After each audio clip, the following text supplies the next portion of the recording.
Hey, ladies and gentlemen, boys, girls, and MBs, I hope everyone's having a fantastic one, no matter where you are in the world. I'm Hasan Piker, and I am coming back from a 2 day hiatus, also known as a freaking weekend, ladies and gentlemen. Yeah, like I told you, taking more time off, spending more time with loved ones, cherishing the moments that I have to myself away from all of you Philistines, okay? All of you little animals. But of course, I missed all of you, and I'm back. I can't believe I'm talking about this as though like I went away for an extended period of time because that's how unimaginably consistent I am. That when I am not live for 2 days in a row, also known as a weekend, people lose their freaking minds. And you spend all of it on Twitter. Take a real break for fuck's sake. I did spend a good amount of it on Twitter, but honestly, let's be real. Major chunk of that was spent reading, actually. So I did get a decent amount of reading done. I told you guys I've been reading Mao. The book is called Mao, the Man Who Made China by Philip Short, and I've been reading a lot about it. I didn't really know. I'm familiar with Maoism, obviously, Mao Zedong thought, but I was never fully aware of like his own personal development, and yet I did always assume, especially with like the Cultural Revolution, that there was a positively anarchist slant associated with that decentralized movement of violence. And I do think now I know better. It's because Mao initially was not a Marxist. He was not even remotely educated on Marxist thought early on. I think early on he was an anarchist, as many people were in China, or many of the progressive forces were in China. Which is Mao didn't shower, yes, but that's not because he's an anarchist. That's just how other cultures have different hygiene habits in general. But yeah, he didn't, and he fucked a lot, from what I understand. And yes, he did not shower. I guess neither did Marx, though. To be fair, oh my god, if only people knew the real reason why I'm not an actual communist or a real socialist is because I do shower quite frequently, and I think it's actually good to shower. Perhaps people don't understand that. That's like my biggest inconsistency with revolutionary figures of the late. In any case, yeah, it is. One could say it is truly a real socialist thing to just not shower. Anyway,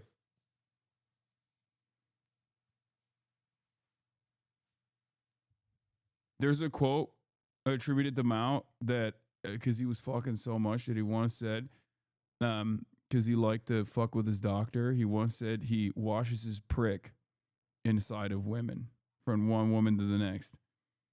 Oh God, I shouldn't have mentioned that. Now people are gonna fucking say Mao was a misogynist, is patriarchal, and Maoism is actually a patriarchal thought. Yeah.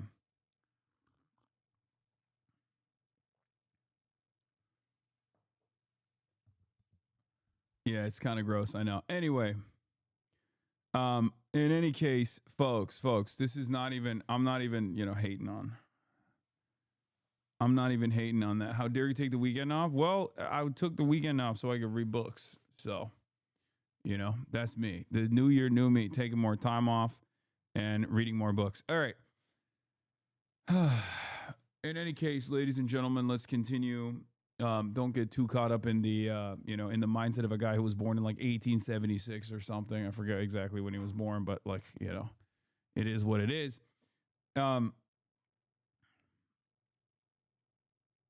But reading is bourgeois decadence. This is a joke. No, reading is counter-revolutionary.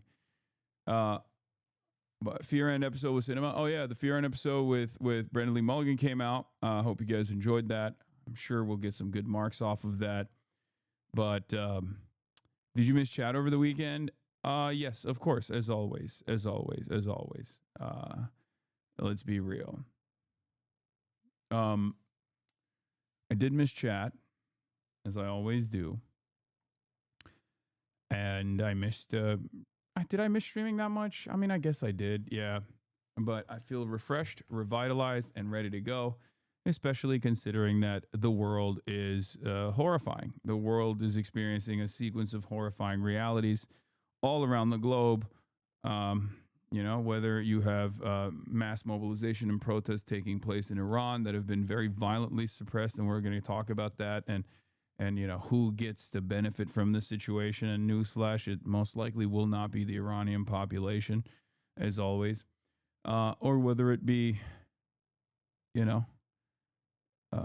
whether it be discontent and potential, not even potential, but just like naked imperialism taking place in Venezuela, or all of the other countries that we are going to potentially bomb and also dominate, like Greenland.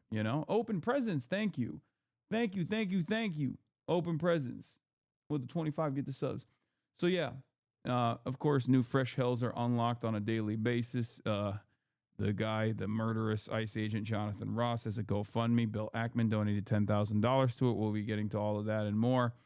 But I just wanted to give you guys a very brief parasocialist update, which in spite of my absence, there isn't really much that I did.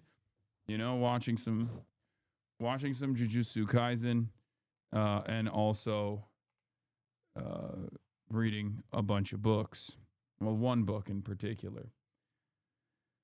So, we're going to talk about Jerome Powell, obviously, the real chairman, the only chairman in the United States of America that we in the left could actually call a chairman, really. A true central planner, if you will, centrally planning the flows of capital, of course. Ironically enough, not at the behest of the interests of the working class, but at the behest of capital. And now Donald Trump, the madman, he's doing it. It's money molestation. So we got to talk about all that, of course.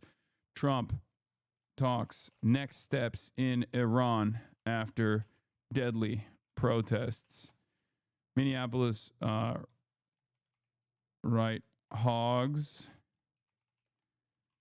celebrate ICE killing Americans.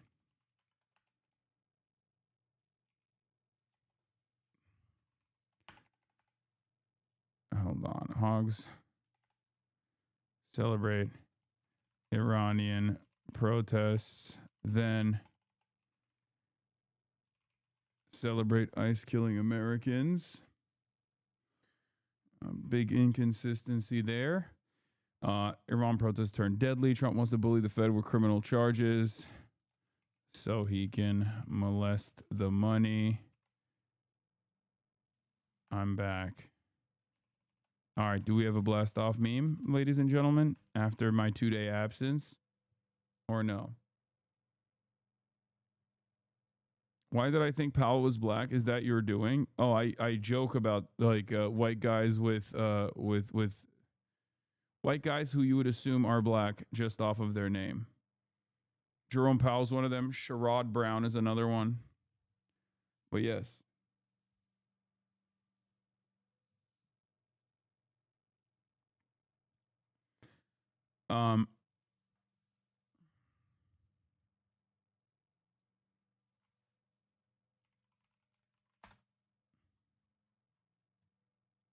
Anyway, I like this one. Thank you. Shouts out to Auntie Piker for this absolute banger. Okay, that was very nice. Okay.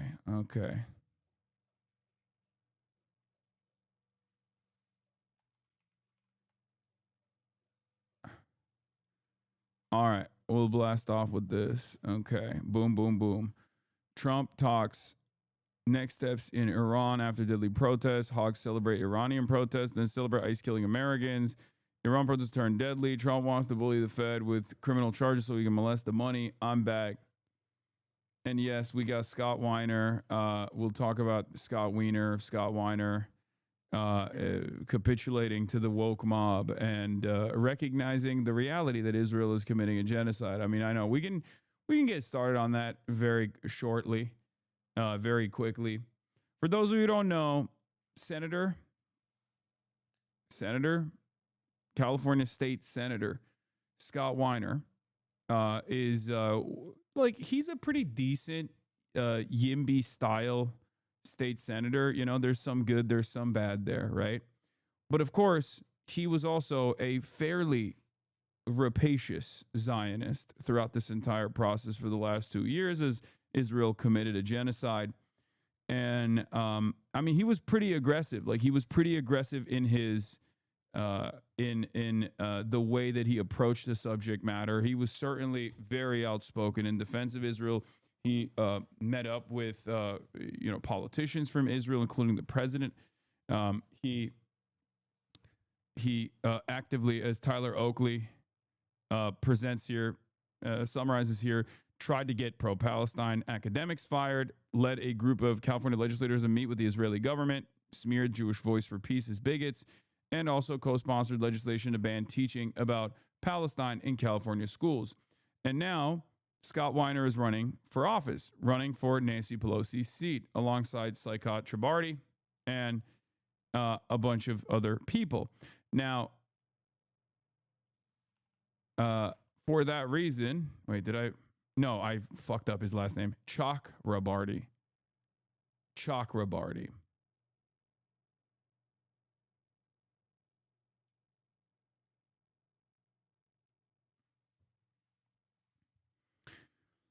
And Saikat has some good and some suspicious aspects to his run as well, but I can't tell if you're doing a bit, but it's Wiener, by the way. Oh, sorry, I wasn't. In any case, it's Shoikat. He's Bengali. Okay, Hasan, you're a clown. Wow. I'm glad to be back, everybody, so that people could come in and do that. Okay, so Shoikat. I don't believe Scott Wiener is honest in the statement, but it's encouraging that he feels the need to do this. It shows a real shift in the primary electorate that being pro-Israel is now a liability. It absolutely is. And yes, that's precisely what's going on here. Okay? So here's how it actually started. So they're all running for Nancy Pelosi's seat, right? And there was this conference taking place where all the candidates are they have these paddles, yes and no paddles. Okay? They have these yes and no paddles. And with the yes and no paddles, they're asking them a bunch of questions like, "Oh, do you believe this? Do you believe that?" Here's the video where the question is, is Israel committing a genocide? So they're all pro-Medicare for all. Is Israel committing genocide in Gaza?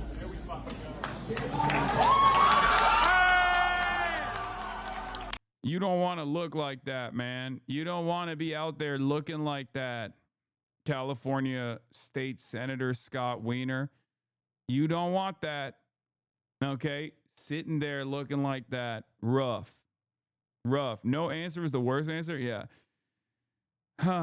In any case, I mean, he has done a lot of stuff. Yesterday, the president of Sonoma State University aligned with the campus with BDS, a movement whose goal is the destruction of Israel, home to 7 million Jews, all this stuff. Like, he has been a pretty active supporter of Israel throughout this entire process. Like, pretty vicious. Yeah. AB 715 threatens to censor Palestine in schools. AB 715 is a dangerous bill that threatens free speech and curriculum in California classrooms, championed by Jewish Legislative Caucus member Senator Scott Wiener, and Assembly Jesse Gabrielle and Rick Spoor. This bill is a coordinated effort to stifle any criticism of Israel and censor Palestine within California public education under the guise of combating anti-Semitism. Last week, I co-led a legislative delegation to Israel with both Jewish and non-Jewish legislators and several community organizations. This was in 2014. Okay, this was in the month of February in 2014. So make no mistake, this was very deliberate. This was on purpose. He did this after Israel had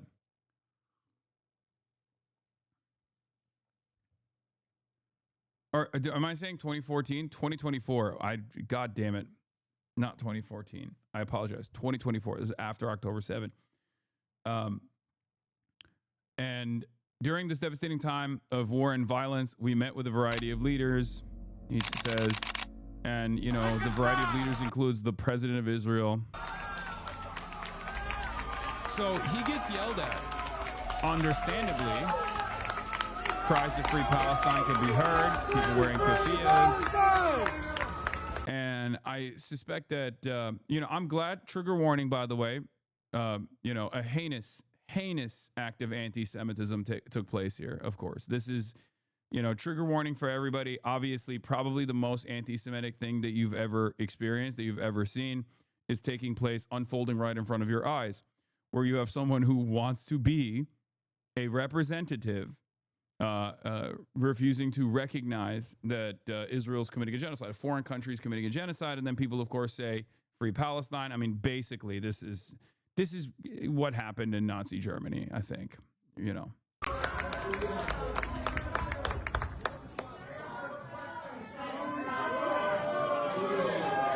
They say, answer the question, Scott. And then they say, shame on you, which, once again, only doubling down on the unimaginable maximum anti-Semitism. Sorry that I had to put you guys through that. Obviously, you know, this is a heinous act.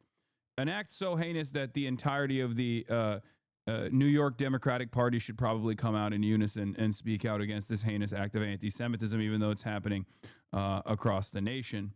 I mean, I suspect that there will be a coordinated statement coming any moment now, because I can't. This is traumatic. Okay, so, but one thing that I think is good.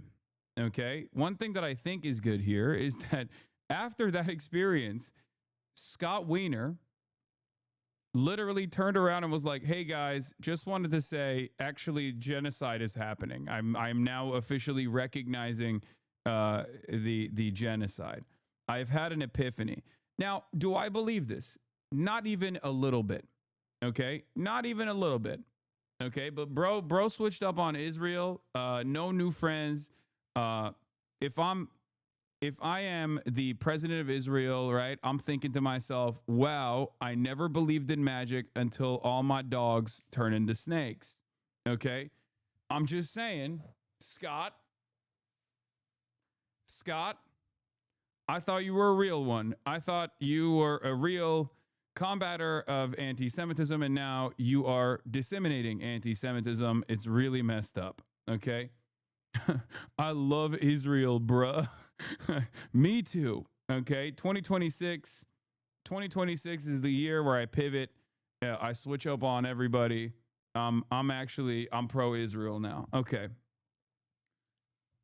So, AB 715 wasn't just bad because of his content, but it was rammed through the last day of the session, where they gave notice of the Senate committee hearing at like 3 a.m., 6 hours before, giving no time for the opposition to organize against it.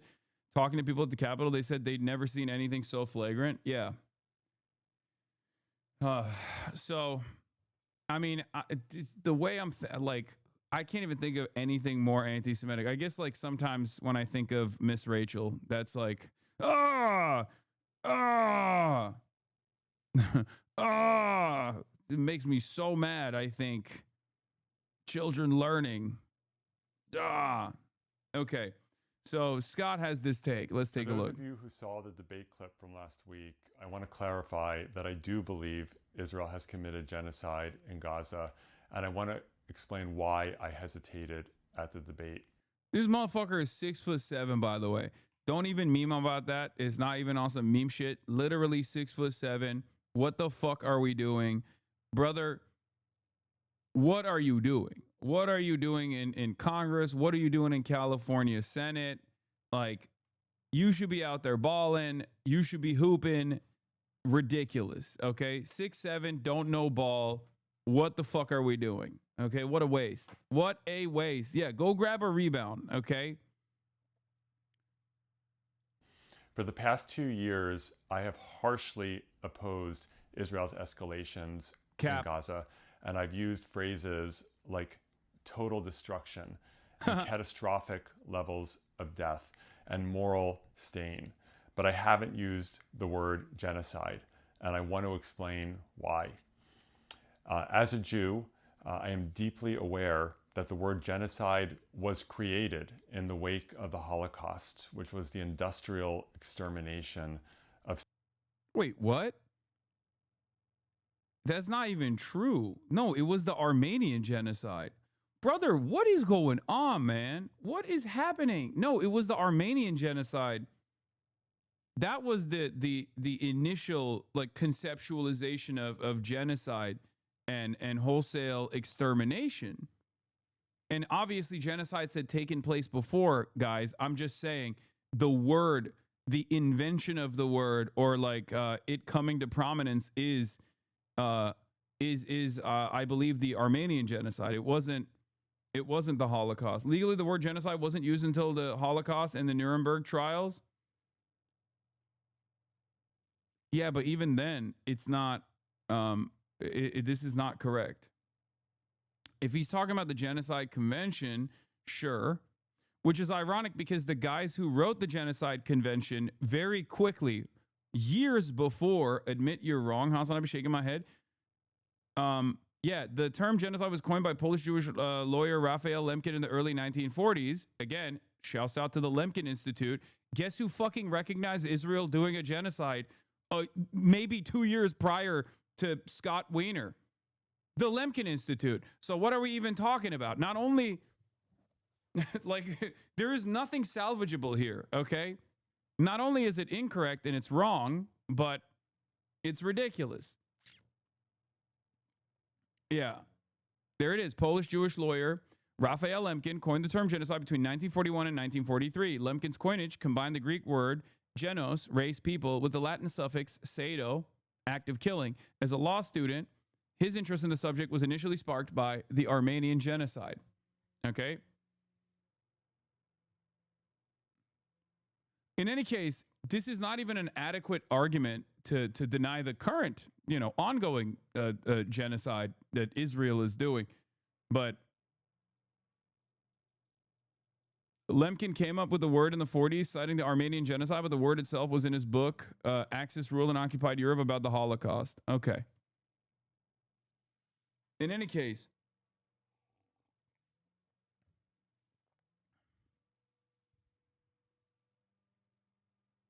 also industrial genocide is basically every genocide that can be done with modern weapons. So you don't deny it? Deny what? The word was coined during the Holocaust, but he used Armenia as the basis to label the Holocaust as a genocide. The two go together because it creates a policy basis that genocides are not aberrant.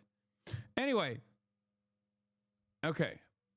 Now that you guys learned a little bit more about Raphael Lemkin's coinage of the term genocide, shouts out to Scott for this take.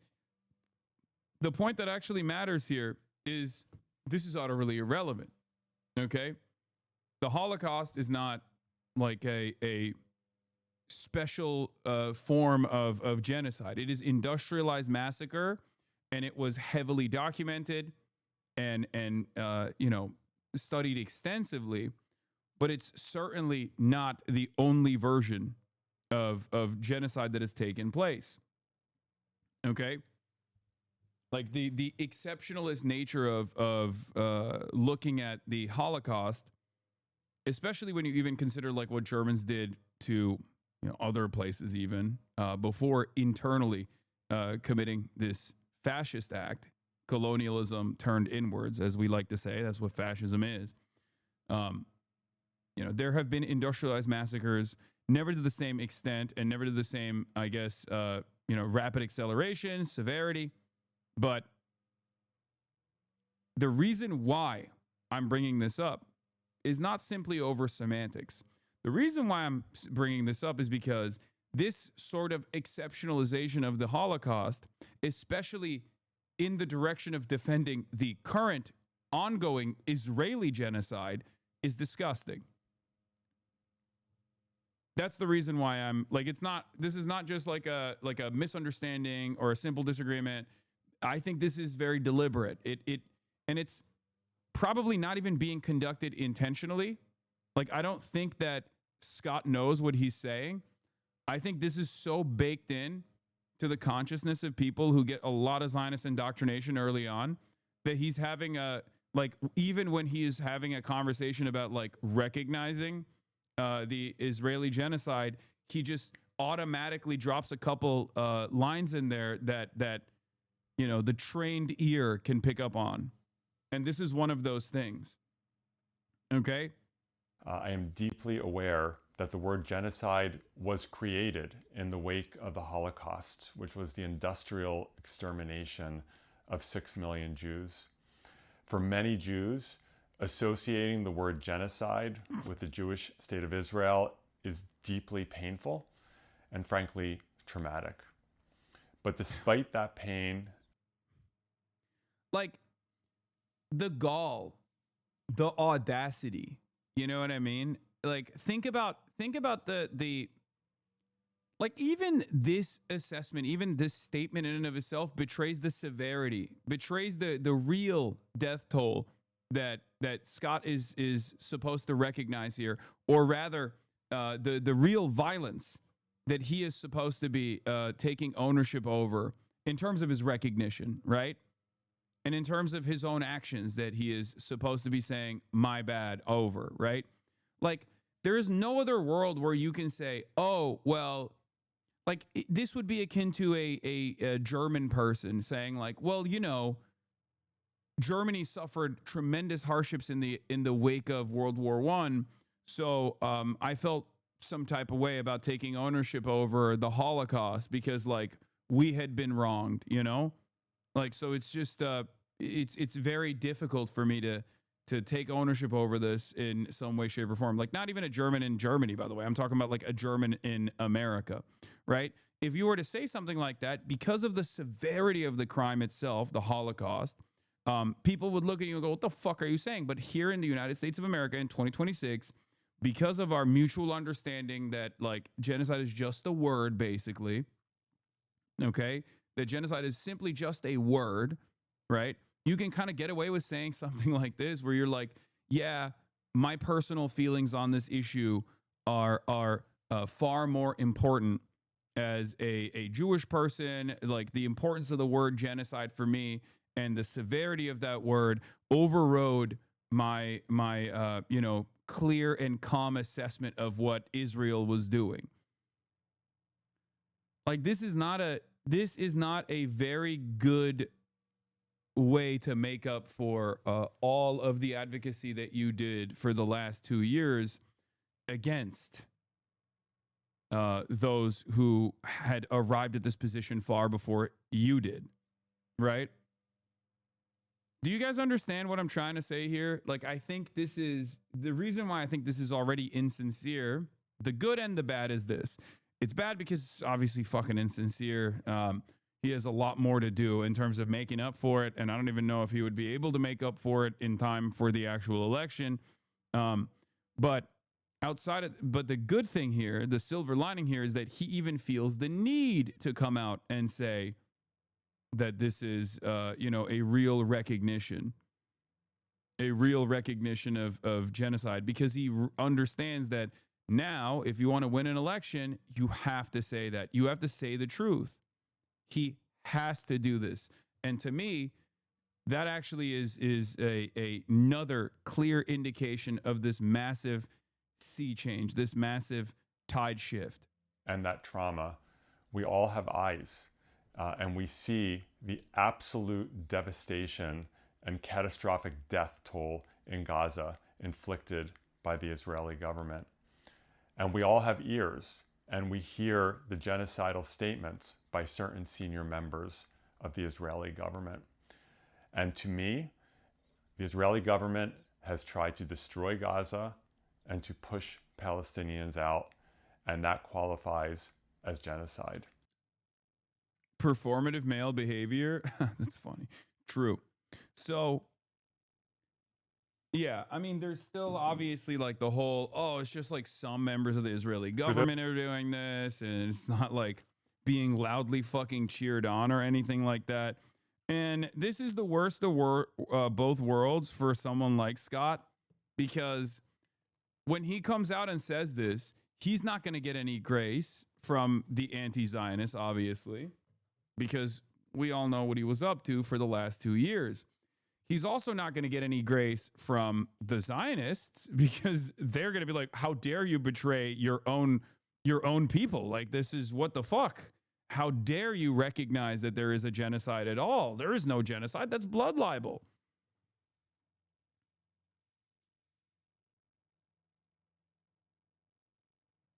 It's utterly preposterous, and basically, you know, you're cooked. I think. I don't know. I feel like this is totally ridiculous. Like, he should have fucking slammed the yes if he wanted to. If I was his campaign manager, I would have told him to slam that yes ASAP, and then also do a follow-up video being like, hey guys, I know I've done a lot of fucked up shit, but I just wanted to clarify certain things, okay? This, on the other hand, is the worst possible way to deal with this. Stop Anti-Semitism replied to him and said they still support him because he believes in Zionism. I think they also see this as an opportunist statement, and he doesn't actually mean it. But in the opposite direction, yeah, true. Maybe. But like I said, the very fact that a person who was so loud and so proud in defending Israel for the last 2 years, coming out and having to do this, like, I'm really sorry for what I did moment, like, it is truly, for those who have been around, for those who are aware of Palestine, for those who are engaging in anti-Zionist, pro-Palestinian advocacy for a lot longer than, you know, post-October 7, this is a very interesting moment. It's a very interesting moment to observe. You know, because I never in a million years would have thought that you would have a Zionist state senator from the state of California who has actively defended Israel over and over again turn around and be like, actually, Israel is doing a genocide, even if he doesn't fucking sincerely believe it. You know what I mean? It's a huge sea change. Take the W where you can, I guess. What is this? Hasan, I want to hold your feet to the fire on this. Do you want to elaborate on how you're comparing broken German pride over losing a war they themselves started to an innocent population of women and children being gassed at an industrial scale? I get the point they were trying to make, but there's no equivalence to be drawn between the Holocaust and Germany losing a war itself. It started as an aggressor. Wait, what? Okay. Chatter. The comparison that I was making is not one in defense of Nazi Germany or in defense of, like, American Germans' feelings over the Holocaust. I think you misunderstood the point that I was making. In order for this to work, in order for this analogy to work in the way that you thought it worked, I would have to be pro Nazi Germany or pro Holocaust. The comparison I was making is, it is utterly irrelevant what the personal feelings of a Zionist congressperson when making, like, when you're talking about something as severe as genocide taking place. That's the reason why I use this analogy. The crime is far too severe for you to be talking about your own personal feelings about what words mean to you internally. You get what I mean?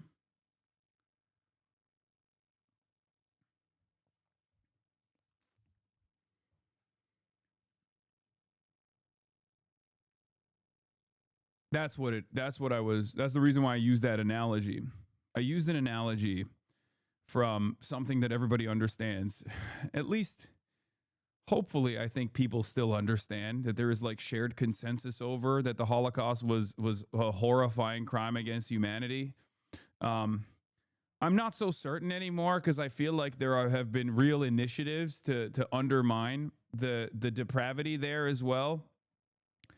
To some success, unfortunately. But at least for the time being, while we still have that consensus opinion, I'll lean into that to, you know, make these sorts of analogies.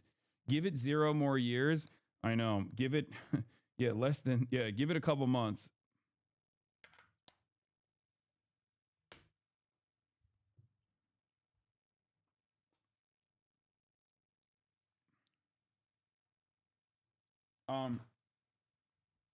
What do people even get from lessening Holocaust?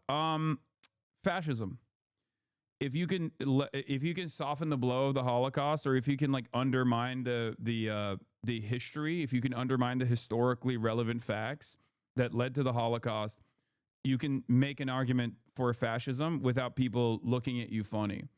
Because right now, one of the major hurdles that this administration is trying to clear very aggressively is openly taking ownership over, white nationalism and fascism. And they're trying to launder fascism, but in a more American way for American sensibilities. And it's happening every day. It's happening all around us. It's something that I think many people are aware of, right? So if they were to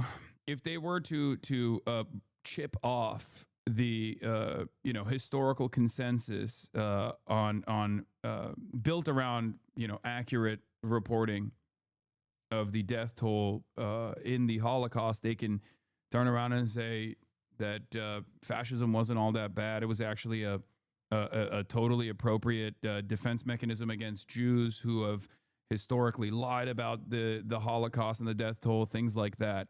So that's the goal of fascists, is to normalize and expand on the permission structure so that other people can self-identify as overt fascists. And a big part of the reason why, at least in the United States of America and certainly in the Western world, the reason why we look at fascism as this terrifying, dangerous thing, and the reason why we even hold the Holocaust as almost an exceptional event, in spite of the tremendous amounts of colonial violence that all of these countries, including Germany, has subjected others to, has led to an environment where there is censorship surrounding fascism still to a certain degree that has at least caused fascists to mobilize and organize around these hurdles rather than directly mobilizing and organizing by leaning in to the historical fascist movements, openly. They're bad guys. It's a bad ideology, and even the most racist person also agrees with it. So that's where this stems from. That's the reason why they want to undermine Holocaust education and things like that.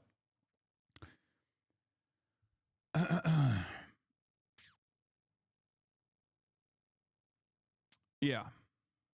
Jenny Lee, what can you do about liberals who believe campaigning on the difference between legal and illegal immigrants is impossible and too hard to understand for voters? I had an argument yesterday, and two liberals told me that campaigning on better legal migration systems is too progressive and too difficult for voters to understand.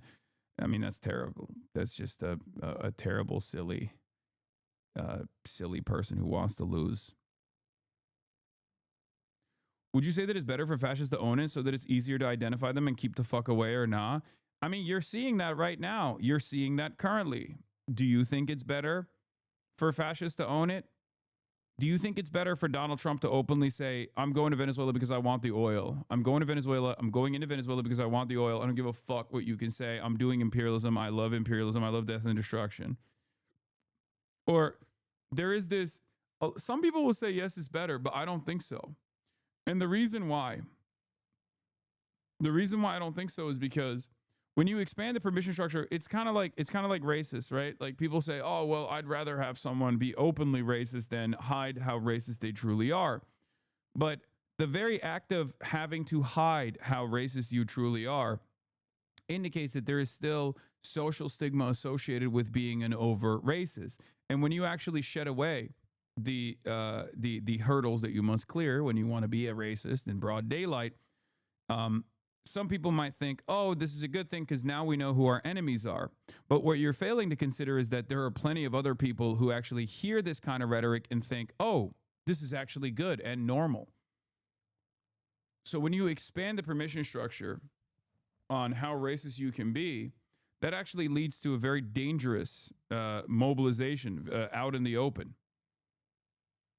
Yeah, same argument can be made by pedophilia. Exactly. When you erode the social stigma associated with pedophilia, which, again, another thing that the modern right-wing movements are kind of doing right now, which is crazy to say, but it creates an environment where people are more comfortable adopting it.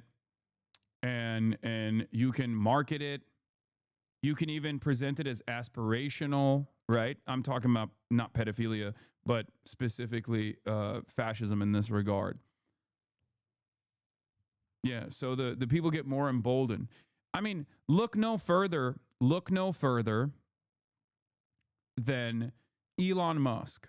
The types of things that the wealthiest, most powerful individual in Western society is saying on his own social media platform about white people experiencing white genocide due to, migration and due to miscegenation was not even like a decade ago, not even like 5 years ago, would have caused someone to be pushed out of polite society. And now you have the most powerful person on the planet who literally has a surveillance apparatus with satellites all around the orbit of this planet, with a massively consequential social media platform that is very clearly feeding people straight up brain rot poison, openly stating that he believes that white people are under attack due to migration. White people are under attack because America is no longer, or the Western world is no longer as white. This is white nationalism. It's white supremacy through and through. And the very fact that like someone is openly saying that, someone as powerful as Elon Musk is capable of openly saying that without anybody checking him, is terrifying. What do you think the impact of that will be? This is a person that has a lot of influence over a lot of random people, a lot of random normies. This is a person who commands a social media platform. He can literally fucking slowly but surely get people to agree with him by doing unlimited propaganda. And he is doing that, for the record. He is doing that. He's doing that nonstop.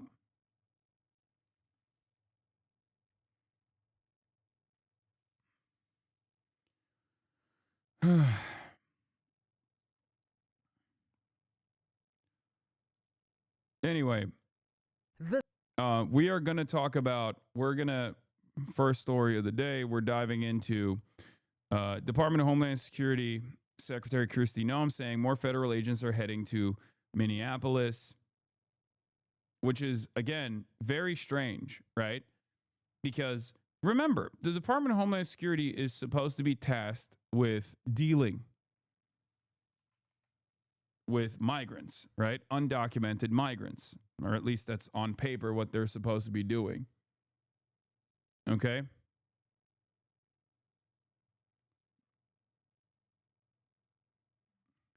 Having said that, however,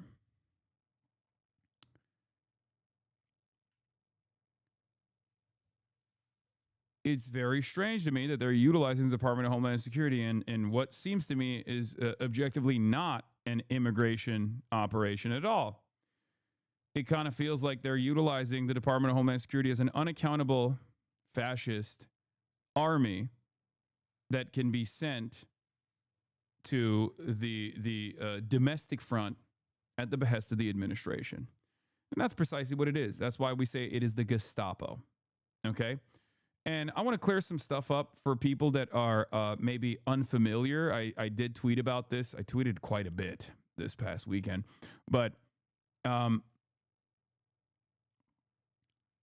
those of you who don't know, the Department of Homeland Security was actually created in 2003. Okay? The Department of Homeland Security has not been around since like the inception of the nation state or whatever, right? We've had Border Patrol and we've had Customs, okay, as separate entities, and we've had the INS, okay? Now, in 2003, in the aftermath of 9/11 and the global war on terror, right, post-2001, we created a major surveillance apparatus and created a new federal agency specifically to utilize a new group of people trained to do like mass surveillance and mass apprehension under the guise of like at least one element that was federally controlled, immigration, right? Controlled by the White House, immigration. so that the Bush administration at the time could take on whatever they wanted to and engage in mass surveillance of like Muslim communities, send them to fucking send them to Guantanamo Bay, things like that, right? ICE has no reason to exist. Something like the Customs and Border Patrol makes sense, but there's no reason to have an internal migrant hunting army. Law enforcement can deal with crime. Customs and Border Patrol can deal with the border. Exactly. And that's what it was. That's how it used to be. That's how it used to be until 2003. Okay, so when people say, oh, dude, what do you mean? Can we not have any fucking borders? You can't have a nation without borders. It's like that's not the function of the Department of Homeland Security. You've just believed this lie. As I said, I love when people act like ICE has always been around, like we didn't have any border control before Department of Homeland Security was created in 2003. We had the INS, Customs Service, and Border Patrol before it all merged into an insane surveillance behemoth that is now Trump's personal Gestapo. Idiots. Okay?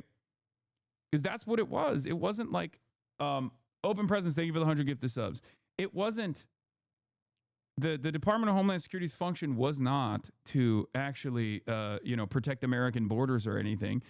That was the reasoning and the justification that they used to develop this like mass surveillance and unaccountable military force that they can use in the domestic home front. That is the real reason why they did that. This is the Patriot Act. This is the aftermath of the Patriot Act. Okay. So when people say like abolish ICE or abolish the Department of Homeland Security, this is what they're referencing. So I hope people understand. What is this? Well, since my post clearly inspired you. Yeah, I love these bot accounts. Yes, I learned about this from you, Gator Gar, Yala Gator Gar.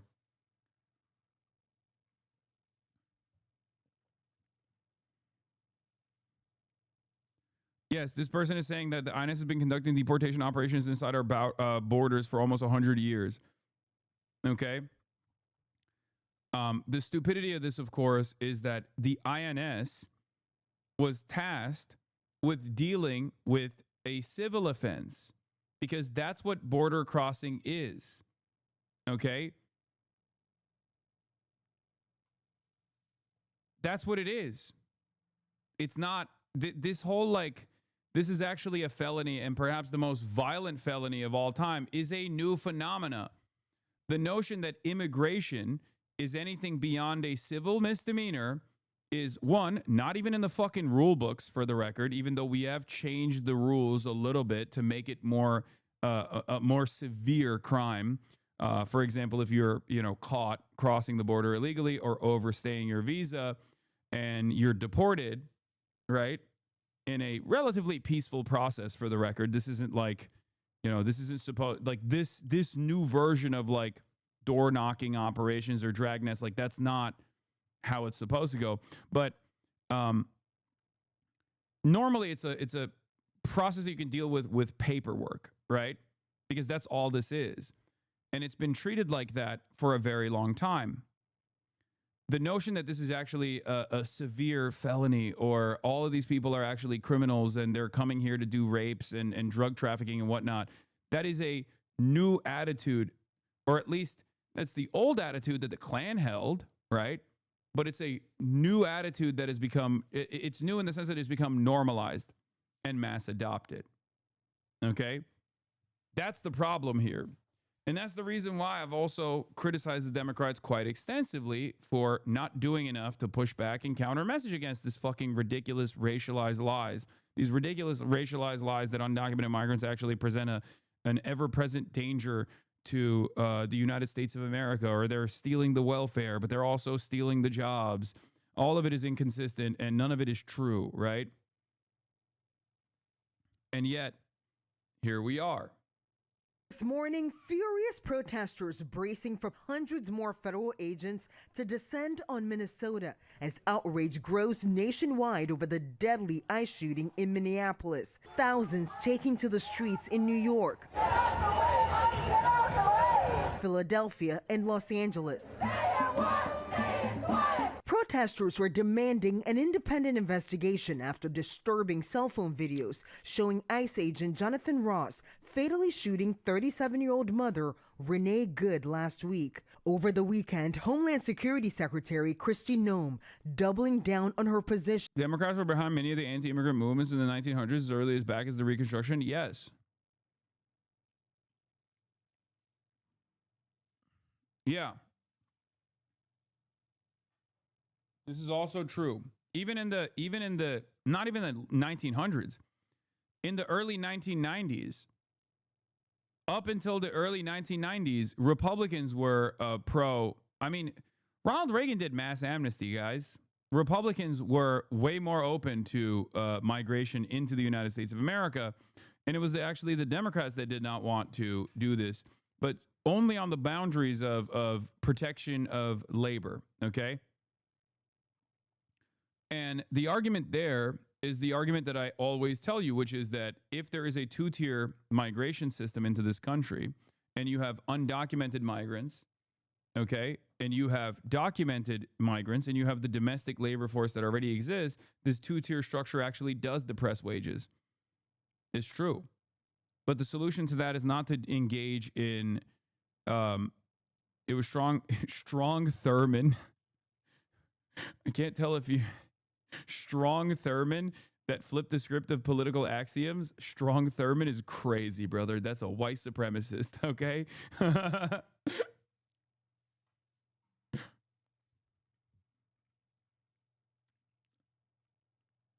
Another white supremacist who also had a secret black child.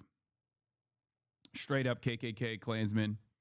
God, American politics is a tapestry of some of the craziest, inconsistent freaks. Anyway, many such cases, classic white men behavior. That's why it's like silly whenever someone goes, well, how can this person be racist? They like have a Filipino girlfriend or something. And it's like, well, because it's very common. All right.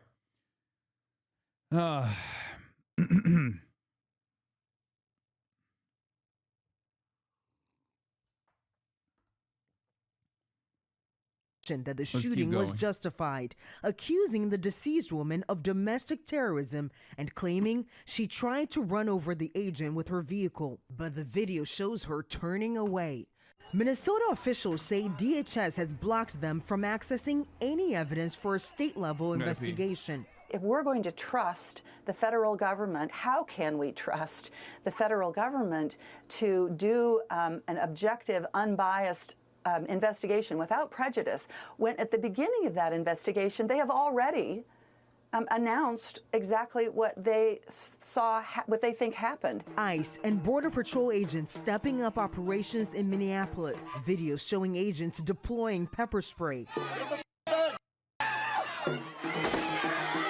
Smashing through the front door of this home and leading a man out in handcuffs.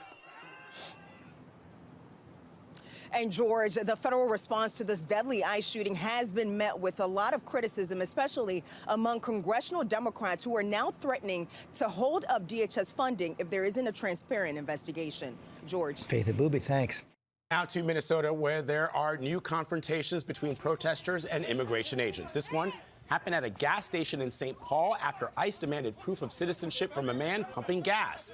Over the weekend, demonstrators took to the streets in multiple cities to protest the deadly encounter between an ICE agent and Minneapolis resident Renee Nicole Good. The government is sending more federal officers to the Twin Cities. Nicole Skanga has our story. Immigration raids escalated across the Twin Cities Sunday, including at a St. Paul gas station where federal agents dragged a man from his car, then tackled a bystander who was filming. We were there as federal agents deployed pepper balls and tear gas against protesters outside an ICE facility. Stay out of the road. Led by Border Patrol Commander Gregory Bavino. What do you say to Americans, including police chiefs, that say if there is no de-escalation in sight, it's not a matter of if, but... I hate this fucking guy so much. I mean, pure, transparent fucking bovine fascist, okay? And he LARPs as it too. He loves that shit. So one of the things that I'm also noticing that I think is good, you know how we talked about Scott Wiener and the sea change that's taking place. A lot of liberals who also leaned into the Republican insanity over immigration are now turning around and saying like, fuck ICE, melt ICE, all this stuff. They're getting more radical by the day, and that's a good thing. But that was another aspect of my back and forth commentary, which is something that I've seen liberals engage in, at least like liberals that are hyper online, who want to talk like they've been here from the start. And I have no problem with that. Once again, if you have realized, if you finally had a wake-up call and you recognize right from wrong, and now you're actually willing to go out and protest, I'm totally on board. I love that. But don't try to punish people who have been there from the start. Don't try to fucking rewrite history. Don't try to act as though we were the dangerous radicals and that we actually played a role in what's taking place here, when in fact the administration, the Democratic Party, played a role in normalizing this kind of violence by refusing to counter message against it. And there was someone who was correctly saying that this would inevitably lead to exactly what's going on, and that person was people like myself.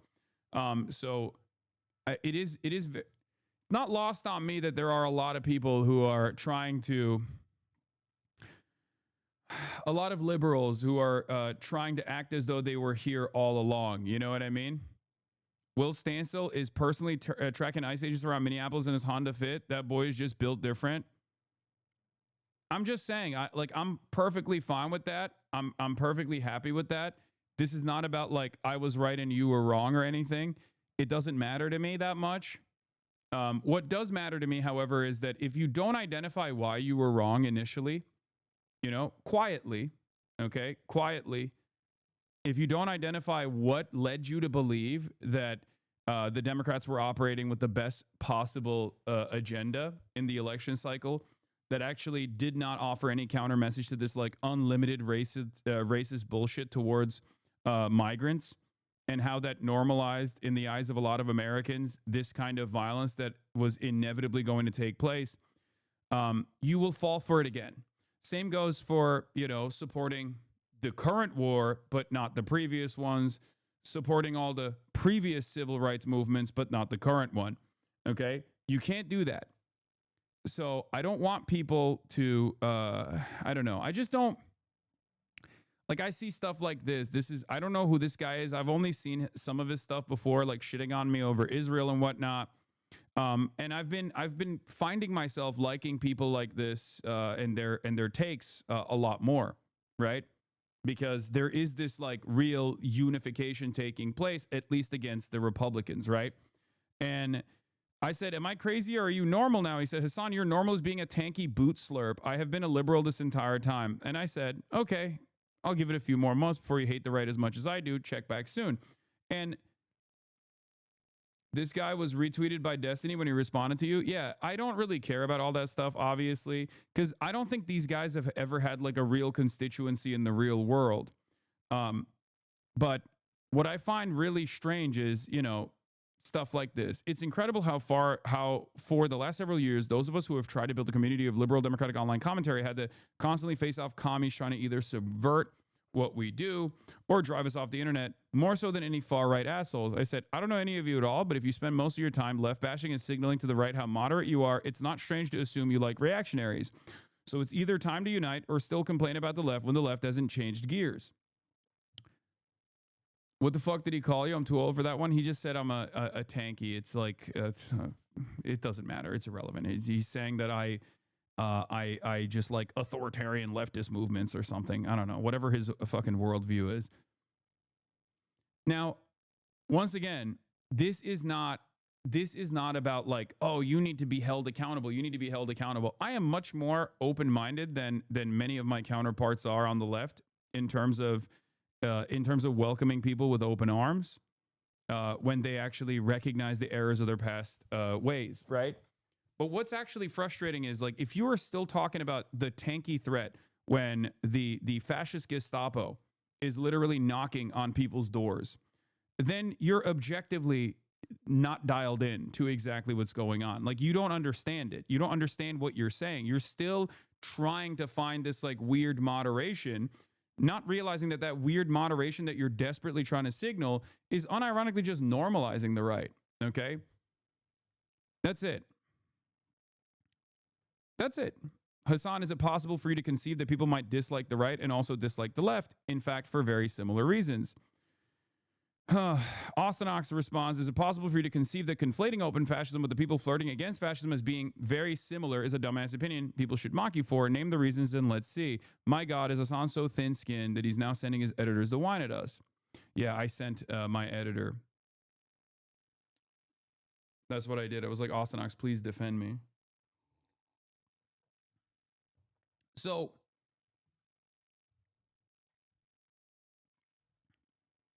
what's frustrating about this kind of stuff is if you don't realize like how we got here, like if you don't have the solid fundamentals in your analysis on how we arrived at the current ever-present danger that we're facing, as far as America turning into a complete fascist dictatorship, okay? Because it is at our doorstep. We're already in the waters of fascism, but it hasn't turned into like a full authoritarian, I guess, fascist movement. Like the courts are still there to a certain degree.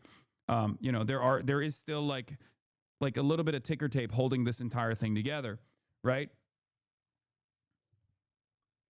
But my assessment right now, he made fun of the genocide in Gaza, by the way, as of 5 hours ago. Yeah, my point always is like, you guys have to, at a certain point, you don't have to like say it out loud, right? Well, you have to go back and really reconsider what your first principles are and how you arrived at like the wrong conclusions initially until it was slamming you in the fucking face. Yeah, these liberals just see the tide turning, so they're trying to infiltrate these already established movements so they can control it. I know, and it's ironic because they think we are doing that.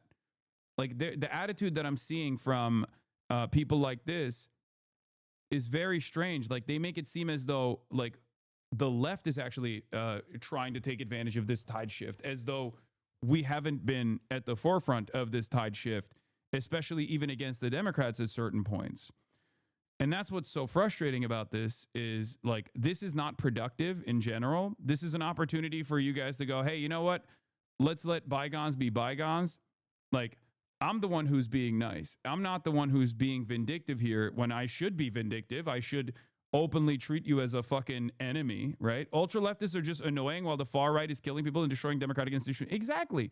This has always been my principle, and that's precisely the reason why I have maintained the position that I don't left bash in general.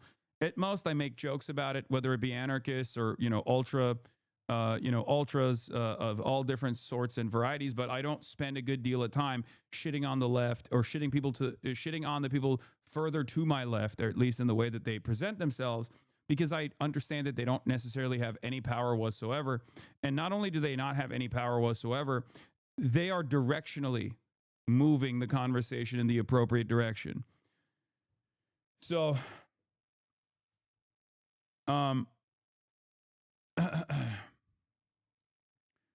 what is this? Hey, Hasan, as a longtime watcher, I'm really disappointed in your Iran protest coverage. I watched your YouTube video and all you did was make fun of a dumb chatter just claiming everyone wants a monarch. No one wants a monarch. Even people who are chanting his name, they want a secular democracy, and Reza Pahlavi is the only person right now championing it. Yeah, I don't think the monarch is championing a secular democracy. Let's be real. That sounds a little inconsistent, but we'll get to Iran in a second. Don't worry. I'm going to obviously, of course, I'm going to be talking about Iran extensively today. But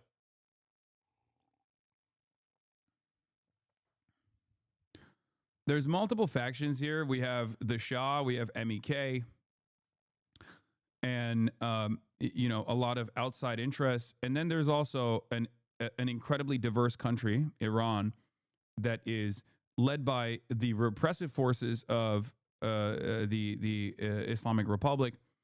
But we'll get into all of that in a little bit.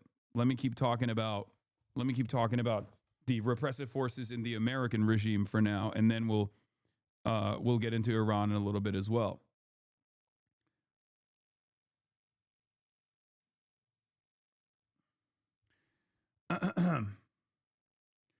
When I say I only mean not only the person, I mean one of the few who actually cares about the country and does not want to hijack it. Chatters, chill. Yeah. Okay. We'll get into it. I don't think that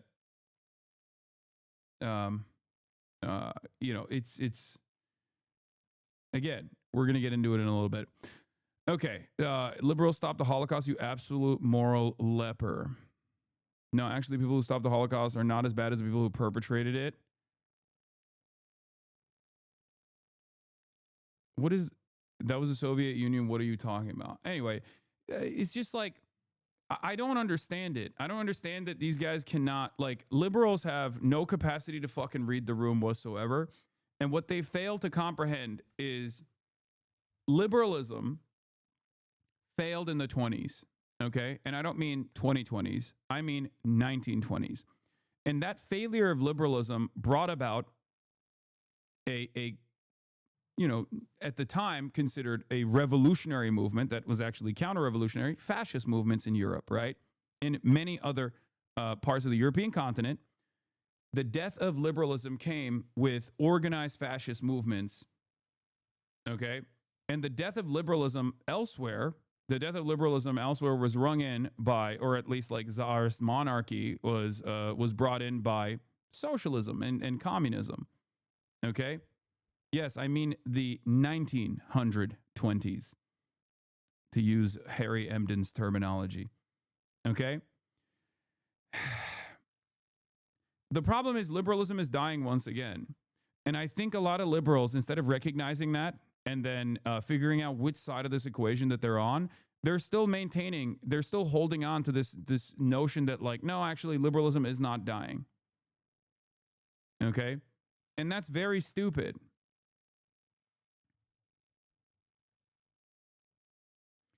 A liberal voting for the left is 1,000 times more valuable than you getting less people to vote for the left. That's why no one takes you seriously except gossip magazines. They are frustrated because you would rather support Elon ads for your merch than Kamala. Wait, what? I don't know what the fuck you're talking about. But as far as this statement goes, do you think the New York Times is a fucking gossip rag? Is that what it is? Like CNN, New York Times, ABC. Like, these are all, where do you get your news from if you think that all of these mainstream media outlets they only talk about your drama, never your ideas? Really? So when the New York Times invited me to write an opinion editorial, that was drama. Do you understand how silly this looks? If you want to present yourself sincerely as this, like, intellectual, high-minded thinker, okay, when you actually dilute the conversation and tackle it simply from the angle of drama, and then you make it seem like all of these other mainstream media outlets that you believe are credible media outlets are simply covering drama and slop, don't you feel like you're kind of destroying your own argument, or like the way you're trying to present yourself?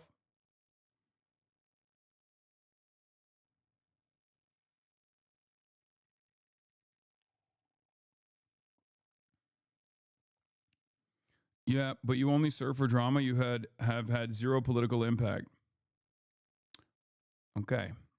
Well, I don't think anyone in the at least in the Democratic Party agrees with you. Like, the adults don't agree with you is what I mean. But that's besides the point. Yeah, when you follow after Zoran, yeah. No, that's my favorite attitude that people have, which is like, you have zero political impact. I love Zoran and I hate you. Why is the DNC bringing you to cover it? It's really fucked up. You're just a drama slop tuber. Got it.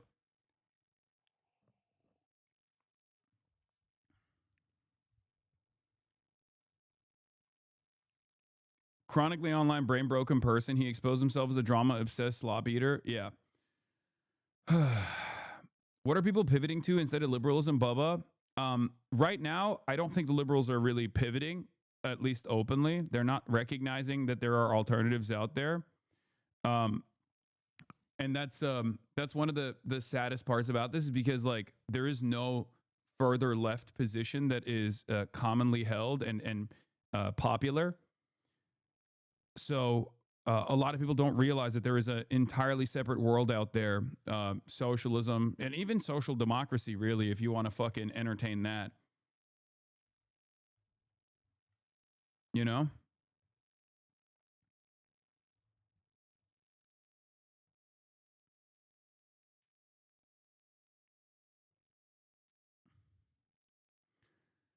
These people don't exist in the real world, by the way. True. That is true. They just exist mostly on the internet. Can we talk about why everyone is so far left and right? Why is it so hard to find or hold common ground? I mean, I'll give you one example of this, right? Here.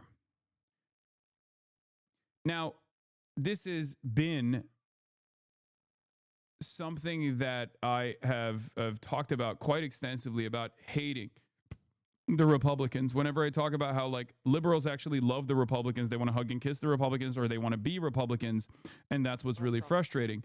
But here, if you want to understand like where I'm coming from, here, this is a podcast called The Necessary Conversation. These two podcasters talk to their mom and dad that are Trump supporters, okay?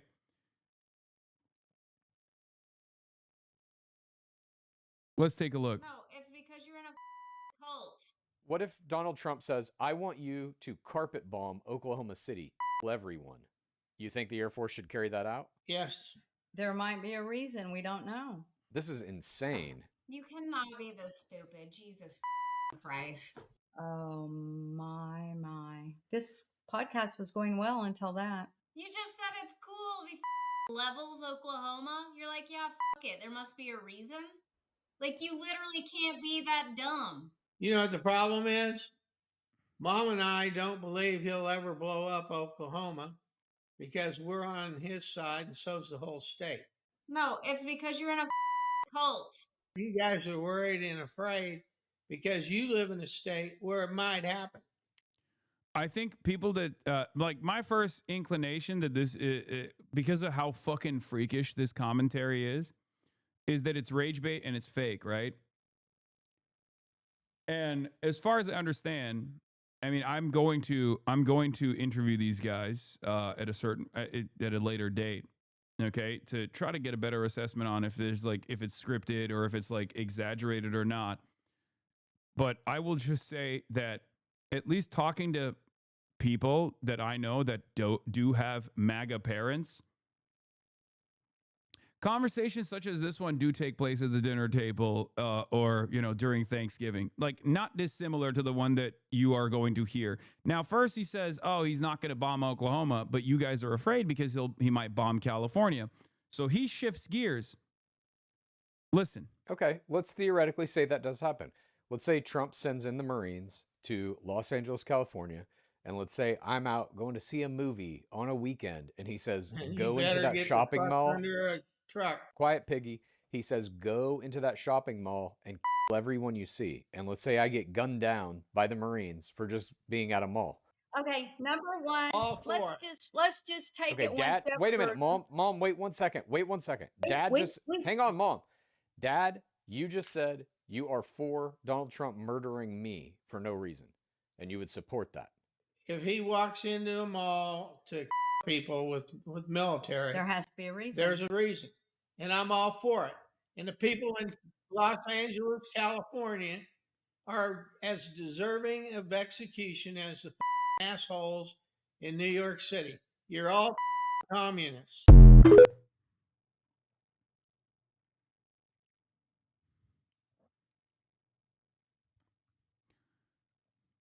Chatters with immediate family members that are deeply invested in the MAGA cult can maybe attest to this, but more and more people are saying things like this in the countryside, in the rural areas, in places where Donald Trump has made a lasting impact.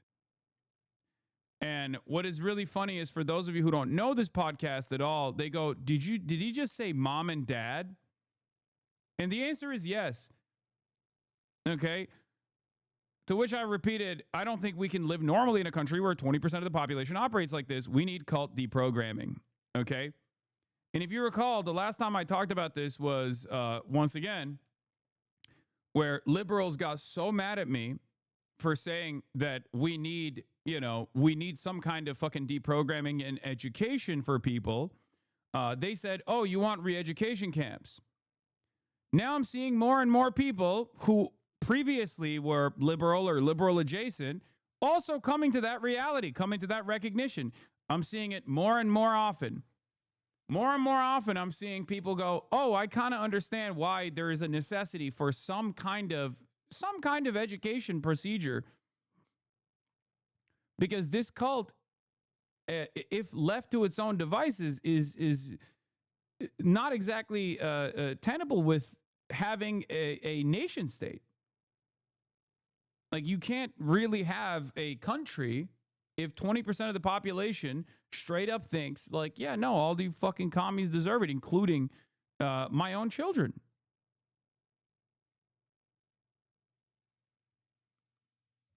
And this is not like, this is something that, this is why college isn't free law. I mean, it's part of it. Yeah, it's part of it for sure. I think a less educated population, I don't even think re-education camps would work for those kinds of people. What do you do with that kind of hog? You just really hammer it over and over again that, this kind of sentiment is completely inconsistent with the shared values that we're supposed to maintain as a nation state. That's all you got to do and hope for the best. You can't save everybody, but that shouldn't stop you from trying to save as many people as possible. But this is once again something that I talk about all the time.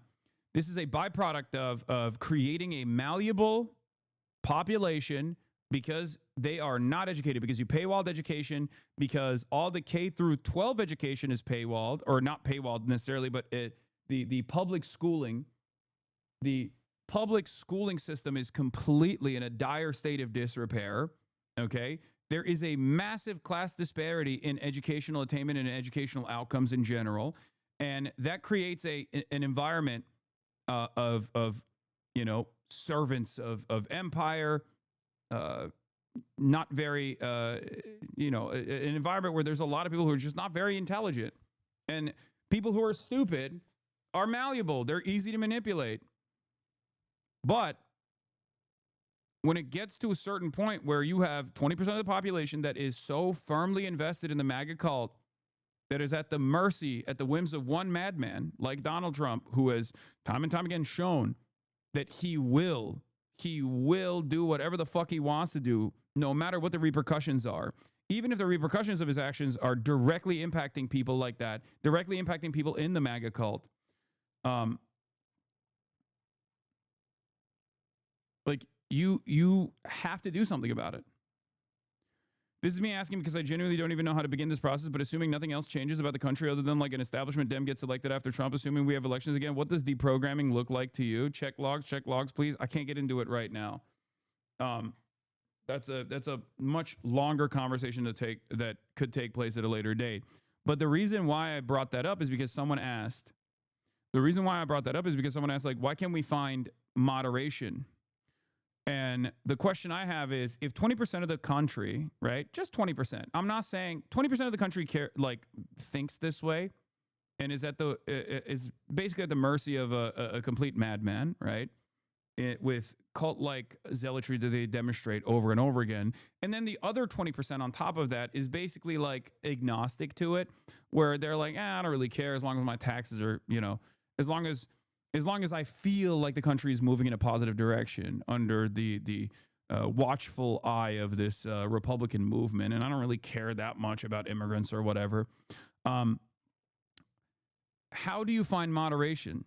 How do you find the golden mean with those guys? Okay? How do you do that? I don't think it's possible. And I think a lot of liberals end up coming to the conversation with this honest naivete, with this honest assessment where they think, no, like there has to be some kind of back and forth here where we can just find a reasonable middle ground. As the middle ground shifts further and further right from under their legs every single fucking day. Someone needs to pull at least the middle ground back to the actual center. And that's never going to happen unless you have more overt, openly leftist people in positions of prominence, actively speaking about this shit. Okay? That's it. It's not going to happen, which is part of the reason why I never, I, as a policy, refuse to actively left bash, even though many people to my left, if there is really someone to my left, let's be real, I don't personally think so, but people with like ideological differences or ideological delineations that claim to be further left than myself will yell at me, but I usually do not return the favor. And the reason why I don't do that is because I think they play an important role in pulling the broader consciousness back to a place of reason, a place of common sense. When this happens again. Well, we've already said that, Nicole. The de-escalation and a lot of those police chiefs that you mentioned don't... Breaking news, communists not more left than HasanAbi? Yes. Seem to de-escalate, they seem to escalate. Are you de-escalating? Absolutely. Every day we de-escalate. We watched as you confronted protesters right there. It didn't look like de-escalation, but are you trying to send a message? The agitators and the rioters here in Minneapolis need to understand that our operations will continue unabated despite the violence they perpetrate against law enforcement. Trump administration officials have claimed the violence of the snow and the icy roads against our big, beautiful hog army. Just the fattest Gestapo that you have ever seen.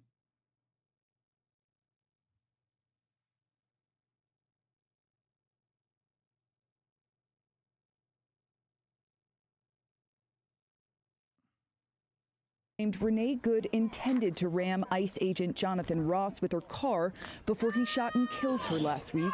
That's fine, dude. I'm not mad at you. Video taken by the agent on his phone during the incident shows the moment he fired at Good's car, capturing this expletive seconds later. Appearing on CNN, Homeland Security Secretary Kristi Noem insisted the deadly use of force was appropriate. He had to take quick action based on his training to defend himself and his colleagues around him. Once he's out of harm's way. That's very clear and factual from the videos that you can see. Minnesota Senator Tina Smith questioned that claim. I mean, the guy is holding a camera, he's holding his phone with one hand taking video, while with the other hand, he is shooting this woman in the face. In a statement released last night, Renee Good's family described her as, quote, relentlessly hopeful and optimistic with a seemingly infinite capacity for love. They went on to write, we already miss her more than words can ever express. She was our best friend. Adriana. Beautiful statement, Nicole. Did you see this? It's great. Strength in numbers. A Somali mob rushed ICE agents in St. Cloud. In St. Cloud, Minnesota. These guys are way outnumbered. They need National Guard support. The terrorists cannot win.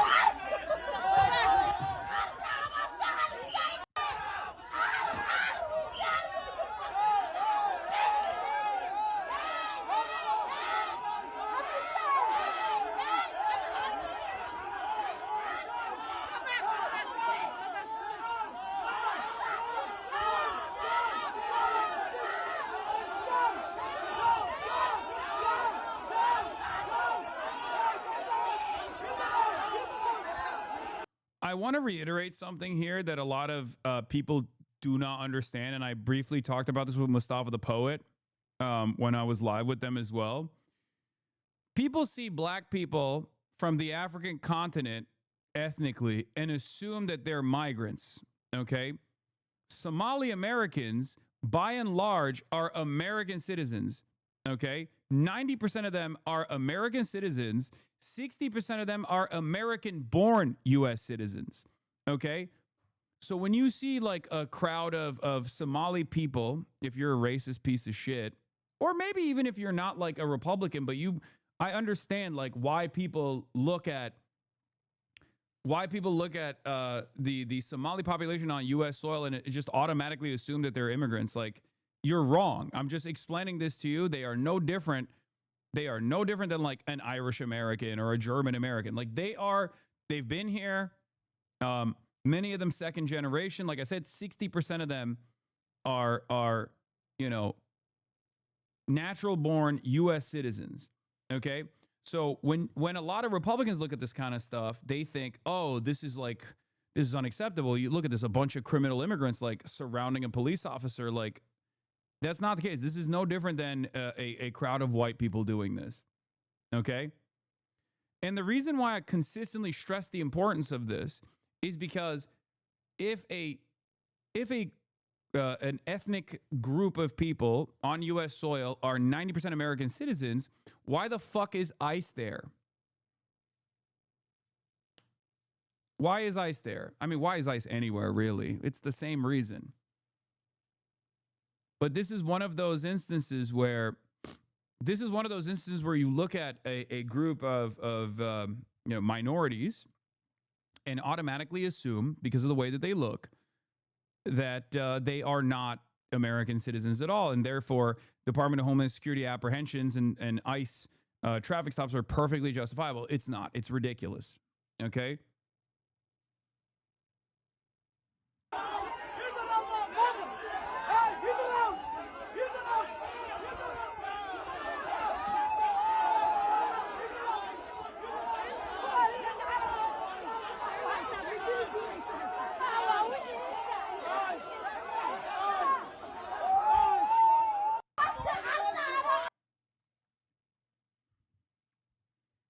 So,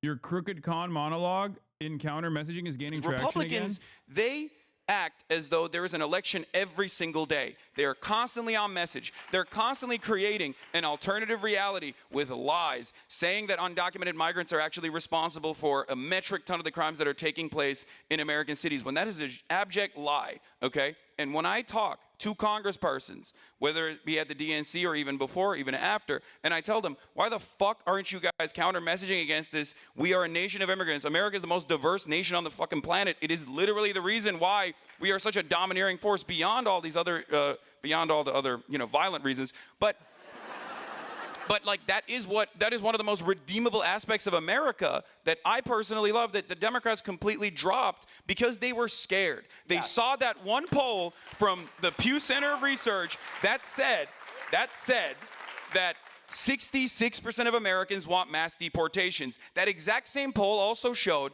that if given two options, mass deportation and mass amnesty, that the majority always chose mass amnesty. So why is that never communicated? Because Americans, sure, the median voter, trying to understand where the median voter is coming from is impossible, okay? You will kill yourself if you try to understand what these people are thinking. You just lost me, Hasan. I was with you halfway through that, but you lost me. But I'm with you. But what I'm trying to say is this, okay? There are Trump supporters out there, okay, that have been deluded into thinking that Donald Trump represented a change, and obviously we saw that buyer's remorse this past Tuesday, right? Especially in Hispanic communities where they were like, oh, I can't believe that he is actually doing mass deportation. And it's we're in D.C., this is a fairly liberal crowd, and we laugh at those people, but like I talk to those people every day, and there were people that genuinely believed that Donald Trump was actually excising the violent criminals. And the only reason why people are led to believe this lie, aside from the faucet of misinformation that comes from independent outlets on the right and also Fox News as well, is because there is no robust response from the Democratic Party that says that's a fucking lie. That's a lie. Undocumented migrants in this country are responsible for a lower rate of per capita crime than natural-born U.S. citizens are. If you pair that up with documented migrants, it's negligible. Hasan, if Renee Good had been non-white, the response on the left would have been even stronger. What? That clearly makes them racist, or at least biased to one race. If you disagree, you have to provide an argument. What?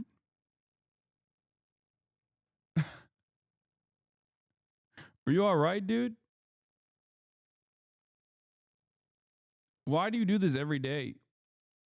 Confused woke of the day? No, this is a derailer. He just like comes in here and does this shit. Here, take an hour off. There have been tens of thousands of people like protesting in the streets in the aftermath of Renee Good's execution. So he's just trying to derail and say that like the left is actually anti-white racist.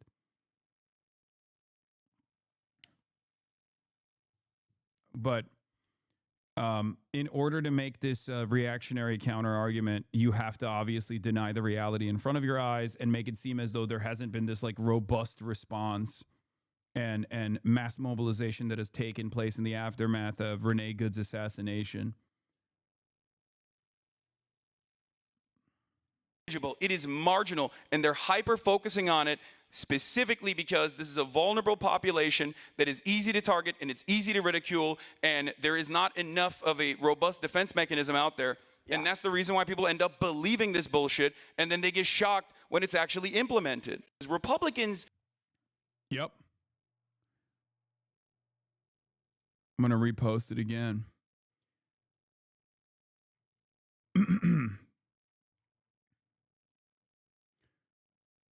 So, I mean, this is not the first, nor will it be the last time I address this, and I will continue addressing it over and over again.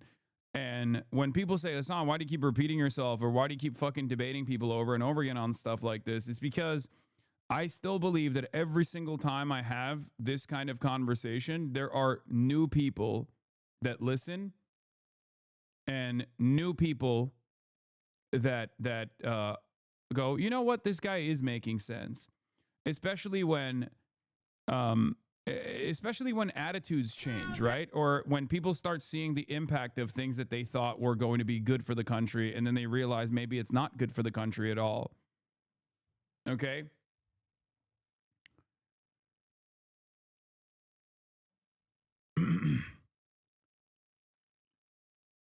Sometimes it also helps movement veterans to hear the arguments again, too. Yes.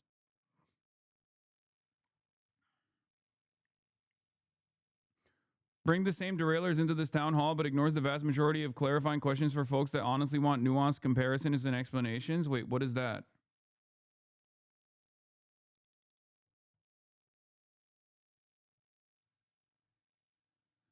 Where are you getting your statistics for the 90%, 60% Somalian citizenship demographics in Minnesota? You've been saying this for the last week or so, yet you've never ever discussed where you get those numbers from. Not saying you're lying. However, I think you owe us at least a source. So 2 things. Number 1, if you actually want to see the sources that I'm pulling from Top Dome here, you can watch my YouTube videos in the aftermath, because my editors will literally go and put the direct sourcing. Because in my mind, I'm just, I'm rattling details off the top of my head in real time. Having said that, however, you can also Google it personally if you've been asking about this for like the last 3 days, right? John, why don't you ever provide source for the 90% and 60% stats that you're talking about in Somalis in Minnesota getting that information from ... You had 3 whole days where you could have Googled what percentage of Somalis are U.S. citizens. Let's Google it. Somalis are naturalized citizens or permanent residents, with figures 92 or even 83. Here's from the Minnesota Reformer. Most Somali people in America and Minnesota are citizens. The percentage of Minnesotans with Somali ancestry who are not citizens dropped from 76% in 2001 to 9% in 2023, and as estimated by American Community Survey. Was it that difficult for you to take 3 whole days of asking this question? Not even 3. You asked about this before. You asked about this on 1/7. Where are you getting the demographic stats for American Somalian population in Minneapolis? That would not be census data. 90%, 60%. Where does this even come from? So the question I have for you is, it has been 5 days since you last asked that question. In 5 days, you could not have actually Googled it one time. That's actually helpful. I didn't know that. Okay, but what should be helpful for you is not necessarily just like the sourcing behind this information, but also you should, in the future, if you have an issue with the information that I'm presenting, okay, you can just Google it on your own. And if I'm wrong about something, if I'm wrong on the numbers, you can come in and say, hey, I actually Googled the information that you were presenting, and I feel like there's something that's a little bit inconsistent there. Could you perhaps please address this? And then link it. Okay? instead of just coming in here for 5 days in a row being like, where are you getting this information from? I think you could have just fucking Googled it, right?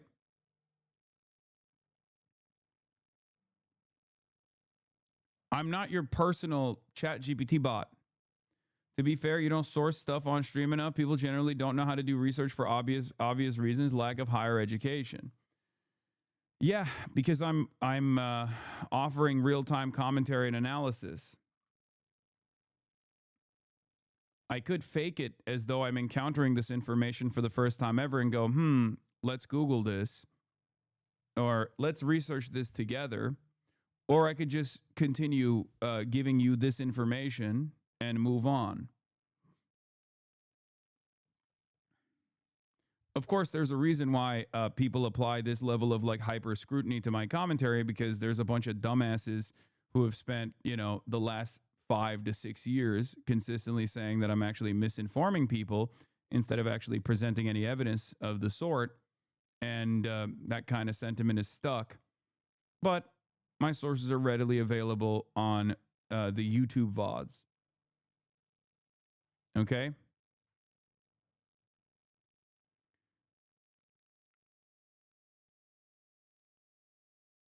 I refuse to believe you need a higher education to be able to research. It should be common sense to ask about biases when Googling stuff.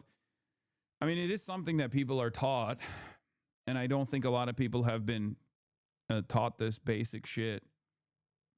Down with deportation. Down with deportation. This is outside of what I would normally do. I don't really have any connections to the...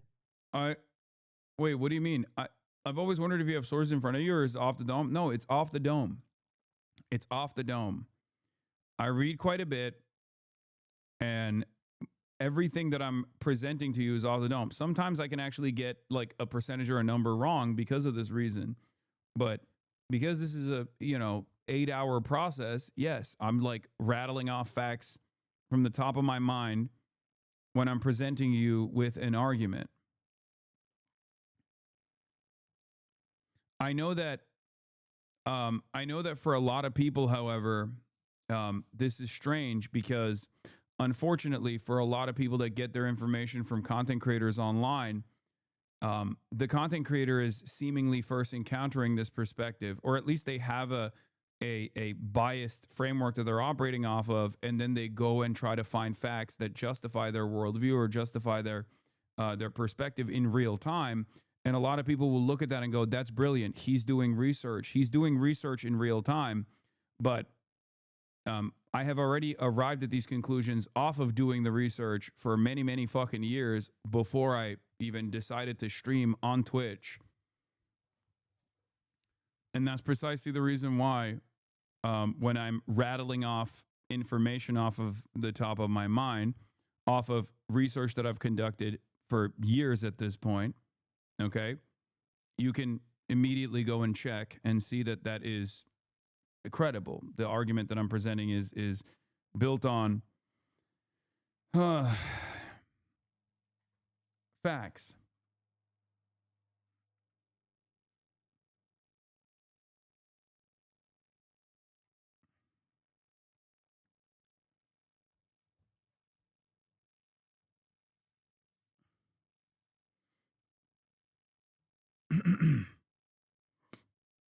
Anyway, let's continue. What Trump is doing is psychotic. Protests held in North Carolina after the ICE shooting. Democrats are the left, but what Trump is doing is psychotic.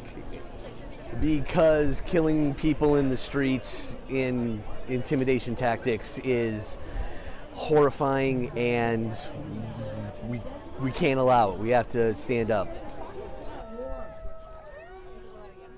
The assumption is that this Justice Department is going to whitewash that case. Okay, but are there no merits to reading Wikipedia during a debate? Why read beforehand? That's funny. You used to say you never read inconsistent much. First you say you don't read, now you say you do read. How can I believe you on anything? This chatter's joking, but like I did realize that all of my memeing about how I don't read and how I'm illiterate has unironically caused people to legitimately believe that Just like whenever I say I'm fucking stupid over and over again, which is something that I do believe because everyone is stupid. It's impossible to know everything. I constantly have to deal with the fact that there is so much knowledge out there that's not in my mind on any issue and so many different perspectives as well. Having said that, however, the average person reads that, the average person hears that and goes, oh, this guy's not supposed to be taken seriously. He's a fucking moron, especially if they're biased towards the worldview that I'm presenting, biased against it. You know? How are you liking the Philip Short Mao biography? It's pretty good. It's not as dense. I mean, he has he writes in a way that is so easy to decipher, is so easy to understand. And I recommend it. It's very good. Obviously, he's not like, I wouldn't say he's like pro Mao or anything like that. It's not like it's not like that at all. But I think it's the closeness that he has to the information, and you know, being a Western journalist, a Western reporter in the region for a very long time, has given him tremendous insight, and shows a very different perspective than one that you would normally encounter in the Western world, that's like automatically treating Mao as like Adolf Hitler, you know, Chinese Adolf Hitler or some shit. He doesn't do that. And it's very good. It's on my list right now, trying to go through Ezra Vogel's 930-page behemoth that is Deng Xiaoping and the Transformation of China. Watch Cover Up on Netflix about Seymour Hersh. I already did. It's fucking awesome. I love Cy Hersh. Obviously, that's my goat. Absolve an officer. Please briefly talk about Pol Pot. I need good counterpoints. The fuck do you mean? Are you asking me to give you talking points to defend Pol Pot? What are you, fucking insane?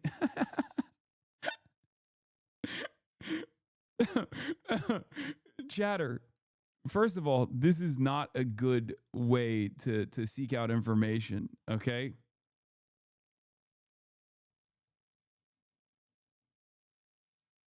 Yeah. The communists that the U.S. liked, I know.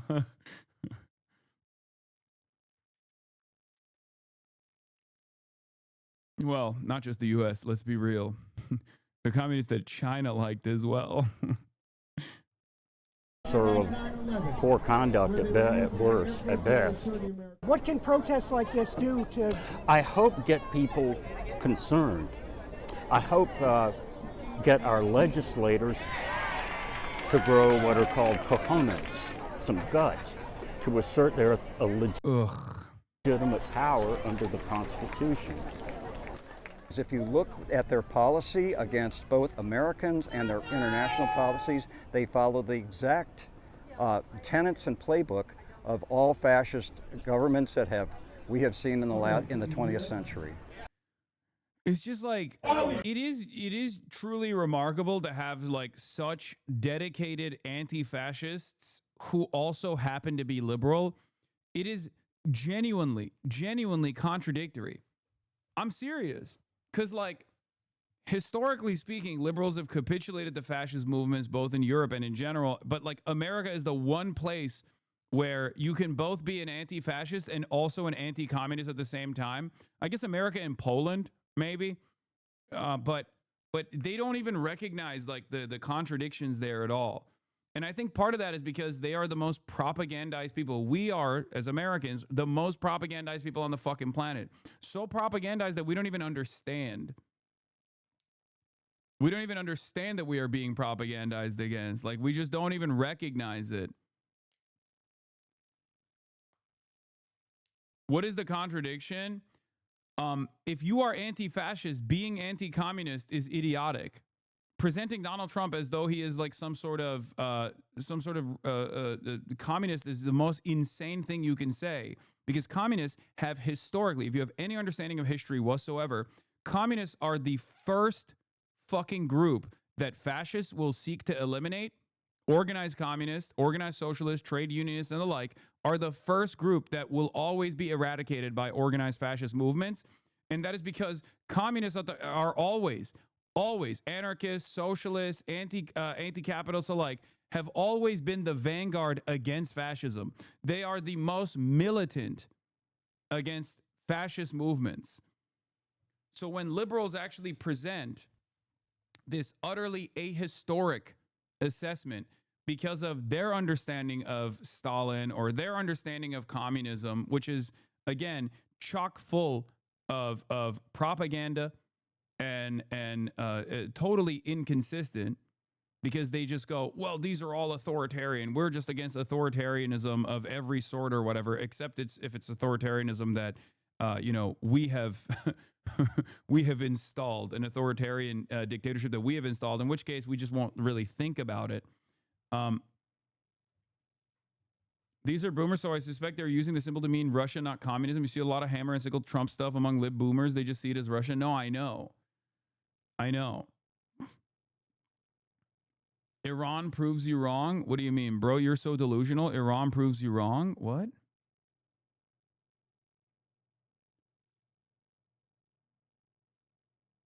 Do you think the Islamic Republic is a communist movement?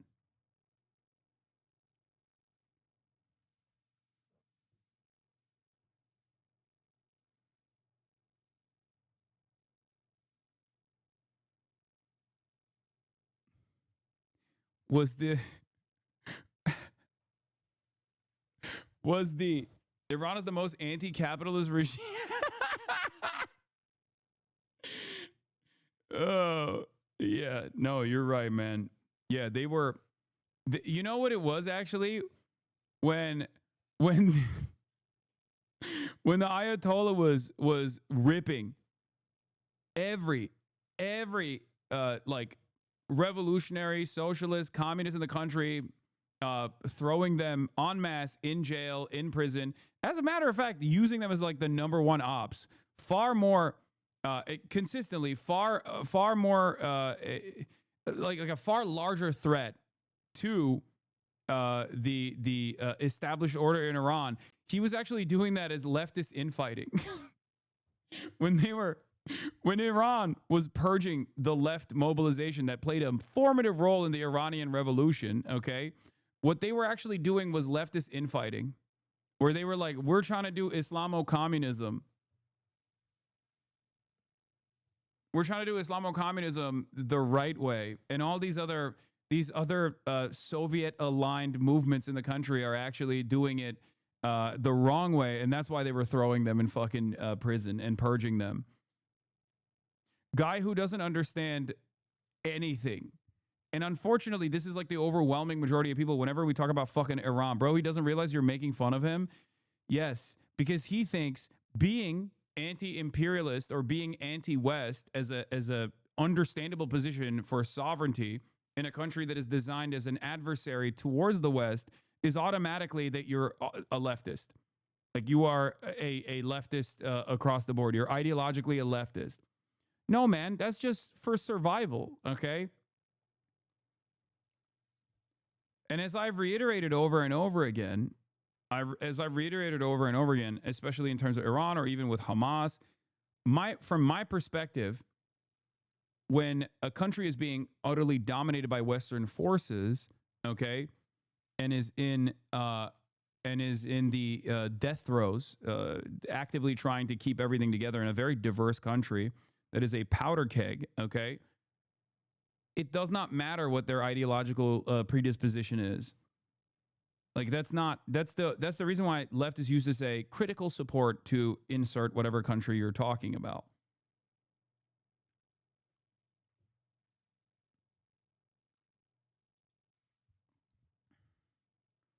Trying to learn the correct positions on the USSR and China makes me feel like a conspiracy theorist.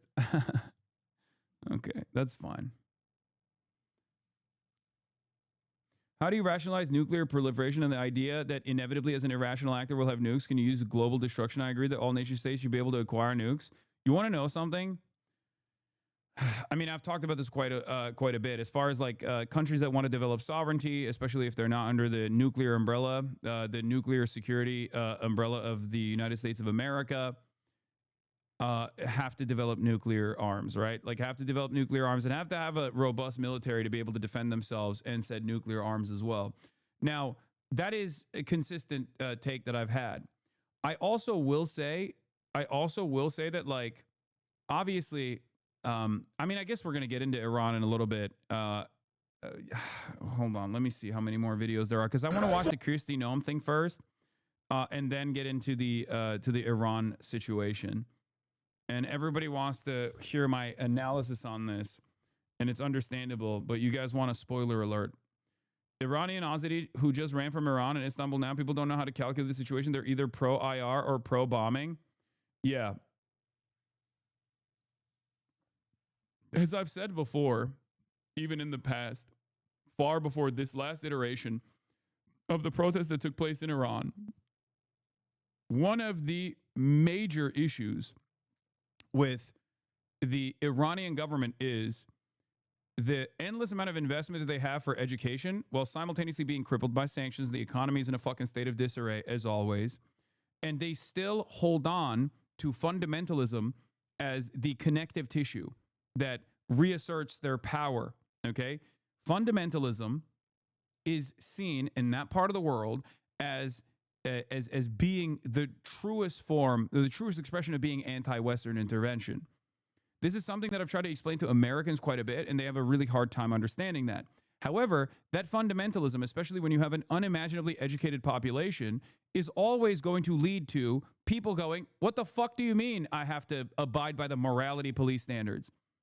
This creates a massive clash with the way that the government has tried to maintain sovereignty over their own country, the way that this government has tried to reassert sovereignty over their own country, and maintain like the strategic posture that they have that, let's be real, 1/4 of the entire country actually abides by. And a lot of people don't realize that. A lot of people think like, no, every single person in Iran is actually anti, the Ayatollahs or whatever. Okay, this is not the case. There are still a fuck ton of people who are Islamists through and through, who actually love this administration's ridiculous posture and ridiculous repressive elements. Okay. Why is there a clash? That just sounds condescending. What do you mean? Why is there a clash? Of course there's going to be a clash, dude. What are you talking about? Like, think about the United States of America and how much we get fucking mad when the American government tries to be like, we're going to take away bodily autonomy from women in red states. Now imagine, try to imagine what that looks like if you are, a young Iranian, well-educated young Iranian, access to the fucking Western world, and you see Western liberalization in terms of like social repression and whatnot as a understandable movement in the right direction in your country, and the Republic refuses to, in this unimaginably diverse country especially, the Republic refuses to do anything but every now and then bring some reformist presidents that don't actually move the needle in the appropriate direction in terms of reforms, in terms of scaling back the social conservatism or the repressive elements. It's just not. It's not going to work. It's a fucking powder cake for that reason.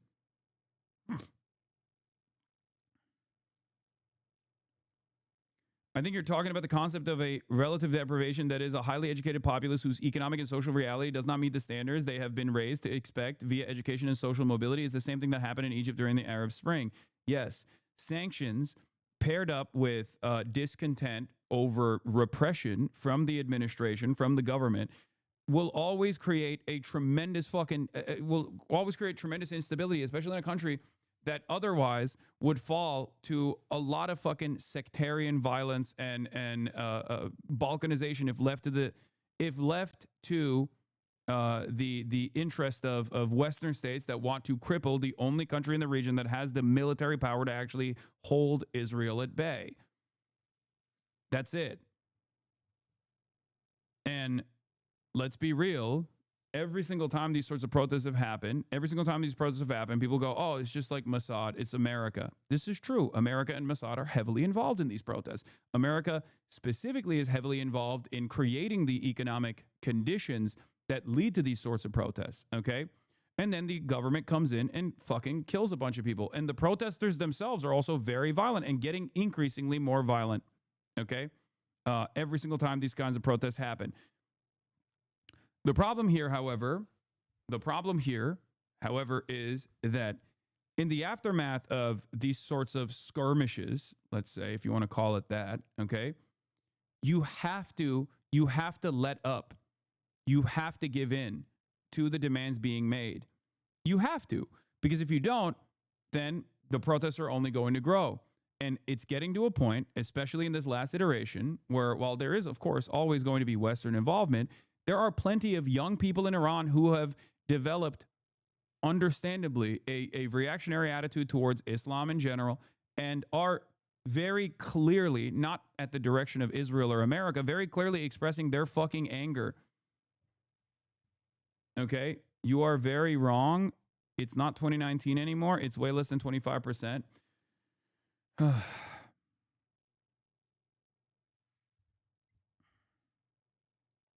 you even know what the initial protests were about? Yes, it was fucking small business owners and you know, market.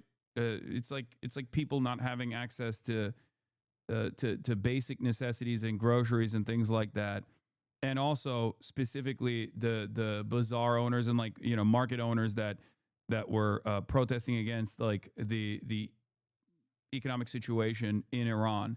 But the very fact that that was the tinder that exploded into this massive fucking situation where, you know, a lot of people died, a lot of people were killed by the government, is another indication that this is becoming less and less sustainable.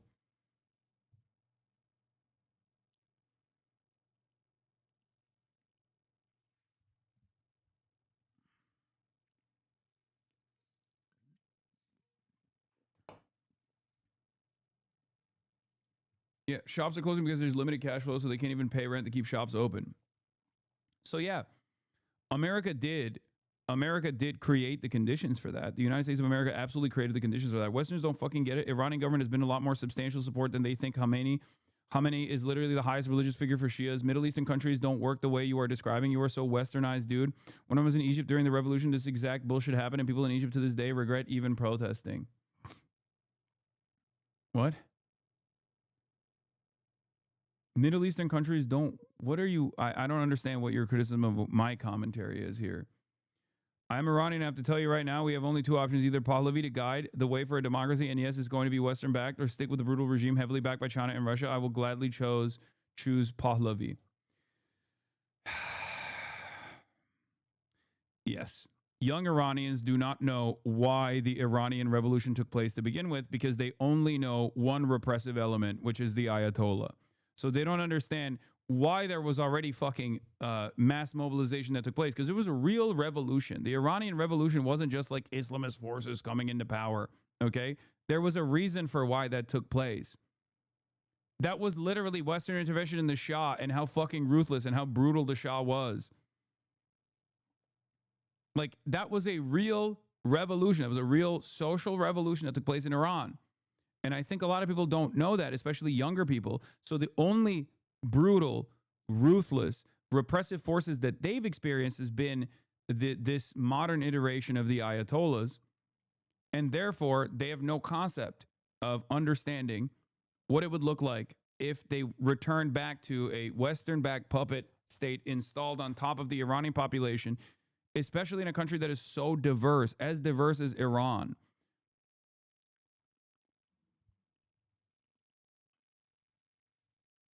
Does it seem like anything is coming out of all these protests?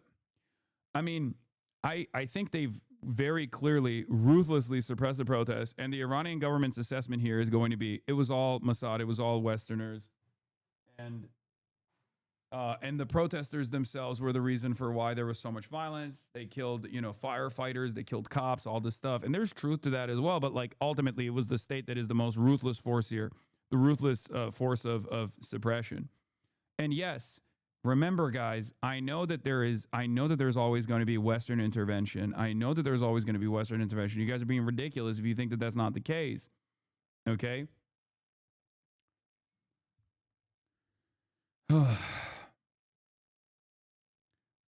There's two different ways of analyzing this. In terms of sovereignty, it doesn't matter if someone is a fucking chud or an Islamist or whatever, okay? In terms of like fighting against any sort of Western intervention, that calculation is not even, remotely relevant. There's also another part of this that I find to be interesting, especially with Iran, okay? Especially with Iran. And that is how much people like Mike Pompeo, Jerusalem Post, and many others have talked about their open involvement in the protest this time around, greatly overemphasizing how they're actually pushing the needle. Not realizing, I think, that this is actually perfect propaganda for the Ayatollah to just turn around and say, see, these are outside forces. But I think the reason why they are presenting it as such, the reason why they are presenting it as such and not even fearful of the repercussions here in terms of like the positions hardening internally against outside influence and outside enforcement is because they realize that the situation on the ground is so fucked up that it doesn't matter. They could literally be like, Mossad is doing this and there's nothing you can say about it, and the population will still rise up. Does that mean that, do I know where this will go? I do not, okay?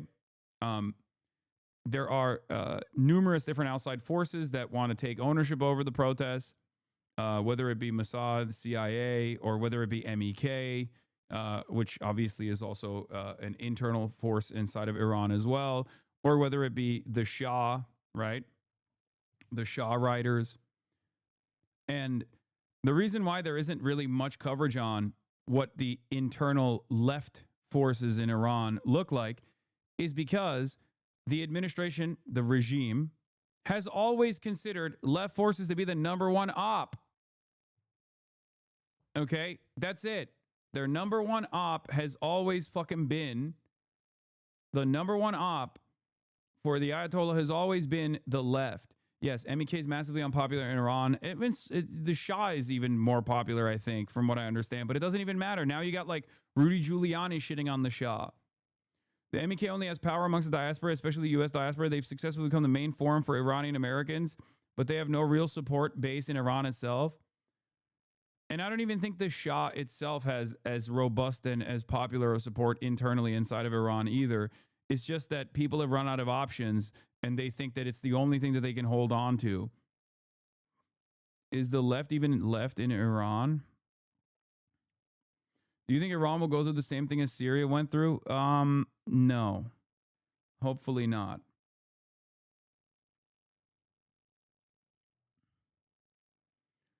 It's crazy though that the goal, I think, broadly the goal from the West is to balkanize Iran, which would be devastating.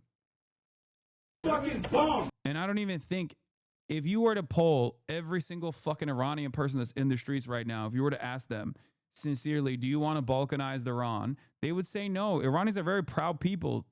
Okay? They're very proud people. They've literally have revolted against Western intervention over and over again. So, like, I don't think that they would be on board with like the complete destruction of this, 1,000-year empire with like 1,000 years of history in general. I don't think they would be on board with that at all. So it's a complicated situation for that reason.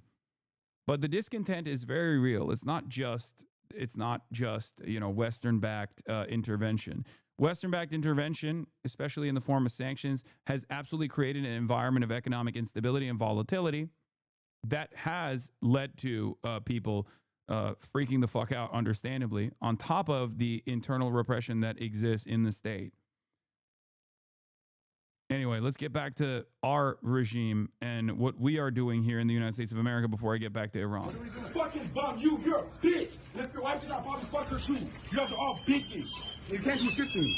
You can't do a thing to me. Get the fuck out of here. Get the fuck out. Nobody fucking wants you here. Right, get the fuck out. Walk the fuck out, you stupid bitches. Get the fuck out of here. You dumb. Get the fuck out of here. You fucking coward. You're a fucking coward, bitch. You're a fucking bitch. Hold on, baby. I'm on the phone with you bitch ass niggas. Get the fuck out of here. Get the fuck out of here, you stupid bitches. You're a fucking coward piece of shit. Fuck you. And if you didn't have a gun or a badge, I would beat the shit out of you. Take that fucking badge off and that fucking gun and see what happens to you. You shut the fuck up. Grab fucking tongue. You're a bitch. Get the fuck out, you fucking pussy. You fucking bitch ass white boy. I'll fucking spit on you. Fucking get out of here. Get the fuck out. Fuck out of here. Fuck out. Stay back. Stay back.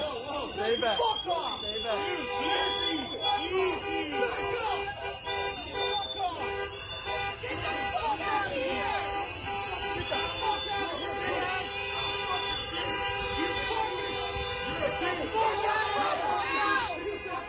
Nobody wants you here. Nobody wants you here. Fuck nobody wants you here.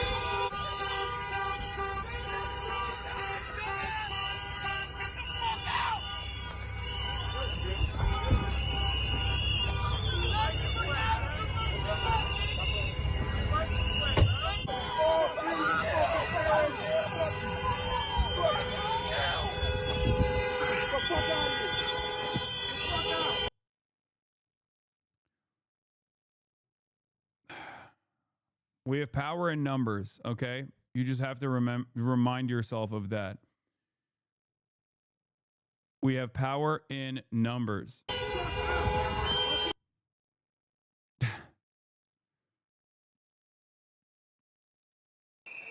Border Patrol confronted by a crowd after questioning man at a Minneapolis gas station. How do I know you're a citizen? If you go two ways, I can take you. Like, what's going on here? Like, what do we think is happening here, guys? What the fuck do we think is happening here? Why is this good? Why is this normal? Why are we normalizing this? Like, what the fuck? What the fuck is happening here, brother? Oh, you just have random dickheads roaming the fucking streets, walking up to every black or brown person, being like, show me your papers. That's what we're about now? That's America now? That's what we're doing? And before people say, oh, this is what America's always been about. Yeah, not to this fucking degree and never to this. Like, there have been periods throughout history where it was there was an environment of repression, an environment of like racialized hatred, animosity. Oftentimes it was actually delegated to like the Klan or non-government entities in general, okay? But in modern day, in this day and age, in 2026, this kind of attitude is identical to the fucking Nazi regime. And the very fact that there's still 20% of the population that doesn't realize what the fuck's going on is crazy, okay? I mean, this is a 1-to-1. And it's ironic because this is what I said was going to fucking happen over and over again. I kept repeating over and over again. Why is no one talking about this? Was the number one thing. If you were in here during the election cycle, one of the things that I kept repeating over and over again was, guys, they're going to do mass deportations. They're going to do Gestapo. They're going to do mass deportations. Imagine what that looks like. What do you think that will look like? That would mean, you know, militarized units in fucking every neighborhood demanding to see papers and then shipping them off to concentration camps. Okay? Why are the Democrats not bringing this up? Why are they not routinely saying this is completely unsustainable?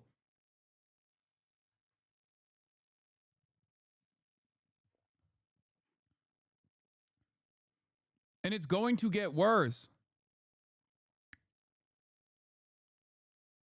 Did people in Germany treat the Nazis like this? I mean, first, yes. And then you know what happened? Okay. Not only a failed revolution, but also what ended up happening is, and this might come as a surprise to at least, liberals who don't have any understanding of the history of Nazi Germany, they started arresting the people that were fighting back. And the people that were fighting back, at least in an organized manner, were the communists, were the socialists, were the trade unionists. Those are the people who were fucking fighting back, actively taking up arms, as a matter of fact, taking up arms against the brown shirts, right? Why are you not talking about Iran? Brother, I was just talking about Iran. I'm going to continue talking about it right now in a little bit, okay? If you want to come back in a little bit when I go back to the commentary on Iran, but like we're experiencing, you know, our version of Iran here in the United States of America, so I feel like it's still important to explain it, you know? It's a little bit reductive to say, but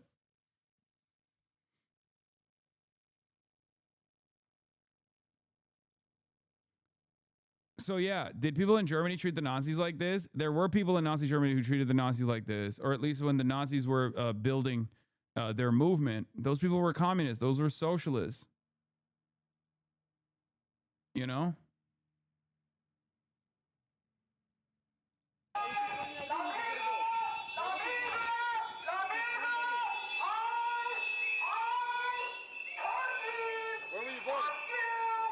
You act like police are normal and ICE are the only bad guys?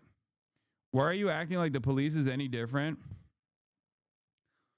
At least as a function, there is utility behind the police force. The problem with policing in this day and age, or at least throughout history, is that it has always protected the interests of capital. But in theory, there is a necessity for at least some kind of democratically organized unit of people that are actually maintaining law and order, at least the presence of law and order, or solving crimes, for example. Okay? The problem with policing in the United States of America, at least historically and certainly in contemporary society, is that they do not abide by those principles at all. They don't do their fucking jobs. They're not accountable. They don't do their fucking jobs. I demand that they do their fucking jobs. At least in this circumstance, one of their jobs would be to protect those fucking citizens from the Gestapo. Okay? In any case, both of those things can still be right, okay? But it's an idiotic argument to make in this moment. Like, please, oh my God. That's hilarious, Hasan. ACAB. I know, guys. I know. It is their job to side with the state. Wake the fuck up, man. Brother.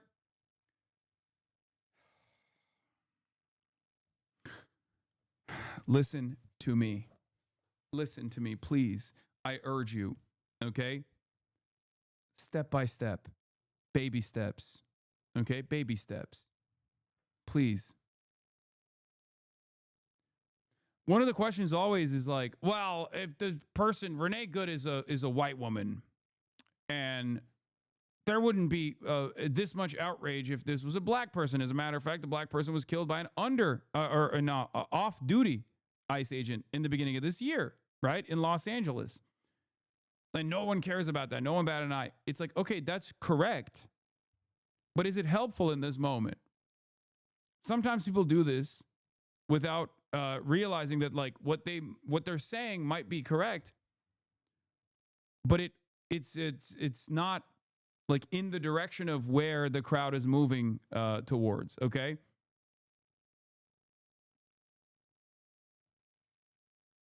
I don't know if you realize, but there's not a lot of time left for fucking baby steps right now, Hasan.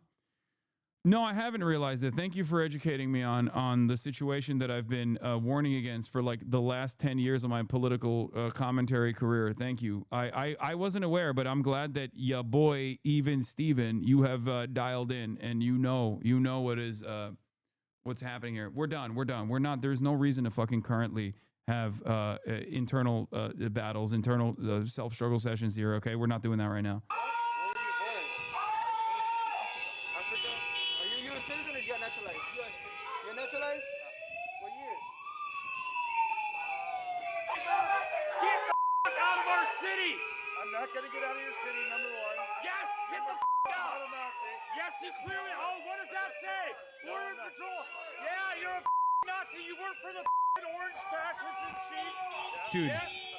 Dude, by the way, yo, Godspeed to all the fucking liberals out there, dude. This is why I say the liberals are far more radical than the Democratic Party is.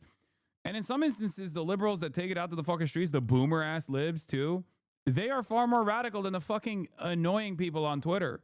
Like, they're out there literally getting in the face of cops and being like, fuck you, suck my dick. You love the orange man.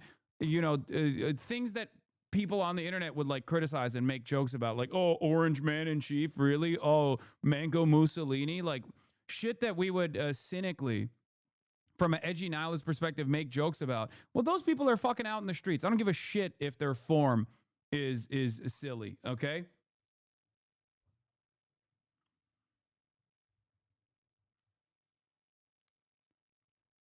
Why are you giving liberals credit for what leftists are doing? This is not just leftists that are doing this. Let's be real. There are plenty of liberals who are themselves engaging in leftist actions right now at this very moment.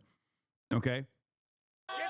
What left is saying you're working for the orange fascist Mango Mussolini? Yeah, they're saying there's a dang Cheeto in the White House, but this time they're saying it directly to a fucking Gestapo agent, okay? Out on the goddamn streets in an effort to protect the members of their community. So they can say whatever the fuck they want. Number one, I'm not gonna get out of your city because I live here. Oh, you want to make? You want to make?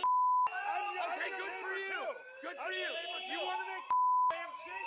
Look at that. Look at that. Look at that little piggy. He's leaving.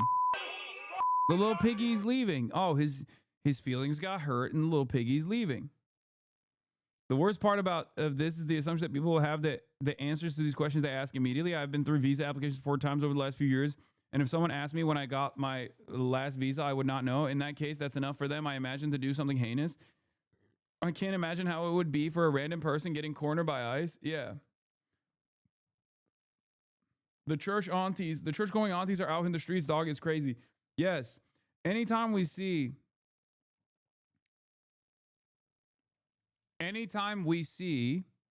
these sorts of incidents take place, anytime we see like mass protests and whatnot, I look at the crowd, okay?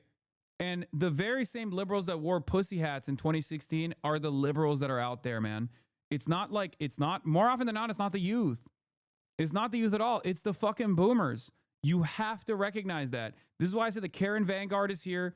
This is why I said the Antifa is here. They are the people who are taking it to the fucking streets. You cannot fucking deny that. Yeah, current day liberals are like, there's a freaking orange Cheeto in the White House and we're gonna fucking kill him. No, literally, the average liberal's position nowadays is basically like we must water the trees of democracy with the blood of tyrants, that happen to be a dang Cheeto in the White House. People love to talk a big game about dark woke, but the dark woke is the fucking aunties out there, dude. Straight up. It's the radical wine moms. Globalize the Antifada. Exactly.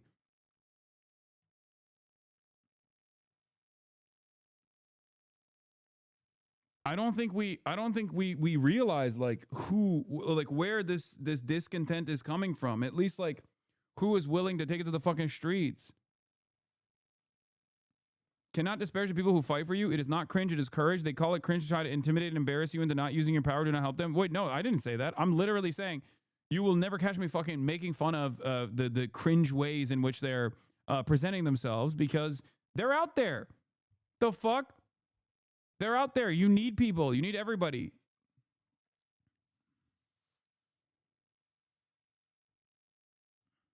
And these people are out there, okay? Ban incoming for who? No, I know that person was talking to chat. I know.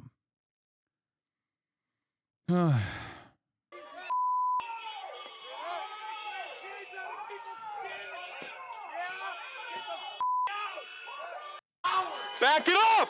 Tensions reach boiling point in Minnesota as ICE immigration enforcement agents continue to patrol the streets in the face of a growing backlash. On Sunday, officers forced entry to this home, arresting a man. His wife showed journalists at the scene paperwork relating to his removal, a warrant signed by an immigration officer, a document that does not authorize agents to enter a private residence. Okay, so that was illegal. That was fucking illegal. Who's gonna stop them? Like, that was fucking illegal. We talked about the distinction between an ICE administrative warrant that is signed by an ICE agent or an ICE, manager or whatever, an ICE administrator, versus an actual judicial warrant. You cannot break the fucking door of an American or anyone really on U.S. soil like that with an ICE administrative warrant.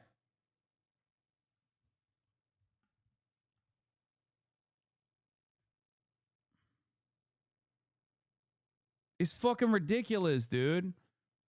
They're dressed like they're in Desert Storm while in a mundane suburbia, a sort of end result of decades of tactical LARP being done by the absolute lowest common denominator that washed out of normal police hiring. ICE agents stormed a Minneapolis home full of kids, pointing rifles and ignoring pleas to lower them. The warrant shown appeared incomplete. The man arrested had just checked in for a routine appointment.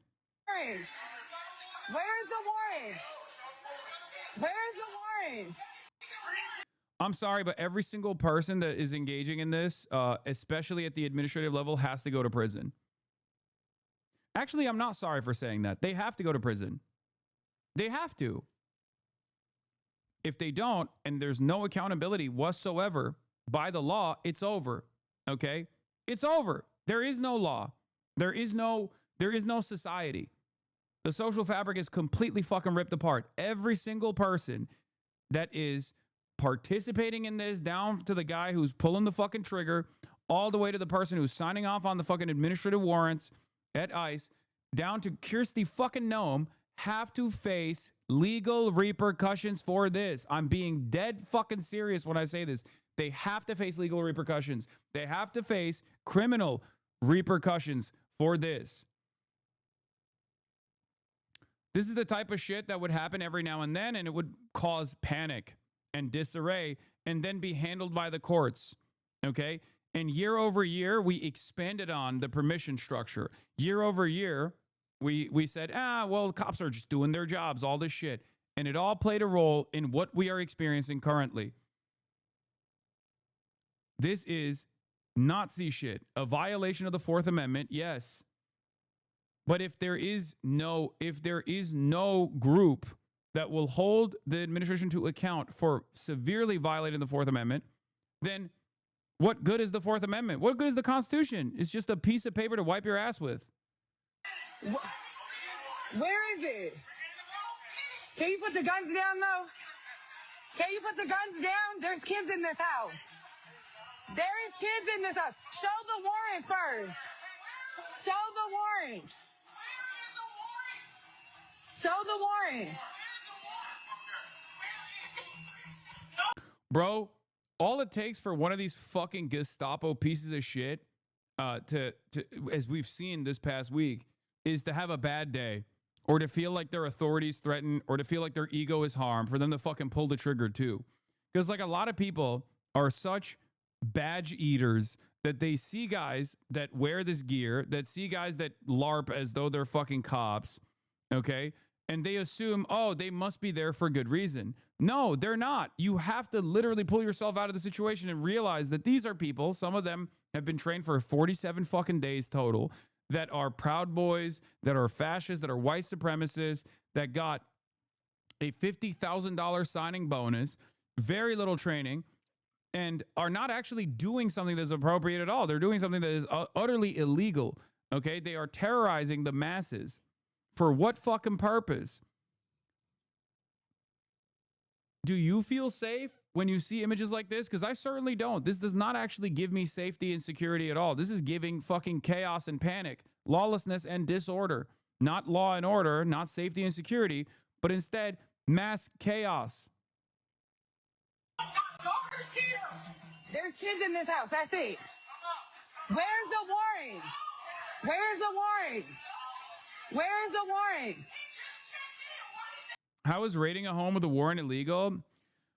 So there's two different kinds of warrants. There's an administrative warrant that is a ICE warrant. Okay, that means nothing. It has no legal basis for entering someone's home, but they use that as a lie oftentimes to say like, oh, well, we have a warrant here, right? And I've described it before. And then there's a judicial warrant signed by a judge. If you don't have a judicial warrant signed by a judge, under the Constitution, you have no reason to allow ICE agents or any cops to come into your house, okay? The only instances where a police officer, not ICE agents, but a police officer could at least like entertain entering your home, potentially unlawfully, is if they actually see who signs the administrative warrant, an ICE agent, like an administrator at ICE. So it's a real like, you know, make work bullshit fucking piece of paper that you use. We've described it before. I've described it before, obviously, when we were talking about the DoorDash woman who ordered DoorDash and then had the dasher run into her house, and then ICE agents were like surrounding her home, and they were lying and saying they had a warrant.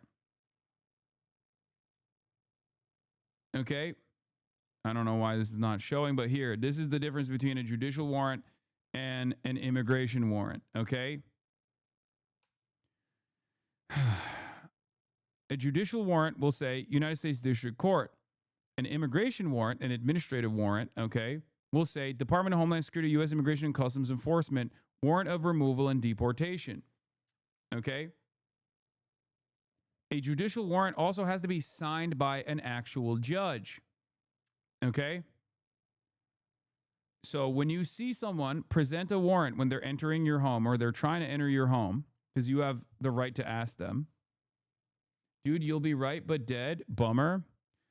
I mean, this is not an argument. You're just a fucking cuck. Like, you're openly showcasing that you are a ginormous cuck.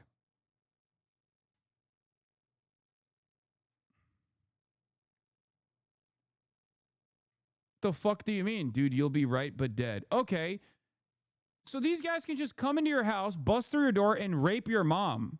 And sorry if you push back on that, if you fight back against it, and you don't roll over and also show your asshole so they can fuck it too, you're actually going to die. Sorry. You should have rolled over and let them rape your mother and you as well. You should present your ass cheeks so that they can fuck it. Sorry, otherwise you're dead. What is this? How are you so fucking cocked? What the fuck are we doing? Excuse me, officer, I'm popping my pussy for you, sir. I love law enforcement.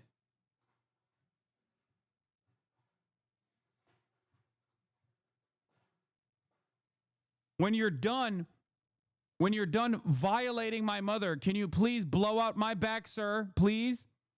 No warrant necessary here. Come in.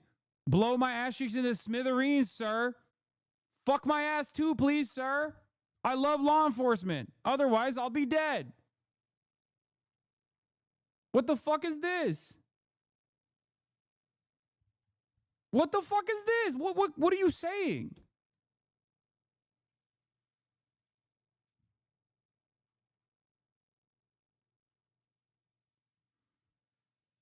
I don't get it. I don't think you're a human.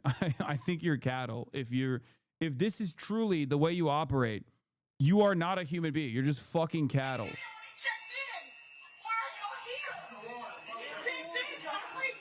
Get the paper. Please get the paper. He's not coming out until I fucking see it.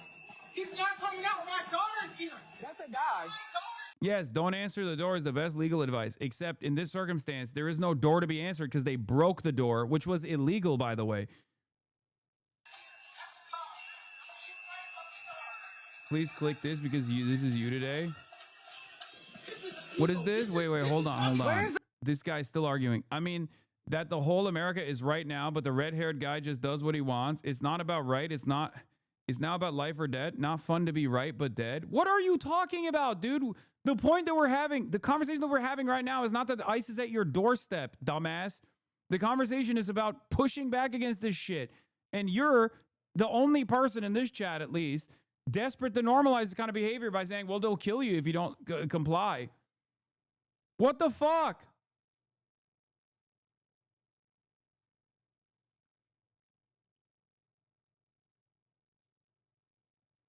That video calling Asmonfold a rat had over 500,000 likes on IG. Every comment shitting on him at thousands of likes. His stench is broken containment of regular people are starting to learn how fucking vile he is. Yeah, fuck Asmongold. Who gives a shit about Asmongold's point of view here?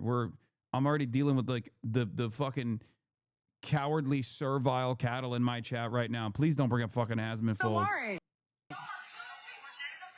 You should have the paper before you hit the door. That don't matter nothing. You come with a warrant. You do have to show a warrant. You guys see this all on live. He said he doesn't have to show a warrant. There's nobody in here but my babies. Sugar, stay in your room and shut the door. Like, that's illegal. They can't do that. That's just fucking ridiculous. I'm not even touching nobody. Get your hands off of me.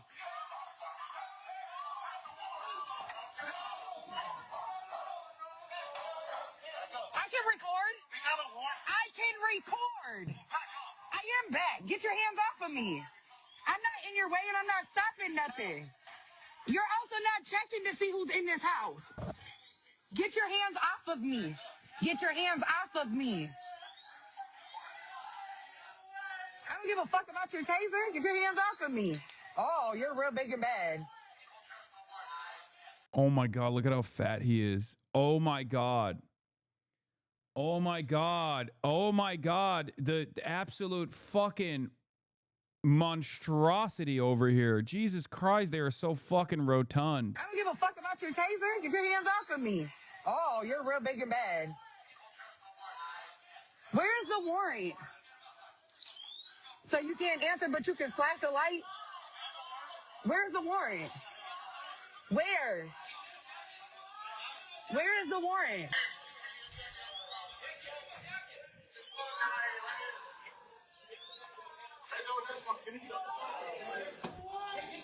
Back up. Back up, because he's asking me to do something, so now you back up. Can you tell him to back up with this taser? She's in her room, sis.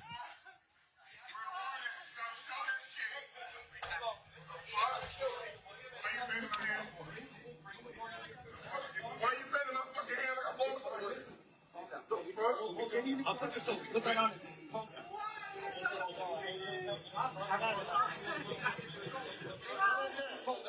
Big and bad. That's what they are. 49th and Russell. 49th and Russell.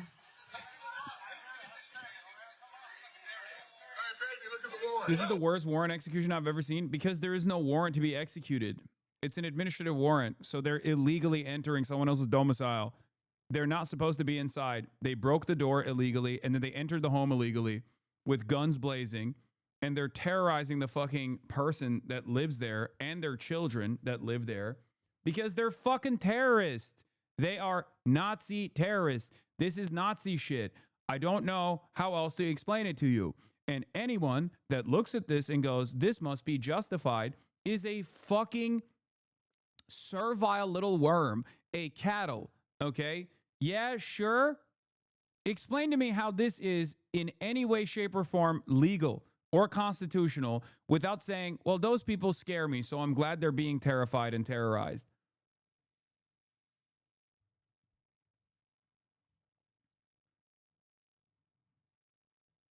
That's it. All of this stems from, as Matt Christman calls, the dual sadisms of American politics. Oh, well, my enemies have harmed me. I have decided that my enemies have wronged me. They've harmed me. It's liberal women with blue hair. It's black people that have, it's black teenagers that bullied me in high school. And all of these are the real villains in society. And it's the liberal elite that prop them up and never give me my never give me what I am supposed to get from society. So at the very least, I can vote for a guy who's not going to fucking improve my material circumstances in any way, shape, or form, but will actually destroy my enemies, will harm them, will terrorize them, will hurt them. That's it. That's it.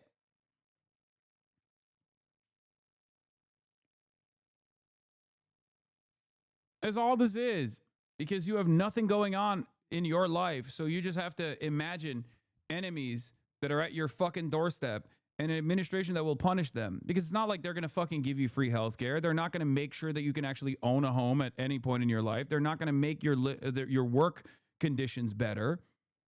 So you just have to sit there like the servile little cuck that you are and imagine that at least there's someone else in the fucking crosshairs, so that makes my life better in comparison. That's it. You're fucking cattle. You are dumb cattle. You have no self-preservation skills. And if the police were really there to protect the community that pays them, they would protect them from illegal actions like that. Exactly. Exactly. The fuck are we doing?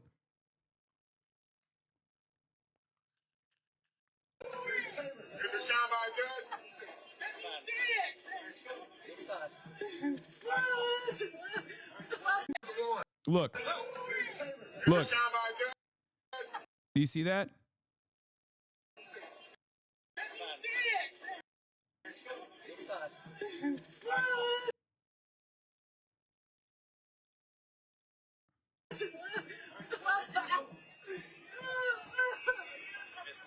Get your hands off of me. Y'all the ones who need to keep your fucking distance. Y'all so big and bad, but let's see what type of citizens you are on the street without this bullshit. Something.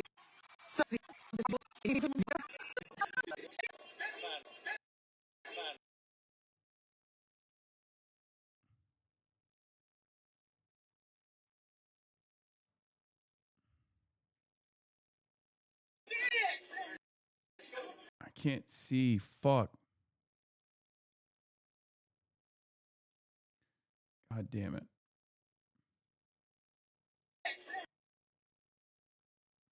Aren't there different levels of judicial warrants even? Like an arrest warrant versus a search warrant? Yes. I don't know if this is a judicial warrant at all. And no, the key doesn't work.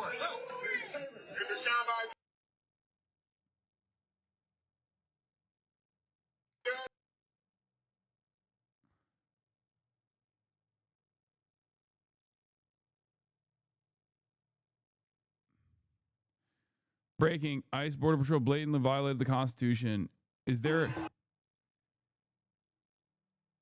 This is the only thing... Oh, wait, hold on. This may be a little bit clearer. Let's take a look.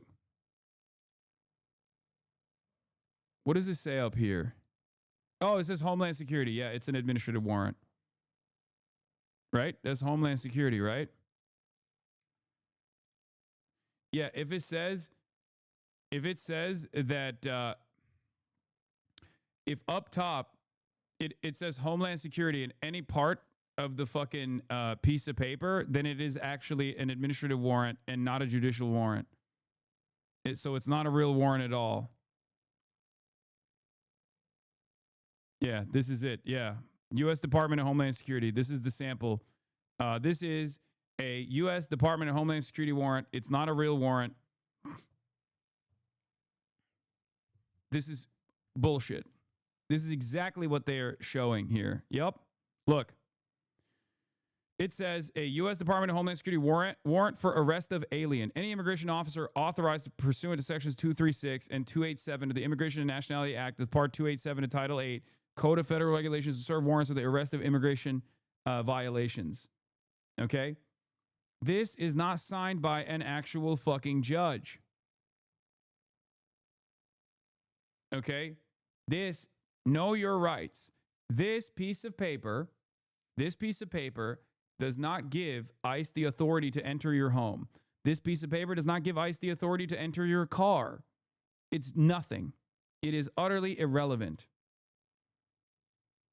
And the fact that they have like little holes on the top means that they just have like a bunch of these papers that they sign off in their fucking car and they just like rip it off to be like, see? See? It's irrelevant. Okay? This is fucking bullshit. You need something that says at the top, the United States District Court.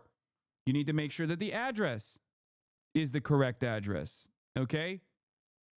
You need to make sure that when you look at a judicial warrant before they enter your home, you need to make sure that the address is the correct address. You need to make sure that the date is the current date to make sure that the warrant is not expired. Okay? You need to see if only the person and property in areas specified may be searched. Sometimes it could be the whole house. You need to actually see if it's signed by a judge, and you need to see what the actual, who the actual judge is. If the answer to all of these is yes, then it is likely a valid judicial warrant. Okay, how do you fight this warrant? You just tell them, fuck off. You don't have the right to get into my house. That's it. Except these fucking dipshits didn't even do that. They busted through the door, which was illegal. They don't have the right to do this. They can't do this. This is unconstitutional. Now, before people go, oh, laws. If we're getting to a point where a permission slip from the fatter guy in the car is enough for you to do this, then there might not be any rules at all at that point.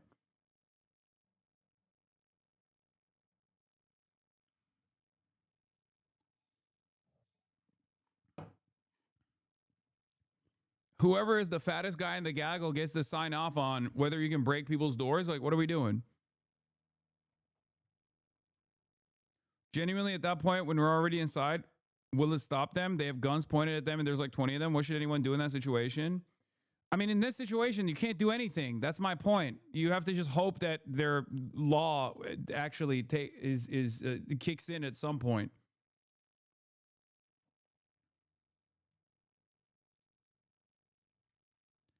Ask yourself, if ICE is going door to door, what's next? Armed federal agents took a man away in handcuffs. A woman came out of the house and said the man was her husband. It also appears ICE used an administrative warrant, not a judicial warrant. That matters.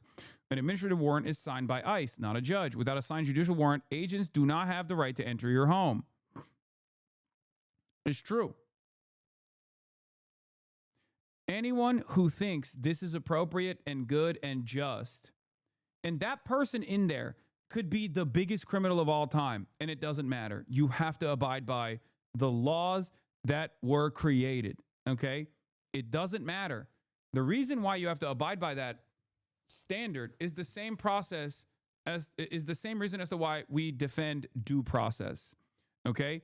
Because if we decide this is appropriate, no matter how severe the crime is, and there's no indication that this person was a severe criminal anyway, but it doesn't matter, even if they were, even if that was fucking Adolf Hitler in that goddamn house, okay? You have to abide by the rules that were set, because the next time they do this is not going to be Adolf Hitler. It's going to be you. It's going to be your parents. It's going to be your loved ones, and there will be no one that will defend you. Do you understand? That's the reason why we defend due process. That's the reason why we defend certain aspects of the Constitution around these fucking parts, including the Fourth Amendment, okay? No unlawful search and seizure. There is a reason for it, because an administration that seeks to violate the Constitution in this egregious manner, that will not be checked by the courts, that will not be held accountable by the criminal justice system at any point, will inevitably do this to you as well. That's it. And without those fundamental aspects that have been around since the fucking Magna Carta, there is nothing that remains that will protect you. At that point, it is truly might is right.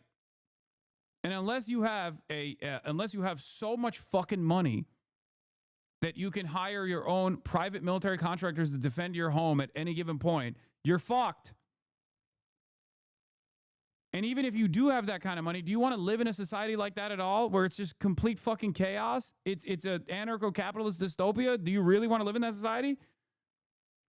I know that people like Elon Musk live in that reality anyway. They know that they're unaccountable. They know that no one will ever fucking hold them accountable. They know that they can get away with doing whatever the fuck they want to get away with. But if you're a random guy working at fucking Jiffy Lube, okay, what makes you think that anarcho-capitalist dystopia is actually going to be beneficial when this current liberalized system that is failing right now is not helping you? You're still a fucking wage slave. So what makes you think you will be a god in the next iteration? What makes you think that you'll be anything but a slave in even worse conditions? People do not have the capacity to understand this, where they go, oh, just comply or die, comply or die. It's fucking ridiculous. Yeah, you're describing Rust, but with people who have massive head starts. Oh no, exactly.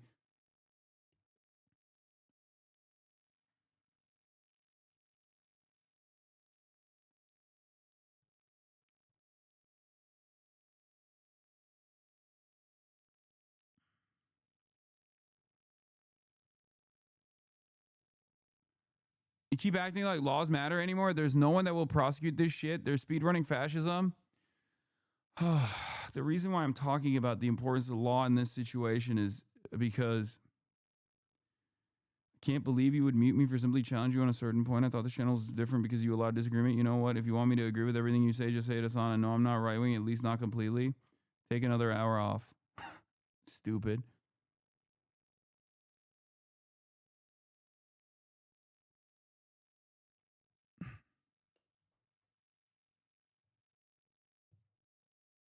Every day.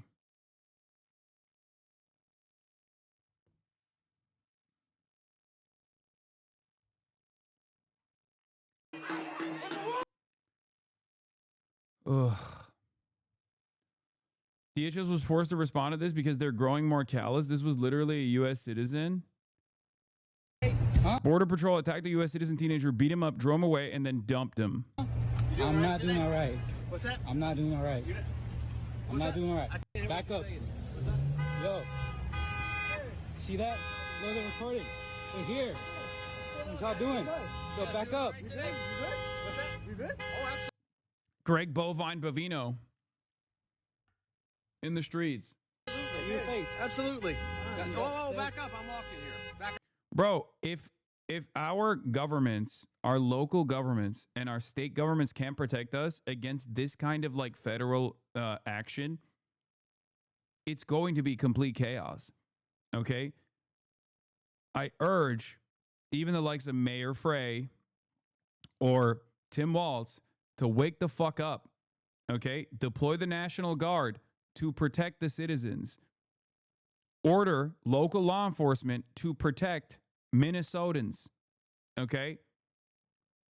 Because if you don't do that and people realize that even local law enforcement and state and the state and the government is not on their side, it's bedlam from that point on. People are going to start taking matters into their own hands in an act of self-defense. This is where we are barreling towards. Okay? What the fuck? Would it be better to wait strategically until after we win the midterms? What midterms, man? What fucking midterms? What are you talking about? What do you mean? What are you talking about? What are you? I'm here to learn. Okay, brother. They're doming people on the fucking streets. They're busting through their doors. It's Gestapo time, and you're talking about the midterms.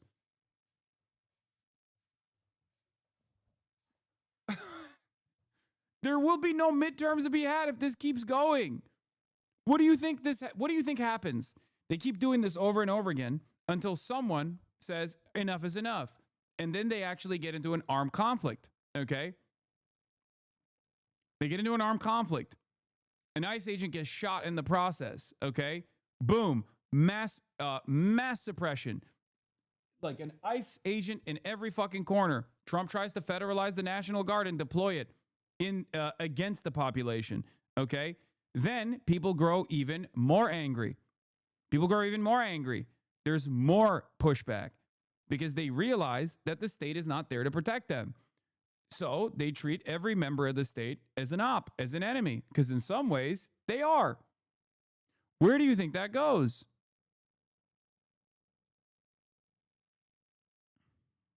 Where do you think that goes? More suppression, more repression. There's no more midterms at that point. It's martial law, which is what the administration wants. They want martial law. The American government wants to implement martial law. That's why I keep saying over and over again, they're moving like there's not going to be any elections whatsoever. And I know a lot of people will say, Edinger Mentum and many others have said, well, if that was the case, then they wouldn't be trying to gerrymander, and they wouldn't be trying to engage in like new redistricting initiatives in an effort to at least like make up for the numbers that they're losing in the midterm elections due to their tremendous unpopularity and all this shit. I think both can work at the same time. I genuinely think it's both. They're trying to at least like create some kind of fake democratic process by engaging in these acts of like redistricting over and over again in an effort to be like, well, see, we still have control. But I think that's just hedging their bets. I don't think that is their game plan. I think their game plan is this. Keep fucking pressuring. There will be no legal pushback. There will be no like local government pushback whatsoever that will entertain some kind of like constitutional crisis, okay? Because Democrats always are too fearful to actively defend their own constituents. And eventually, people recognize that reality. People recognize that there is no more defense. There is no local government that's coming to save you, and they take matters into their own hands. And in that process, when people take matters in their own hands, there's bedlam, there's chaos, there's violence. And there's even more violence in an effort to suppress said chaos and the violence for people who are engaging in an oftentimes legal act of self-defense.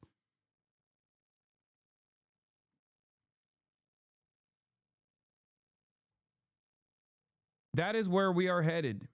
That is where we are headed down. That is the direction we're headed down. This guy said there's no way we wait for the ballot box. We need to go to the bullet box. The people are done. And murdering people for trying to flee and for obeying a command to leave the area, and then shooting her in the face like that after she drops her kid off at school. We have to show up with guns. We have to. There's no other way around it. I don't care if I don't have a Minnesota carry permit. I'm unarmed right now, but this is the last time I show up to face these guys without a weapon. There's no way. I got shot with a pepper ball 5 minutes after walking in here. I never laid a finger on them. I never raised a hand to them. I've only been using my voice. The time for speaking is over. The time for niceties is over. The time for peace is over. They fired the first shot. It is time to end this shit by any means necessary. Under different circumstances, I would say this guy's a fucking fed or something. And I'm going to be honest with you. I don't think this guy's a fucking fed. I think a lot of people are unimaginably fed up. It's gotten to a point. And for many of you that haven't experienced this kind of thing, right? You can't imagine what it feels like when you have, when as an American citizen, your whole life you have been taught that this is a nation of laws. Okay. There's rules in play that actually are supposed to keep these kinds of repressive forces at bay. Okay. There are rules that are supposed to stop the government from behaving like this.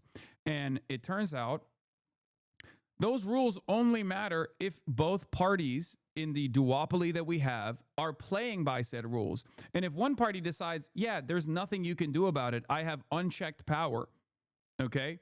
I can do whatever the fuck I want, and the other party just fucking keels over and says, go ahead, there's nothing we can do about it, then people inevitably come to terms with this new reality. The reality that is very different than what they've learned about American existence, okay? And I think that's where a lot of people are right now, especially a lot of people who experience this kind of violence, experience this kind of suppression.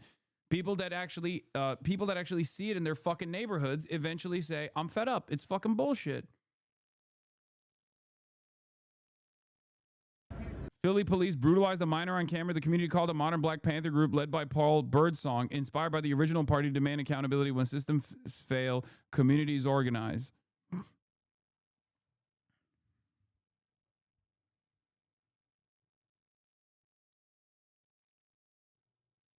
I mean, you're talking about, potentially going to a dark place in this country. Do you foresee We're there. This is the dark place. This is the dark time. We have people being sent to Salvadorian concentration camps. We got other countries being raided for their oil. We're in the dark time. There's no way out of this. There's no voting our way out of this. We can't wait till November. There's no waiting to the ballot box. We need to get to the bullet box. That's the only way. If there was another way, I'd be advocating for it. I've spoken peacefully. I've marched peacefully. I marched without Sharpton. I marched on Washington. I've been peaceful. I've acted peacefully. The time for peace is over. The time for any means necessary is right now. Yeah, he needs to be arrested and thrown in prison.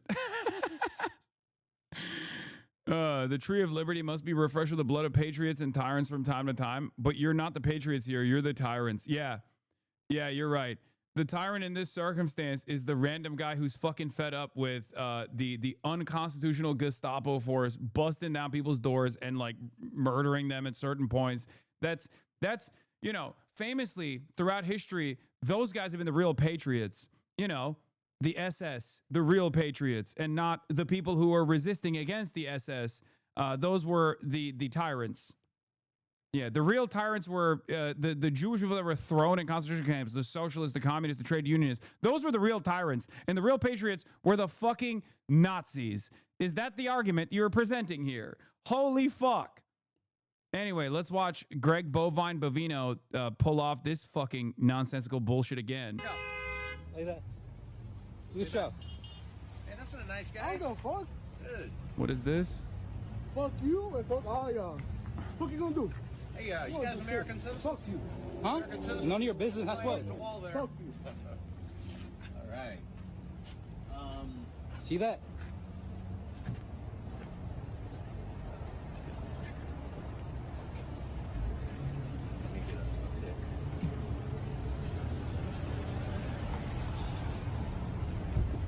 blocking traffic.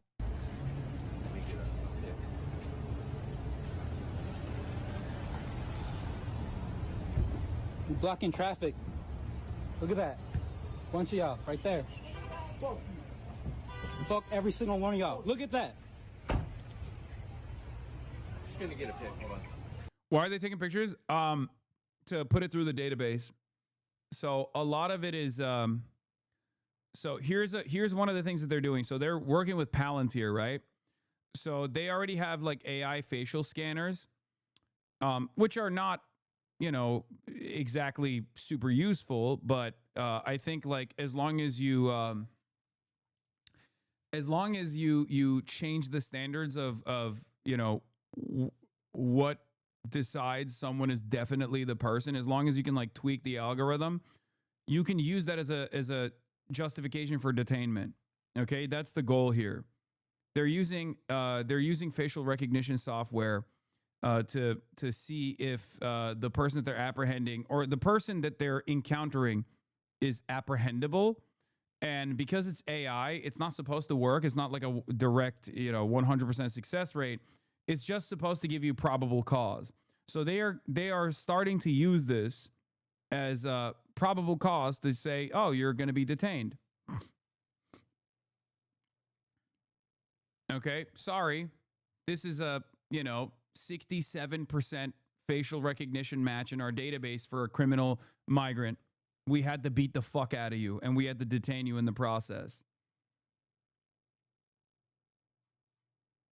Because that's what's going on here. Go ahead, take a pic right there. Let me get one of this guy here.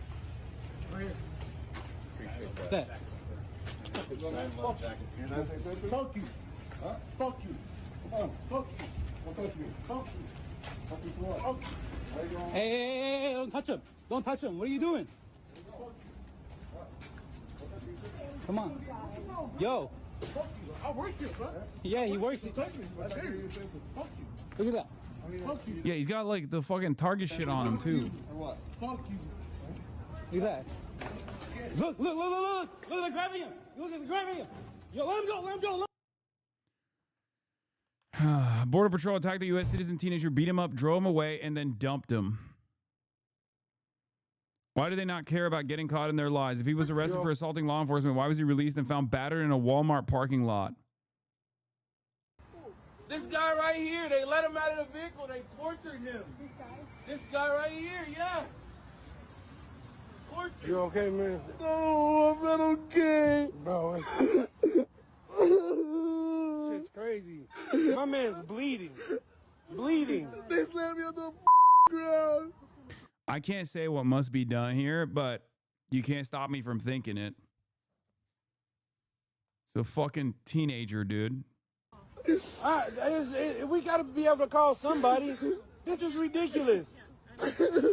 Bro, this is straight up fucking Israel, dude. This is straight up fucking Israel. Wake up. For people who like think this is just like, oh, this only happens in foreign countries or whatever. This is happening right now. Wake the fuck up. And anyone that thinks, oh, this is only happening to like, teenagers giving lip who are black or brown or whatever, if you don't think that this is going to come for you, you're a fucking moron. You do not even have the self-preservation skills of an insect.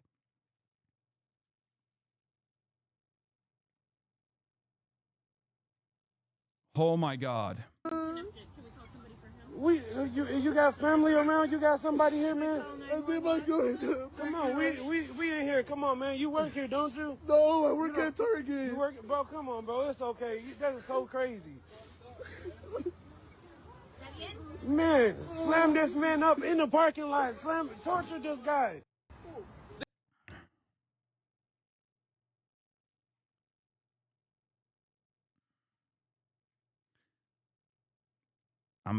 I can't say how I feel right now.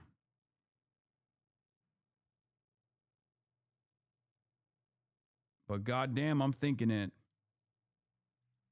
1 hour ago, Neon Neck. ICE agents detained a U.S. citizen legal observer in Minneapolis, smashing his car window, dragging him out, and placing a knee on his neck. Conduct banned under Minnesota law after George Floyd. It's getting crazier and crazier. It's very obvious to me that the mandate from the Department of Homeland Security, specifically from the federal government, is to just increase the intensity.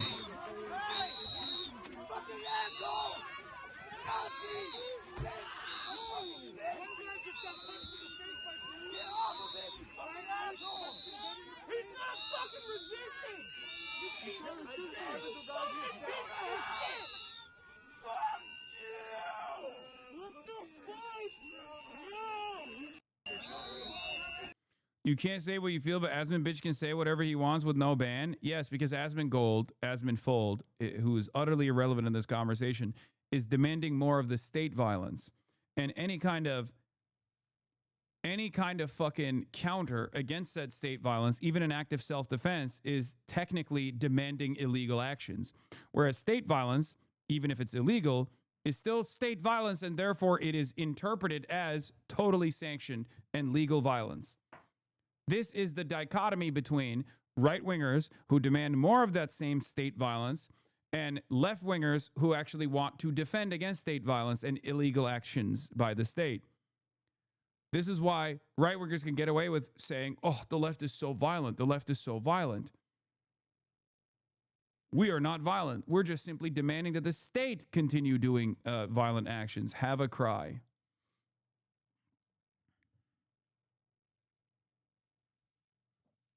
This is it.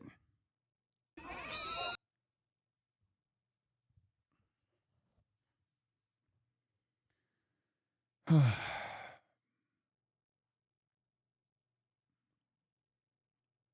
mean, what do we think was going to happen? What do we think was going to fucking happen? You got a bunch of deputized fat Gestapo roaming the fucking streets specifically for this purpose. Like, the goal of these guys is to do this, okay? The goal of these guys is to do this, is to terrorize the population. So they're doing their job. They're just following orders, if you want to call it that.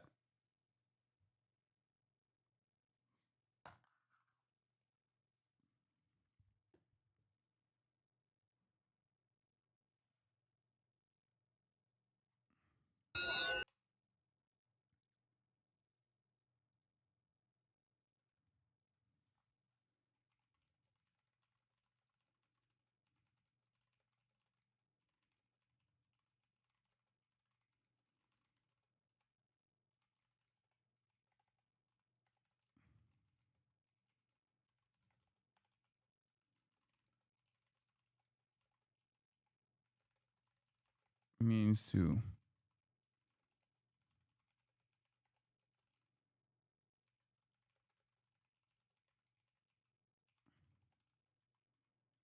Minnesota. Hold on, I'm tweeting, sorry.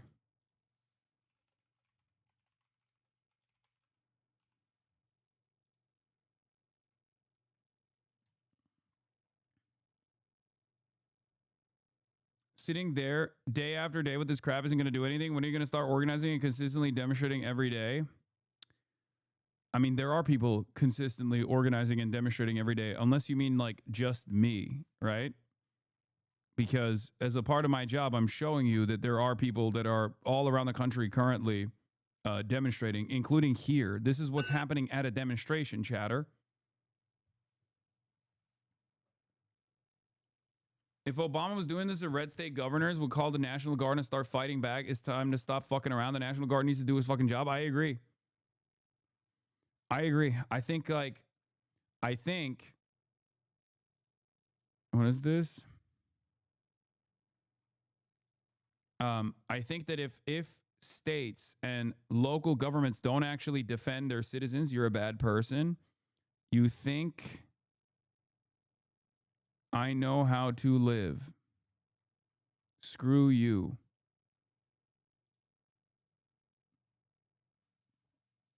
I would expect that this would be a moment of unity, I think, but I guess you somehow think you're magically above this kind of state repression, right? Is that what it is? In your mind, do you feel like this won't happen to you or a loved one? Or are you a member of ICE? Because either you're deluded, you're delusional, and you think that this won't happen to someone that you know, someone that you love, or yourself, or you think you're just going to join ICE at some point, I guess, and be a part of the fucking cruelty. Because it's getting to a point where you're either wearing the boot or you're under the boot.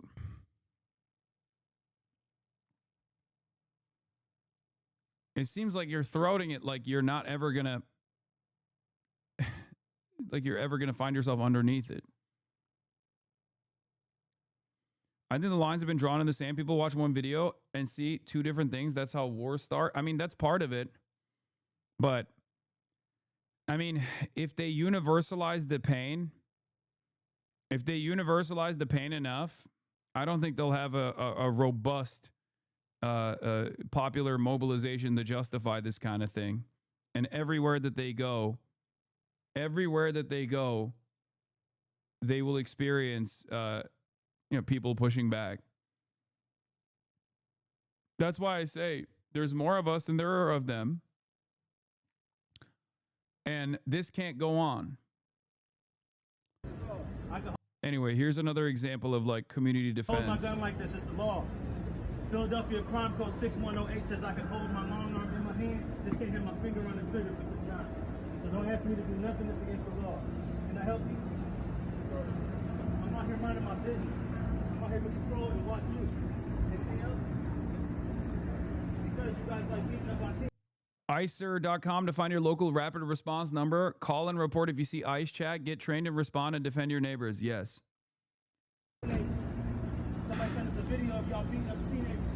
Y'all, it wasn't me. Huh? It was y'all. You're a police officer. You part of that. It was y'all. It was y'all. If you don't like to be labeled in with the slave catchers, you shouldn't have touched their hole, sellout.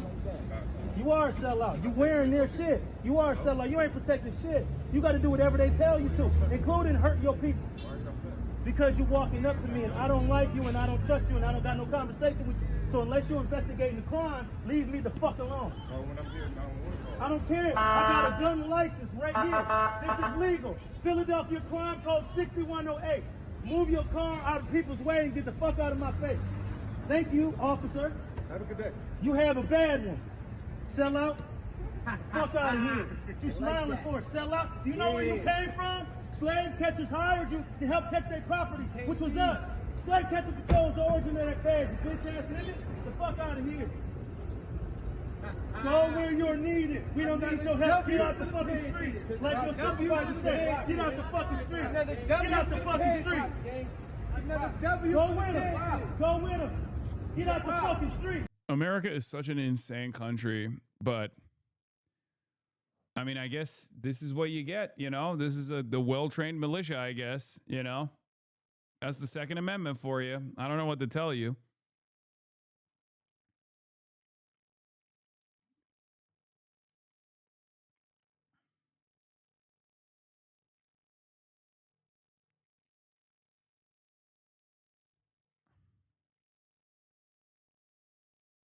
It's ironic because this lawful demonstration by the new iteration of the Black Panthers is precisely the reason why open carry was banned in the state that I currently live in, the state of California,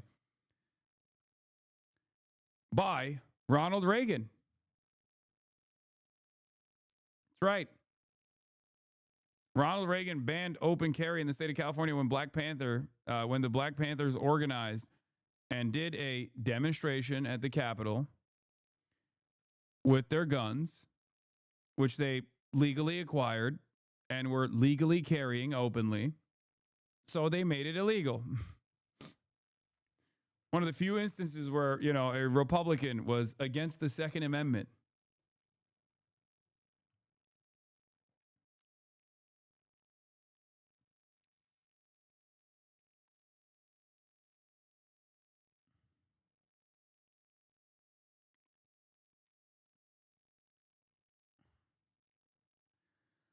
You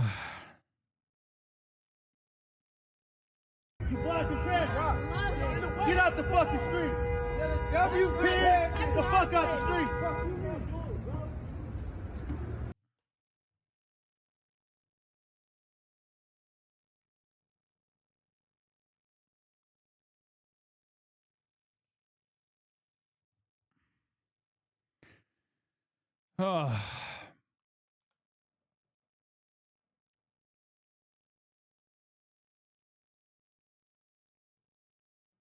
Anyway,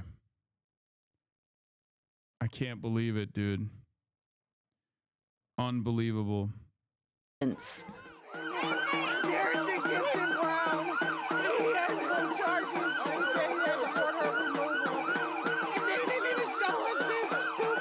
Deploying the National Guard would mean civil war now? Okay. I need to explain something to people, okay? The state always maintains the standard of violence, okay? Whether it be Israel against the Palestinians or whether it be the American government against the American people, okay? And those who make peaceful rebellion impossible make violent retribution or violent revolution inevitable, okay? When you shut off people's capacity to push back, when you make them believe that the state will never be on their side, when you make them recognize that the state is not on their side at all, eventually something's going to give. Okay? So yes, deploying the National Guard in this situation, and I don't even know how that this would work, but deploying the National Guard in this situation to protect civilians, the citizens of the state, would create potentially a constitutional crisis if the federal government at that point doesn't back away. But if the federal government at that point backs away, then this gives more confidence to other blue states, because it's very clear that Trump is just weaponizing federal law enforcement against blue states. That's it. Against minority groups that he wants to put in the crosshairs because he doesn't want people talking about Jeffrey Epstein. Only 0.6% of the Epstein documents that were supposed to be released in its entirety a month ago have been released thus far. 0.6%. Okay? So it worked. Trump immediately started talking about Somalians. They're animals. They're parasitic. We got to fucking crack the whip. All this shit. And then sent the goddamn Department of Homeland Security after that Nick Shitley video to Minneapolis. And then one of those psychopathic Gestapo agents ended up killing an American woman, age 37, Renee Good. And now it's fucking bedlam. But guess what? Ain't nobody's talking about the Epstein files no more. No one is talking about the pedophilic elite any longer and Trump's, personal involvement with the pedophilic elite. That's where we're at.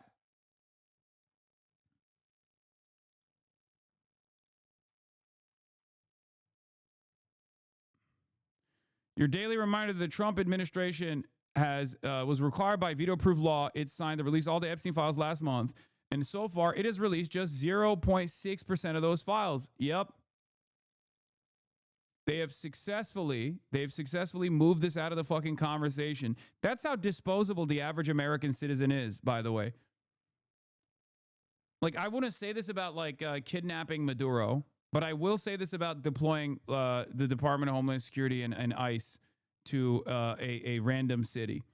Because some of these actions that he's doing for other reasons, for a grander design, right? American priorities shifting, the Donroe Doctrine, all this stuff is a goal of the administration in and of itself. It's not everything that the administration does is a distraction. But this 100% is. It's a distraction that has a higher purpose to bring about martial law potentially. Okay? And the only way to push back against this is if state governments and local governments realize what the fuck is going on and take the measures necessary to defend their citizens, to defend and protect their citizens. If that does not happen, eventually people are going to take matters in their own hands. And when that happens, and an ICE agent gets shot or something, okay, then they're going to use that as an opportunity to bring about martial law, tremendous discontent that needs to be suppressed violently, militarily. So the National Guard will be deployed at some point. So it's up to Tim Walz to figure out whether he gets to deploy the National Guard to defend his own citizens, or if it's the fucking president that federalizes the National Guard and deploys it in Tim Walz's stead. Okay? So the National Guard is getting deployed. Who gets to deploy it for what purpose is the real question here.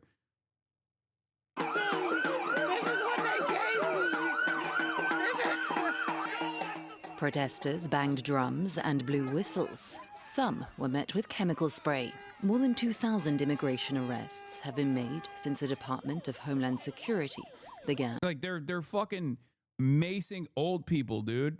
Its operation in December. Old white people. These latest raids come in the wake of the fatal shooting of Renee Good in Minneapolis by an ICE officer last Wednesday. Many residents are anxious about the situation. Public schools in their area are offering remote learning. I'm a teacher, and I think that the fact that ICE has been targeting schools around here, making it difficult for children to just like get a public education, terrorizing parents, the fact that I have to worry about my kids being outside because of this sort of terrorism happening out front is ridiculous. Minnesota is the latest focus of Donald Trump's campaign to remove undocumented migrants from the U.S. The state has a large population with Somali heritage, although the majority are U.S.-born and more than 92% are citizens.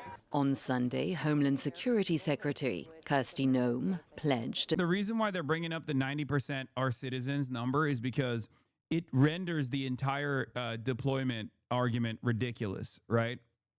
Like you're talking about targeting Somalis and 90% of them are American citizens. Like you're targeting them on immigration grounds and they're all fucking citizens. What are you talking about? What immigration grounds do you have at that point? That's the reason why it's important to bring that up, especially because a lot of people don't realize that Somali Americans are Somali Americans. They think they're just undocumented migrants or migrants in general. To send hundreds more agents to the area. He's a citizen! He's a citizen! He's a citizen! Stop! While I was on the ground, I was in shock. I just knew I was getting handcuffed.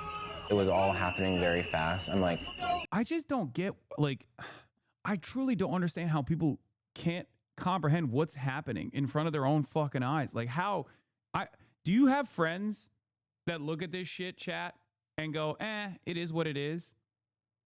Like, I don't know.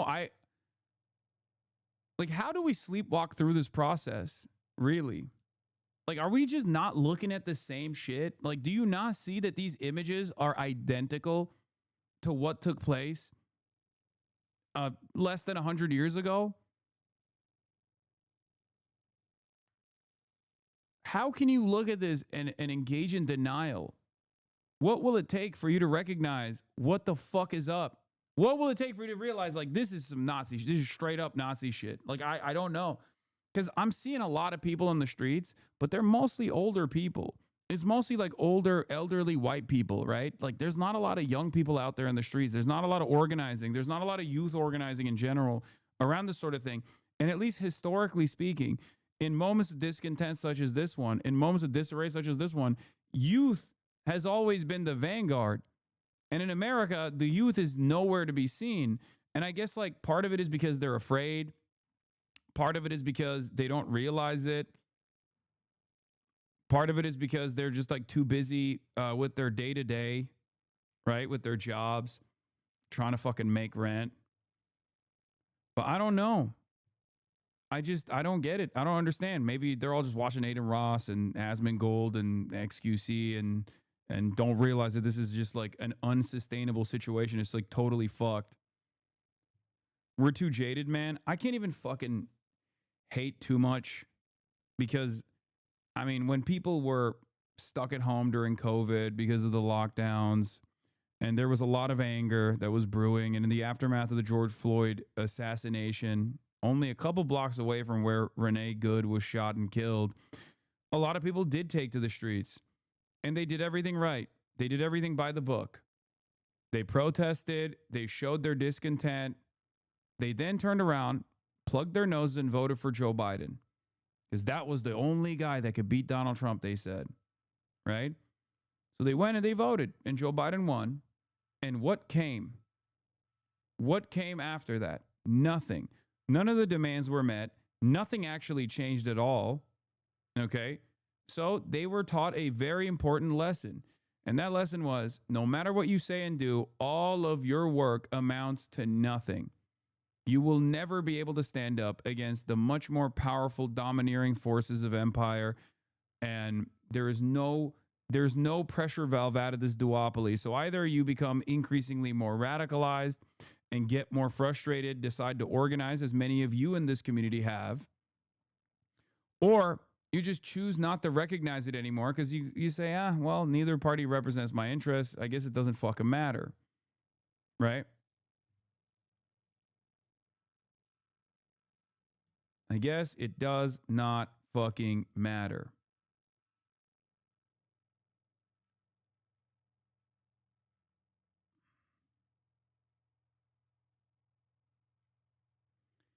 How did I get here?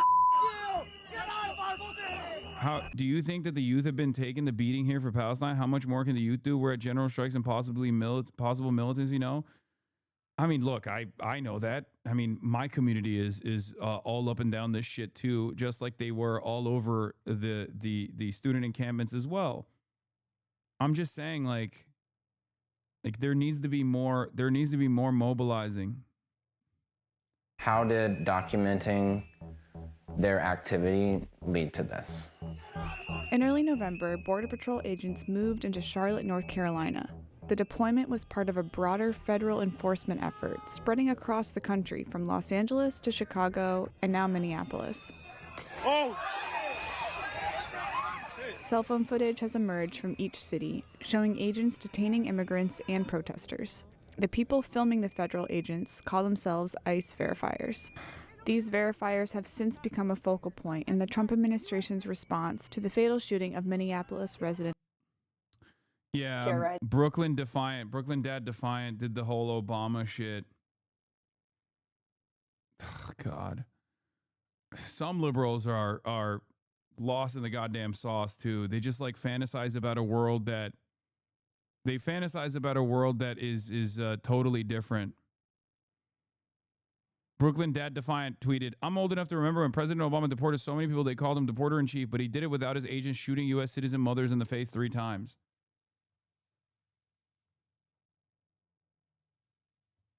Brother, is the problem from where you're standing the fact that like mass deportations are taking place, but you don't like the way they're taking place? Or is the problem mass deportations as opposed to mass amnesty?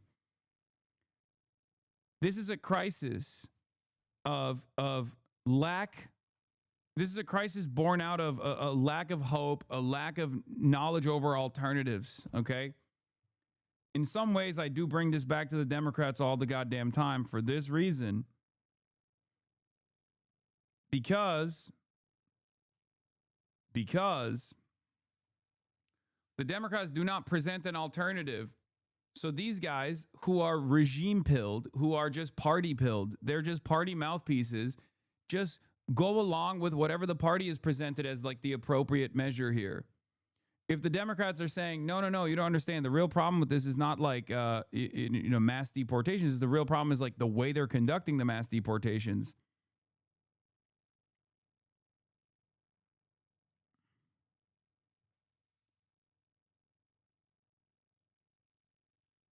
If the Democrats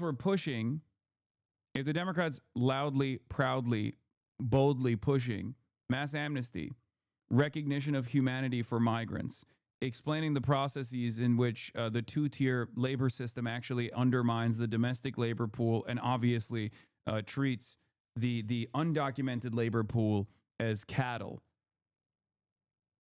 and seeking to address that dynamic, not through the violent apprehensions and deportation and kidnapping operations, but instead through processing their paperwork, recognizing decency, our shared humanity, and following basic international humanitarian laws, then these guys will be saying that too.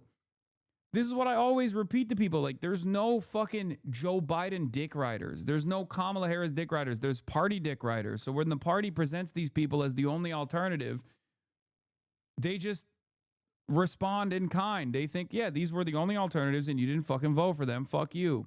You're my enemy too now. But if the party was presenting Bernie Sanders as the only alternative against Donald Trump, for example, these people will be the #1 Bernie dick riders on the planet. They don't have any ideological convictions. They're just responding to what the Democrats are showing is their worldview, is their politics, their ideology. Same goes for the Republicans too, honestly. I think there's a good deal of Republicans that would love Donald Trump even more if Donald Trump magically overnight turned into a fucking pro-healthcare guy, okay? They're just regime enjoyers. That's it. They like it. Democrats like the regime, and so do the Republicans. It's not about the policies that they're presenting.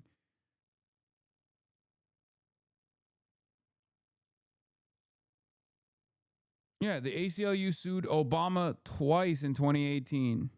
The Border Patrol was monstrous under Obama. Imagine how, not a 2018 article, but under the Obama administration, the ACLU sued the Obama administration twice. People do not actually factor in prior administrations. They get lost in the aesthetics of the Obama administration. He's charismatic. He's handsome. He abided by civility standards. Unlike Donald Trump, he wasn't rude. He wasn't crass. And they punished him endlessly for being black. And there's some truth to that for sure, right? There was a lot of hatred and animosity directed at Barack Obama because he was black. I mean, he is black. Sorry. I don't know why I'm saying was like he's no longer black or alive or something, right? But having said that, it's obvious that he also expanded the existing permission structure when he was president.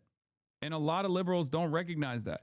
And a lot of Republicans don't understand why we criticize Barack Obama. They will come to us and say, oh, you don't care when Obama did it. It's like, no, bitch, I did care. I was there. I was fucking criticizing it. I was complaining. I was trying to get people to mobilize against Barack Obama too.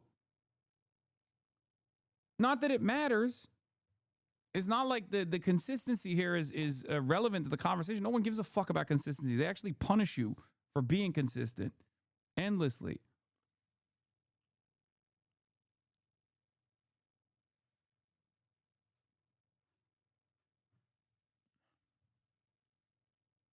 They call you a fucking socialist, communist tanky that's an ever-present danger to American democracy when you have a consistent position on this shit.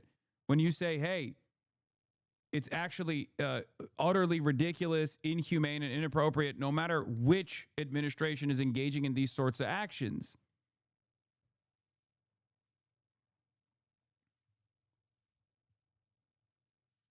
Ugh. Breaking. ICE agents in Minneapolis are seen arresting another teenager without verifying his identity first and admit to it on camera. In the video, the teenager calmly tells agents he can go inside and get his ID to prove who he is. The agents refuse. Instead, they say, we'll take pictures of headquarters and then force him into their SUV anyway. This is deeply alarming. Law enforcement is not allowed to detain people first and figure out who they are later without lawful justification. Yeah, guess what? ICE agents are not allowed to do that at all. Like, even cops are not allowed to do that, and cops at least have like more liberties in terms of like violating your liberties. ICE doesn't even. You're just kidnapping a child at that point.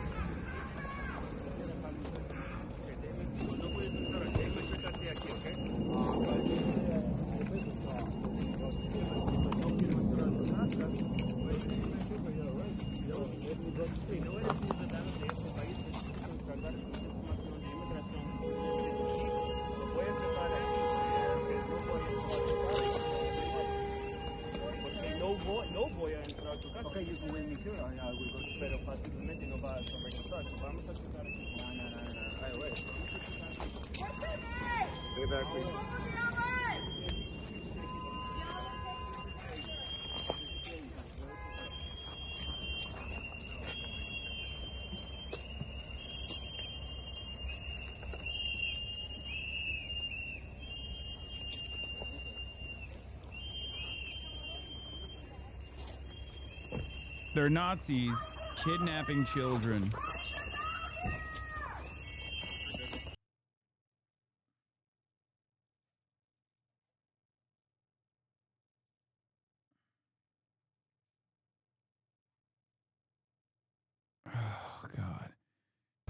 Nick Sorter hits a female. She was seen blocking him from filming her friend with a plastic shield. Sorter then knocks her to the ground, blocks her from retrieving it, and then things escalate in flashbangs. Pepper balls are deployed. Nick Sorter and Cam Higbee have escalated every situation they've entered into, whether it be Portland, Chicago, DC, and now Minneapolis. Final warning. It's one of those pig fuck Nazis, by the way, Nick Sorter. And Cam Higbee is the one in the background, I think, with the face shield. He's the one who's the PragerU correspondent that went to Israel.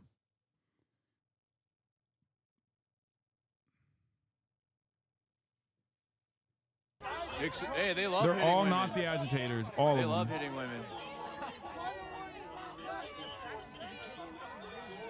Look at that's what these. Oh, there he hits her again. You just hit her again, brother.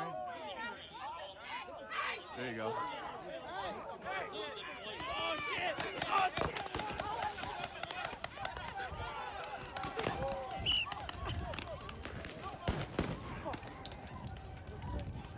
God, that fucking Nick Sorter.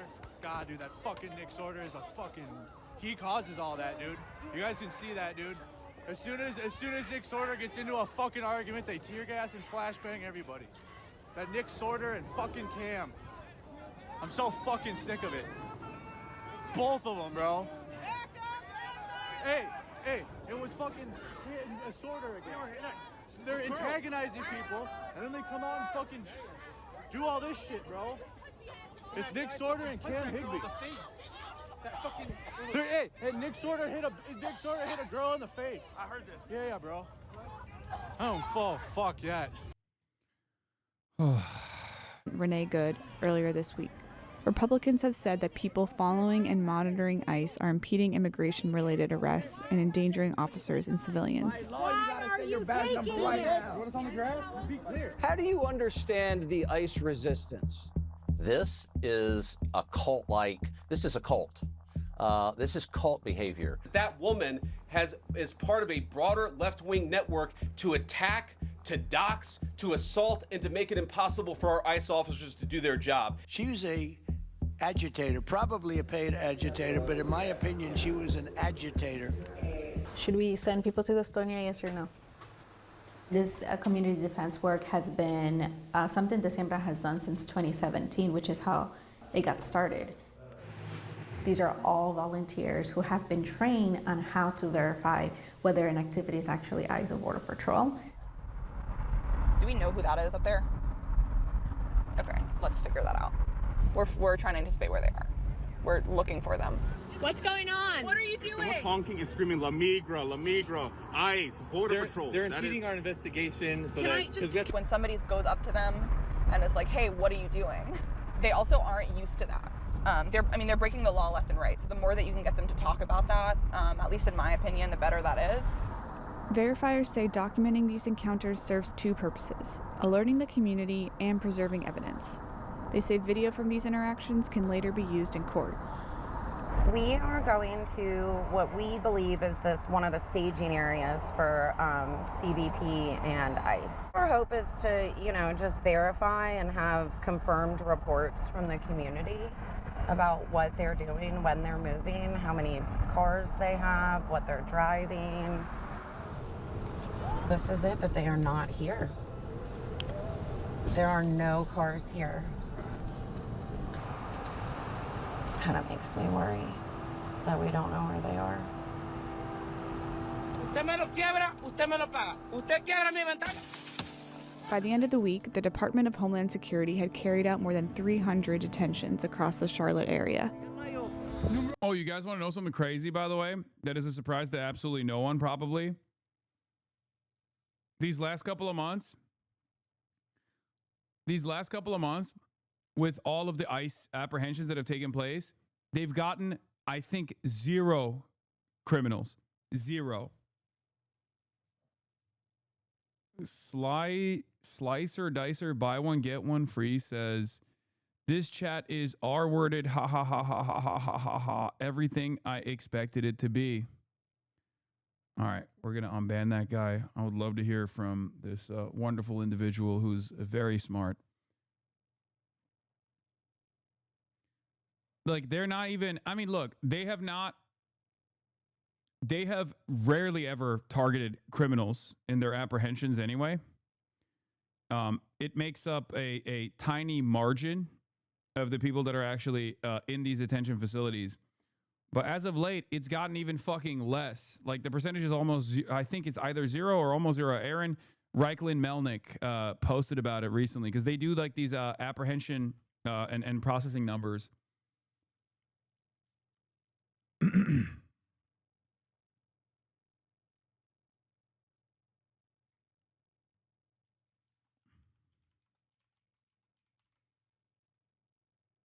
How did Slicer Dicer get banned already?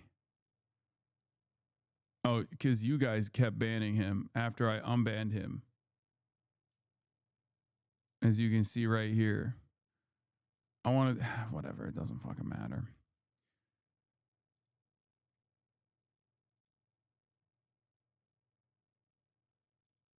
What is this? Here are the mugshots. Here are the mugshots of the men, women, and ICE arrested in Minneapolis before, during, and after the Renee Nicole Good shooting. These criminals have already been convicted. Mayor Frey wants these people to stay in the city. Their crimes include forcible sodomy of a young boy, young girl, rape of a teenage girl with a gun, trafficking. Dude, what the fuck are you talking about? If these, first of all, I don't believe anything that I see on Twitter. Having said that, however, if these guys have already done crimes, they are already in the fucking system. What are you talking about? These guys don't just like get released, okay? You don't fucking get released if you sodomize a young boy and a young girl. What planet are you living on?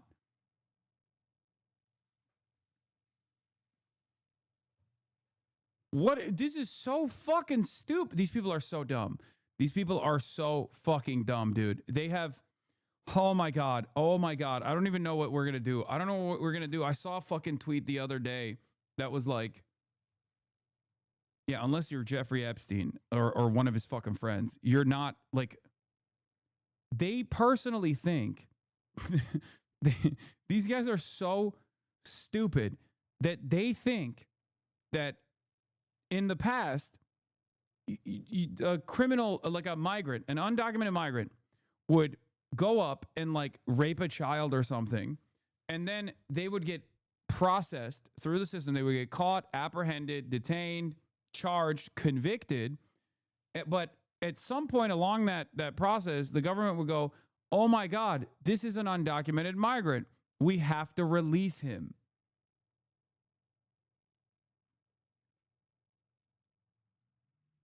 If you think that that was what was going on, you are genuinely too stupid to reason with. I do not know how we can have a normal back and forth conversation because you're not living on the same fucking planet. You're not living on the same planet as us, okay? You're not living in reality. You're out of your mind. There is no world where like any local law enforcement or federal law enforcement or any law enforcement at all or any courts at all will look to an undocumented migrant that has done a heinous crime and go, oh, dude, you're an undocumented migrant? Well, that's like, that means we can't prosecute you. You're a fucking idiot. The only people that rape young boys and girls that get away with it are the super wealthy, okay? That's it. As a matter of fact, the only people who even get away with, like, violating immigration rules while also doing a metric ton of heinous shit are, again, the super wealthy, including the wealthiest person on the planet, Elon fucking Musk, who at a certain point in his life was also in violation of American rules around immigration in the country illegally when he dropped out of fucking school. But of course, because he's Elon Musk, nobody cares.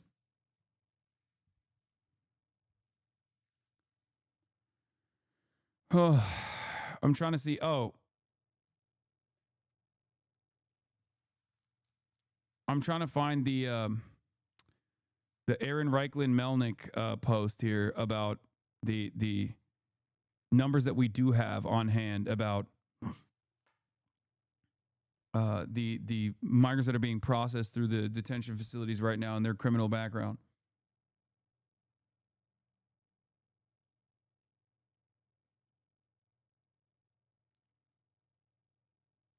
Crack that DP open for me, big fella. You want this? Do you want me to crack this open, this bad boy? A little Dr. Pepper Blackberry zero sugar. Engage in the juicy delights.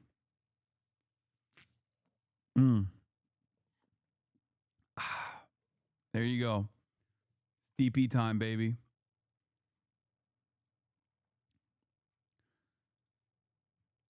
Dude, you know what's crazy? Someone in the chat said, someone in the chat brought up Agartha as a meme, and ever since then, has been stuck in my fucking brain permanently. Okay, I'm perma-fried.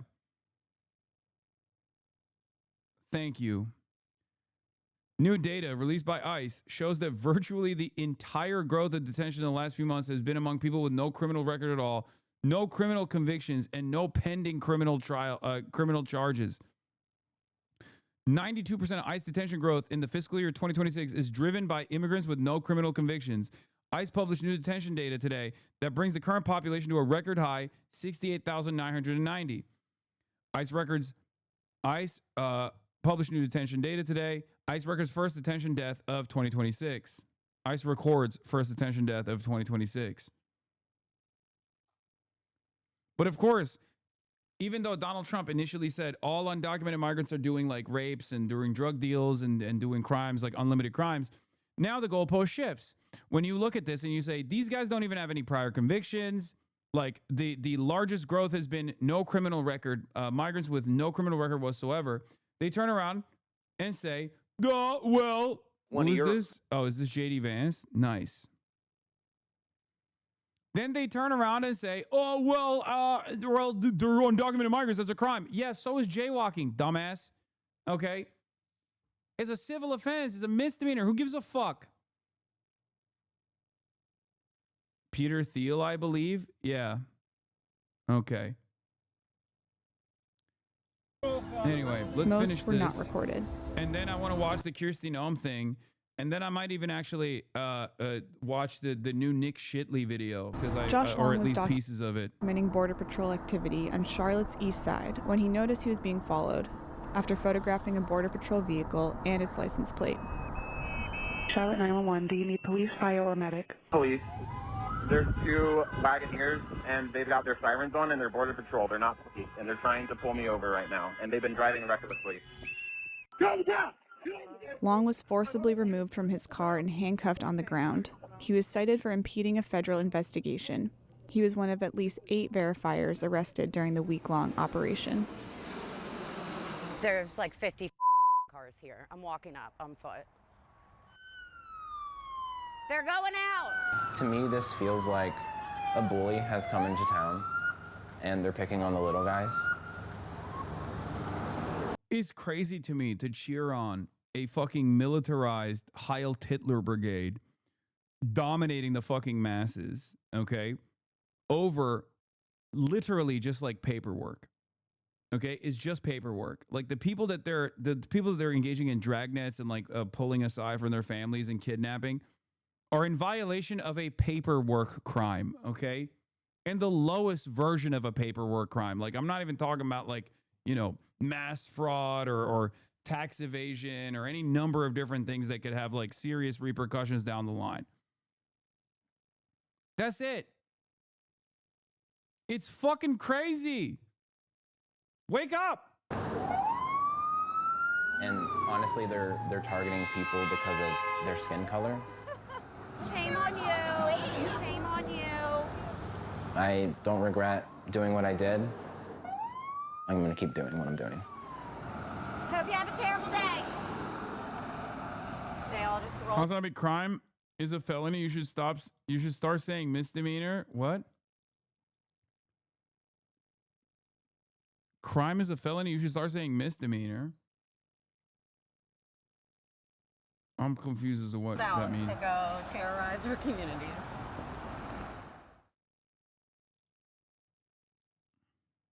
Almost taken by ICE. 2 men who say they have legal papers to be in the U.S. said they were. It's a civil offense. It's a civil offense. That chatter is right. It's not a felony. LA County landscapers say they were almost taken by ISIS by having documentation. By federal agents, all while on a landscaping job in Downey today. In a story you'll only see on CBS LA, they tell our Hunter Sowards they feared for their lives, Hunter. Yeah, that's right, Leslie. Federal officers had what appeared to be a paintball gun and some kind of bear spray painted at not only those two men, pointed rather, but also at the bystanders who were recording this. Now, while this operation ended with nobody being taken into custody, the family of those two men targeted say they are just so thankful this was all recorded. Right here in Downey. It's a chaotic scene playing out on streets across the country. Take your mask off. This situation unfolding in Downey. Two gardeners approached. Hey, Hasan, can you crank up the woke factor by 2? Thanks, King. It's already cranked. It's already cranked. Thank God for Connor Reed's pants carrying the fucking torch, by the way, pretty aggressively. But when you got people like Cutie Cinderella promoting Connor Reed's pants and saying like, oh, Connor Reed's pants should run for president or whatever, and he's getting mass celebrations, the woke factor is already leveled up. Okay? He's carrying the flame. He's fighting for the gospel. He's honoring the name. But 100%. Like, it's already here. Was Connor always woke like this? Yes, dude. What do you mean? Yes, of course he's always been woke like this.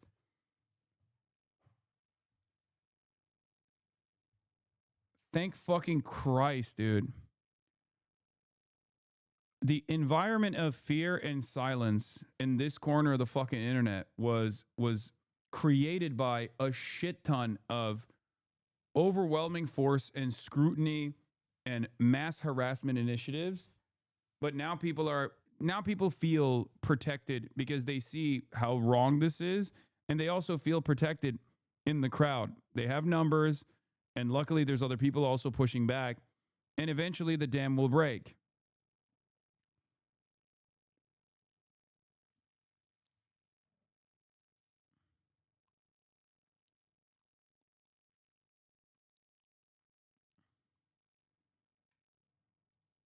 By agents who they say did not identify themselves and tried forcing them in their car, grabbing. Fantano's been pushing back. No, Fantano is like me. He's been there nonstop.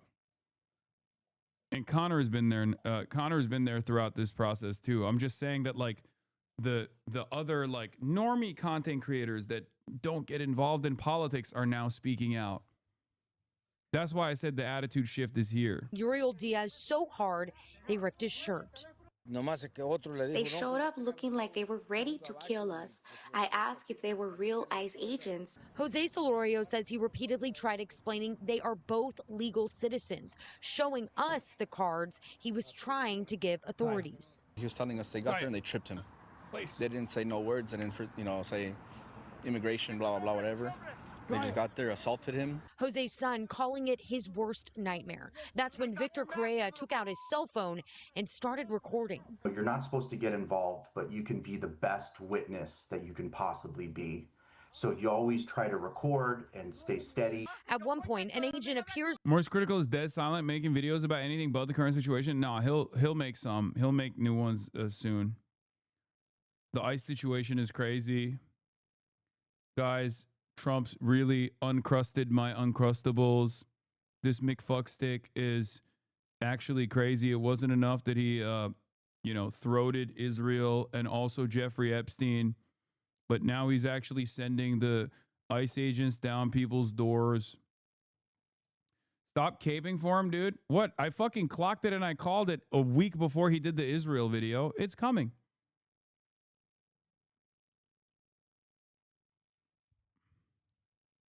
It's not. I'm not. I've been nothing but,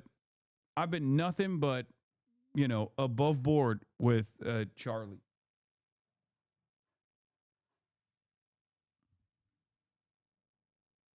I've always said he is the normie meter for me.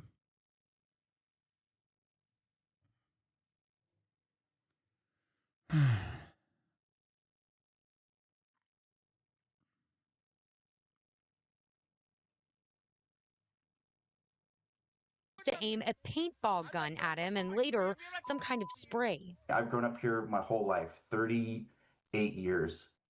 And this is the saddest day. Your chat has a hate boner for him? Yeah, I know, because they don't like the way he commented on the Kaya situation.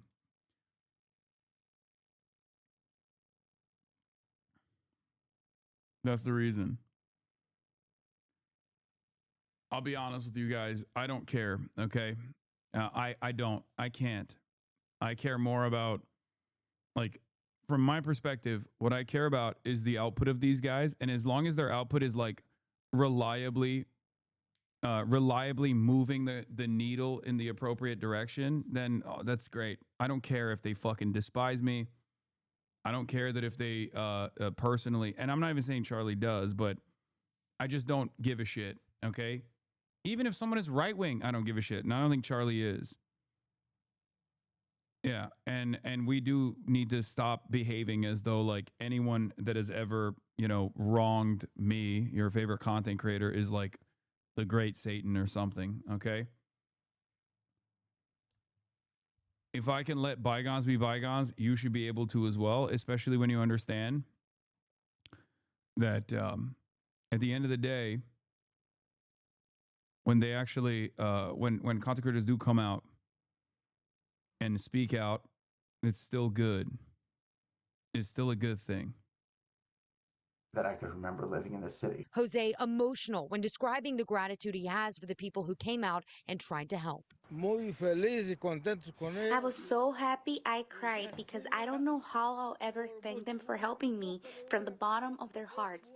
I'll be forever thankful. Jose says he's been in the country 40 years. He has a green card and no criminal history. Immigration attorney Alex Galvez says stops like this are legal under a 2025 Supreme Court ruling. An immigration officer can racially profile. They could use your image, your language, the type of job that you work as reasonable suspicion for ICE to initiate a stop. Hasan, stop singling me out for no reason and muting me. I'm here for constructive conversation and debate. Otherwise, I wouldn't keep coming back. I'm receiving the online version of ICE treatment. Chad has my back on this. Okay, take another second off. But I do know, I hope you know you're not. Chat does not have your back on this. You're being fucking annoying. So what happens if you are wrongly detained? Chances are that... What the fuck are the celebs doing right now? Where the fuck are they all at? Like, are they going to do it? What are they going to do if Taylor Swift roll up Millie deep on Minneapolis? You think Taylor Swift, you think out of all the celebrities you could have pointed to, you chose Taylor Swift? You think Taylor Swift is going to... Oh my God. Oh my God. That was so crazy. My body is reacting to it. Like, that was such a crazy fucking... What the fuck? Bro. Taylor Swift?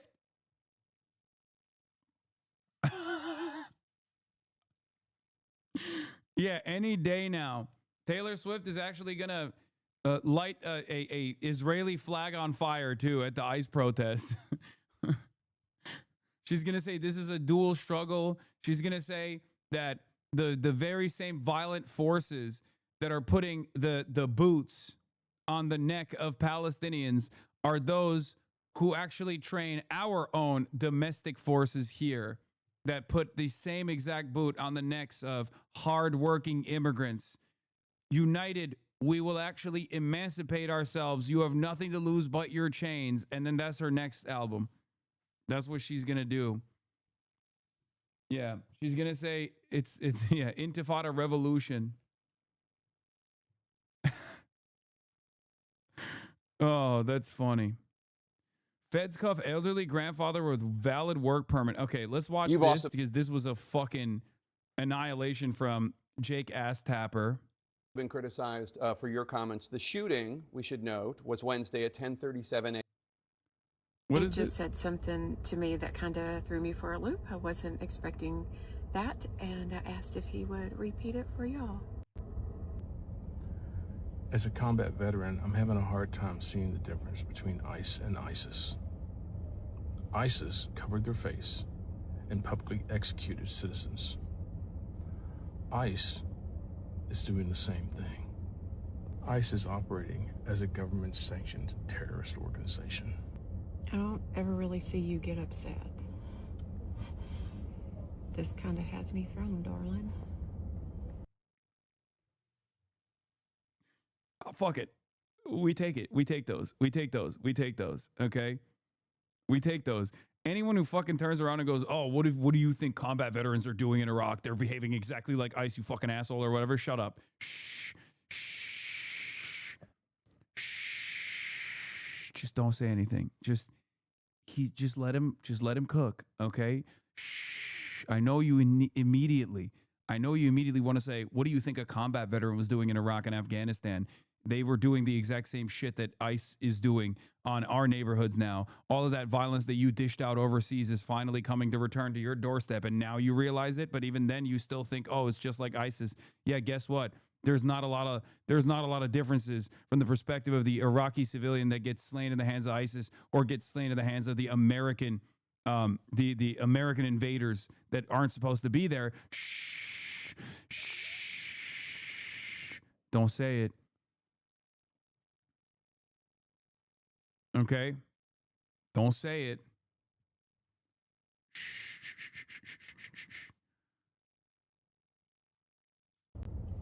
It should concern us all.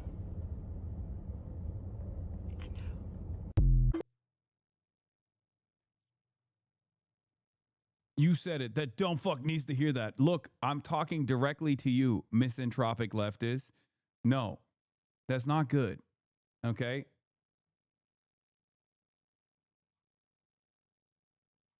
That's what I'm talking about. Don't do that. Don't do that right now. This is a good opportunity to organize. This is a good opportunity to get people on board. Okay? Be a little bit more strategic. Okay? Be a little bit more strategic. Be a little bit more strategic. That's it. That's all I'm saying. Please. You don't have to be antisocial. You don't have to be antisocial every step of the way. I promise you. I promise you. Especially in the domestic front. Like, it's good. That guy is never going to go back and join the forces anyway. It's like he's 70. Stop scaring the hoes and be a little bit smarter with your organizing. When you have common ground, you don't have to immediately fucking slap that away, okay?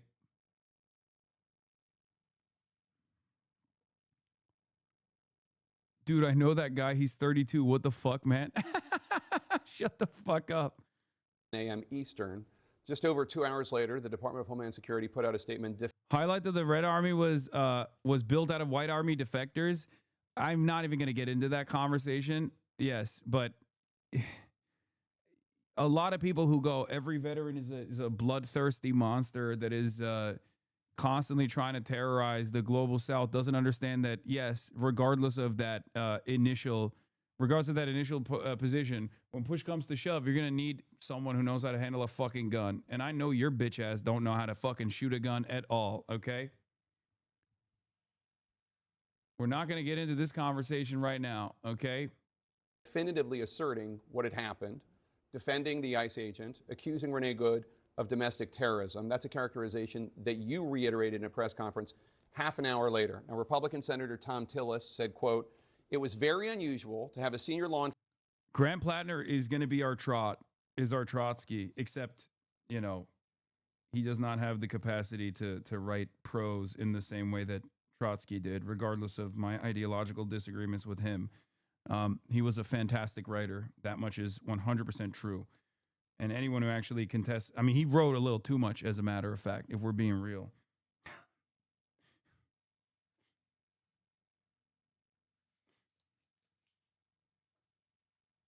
The modern day Trotsky, Grant Plattner.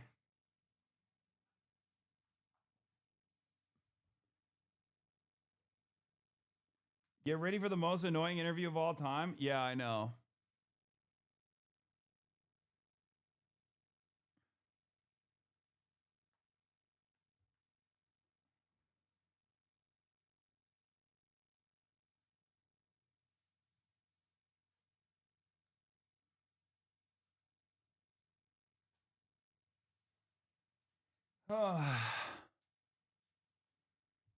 Mike called himself the modern day Trot. Yeah, he would be. He would be counter-revolutionary.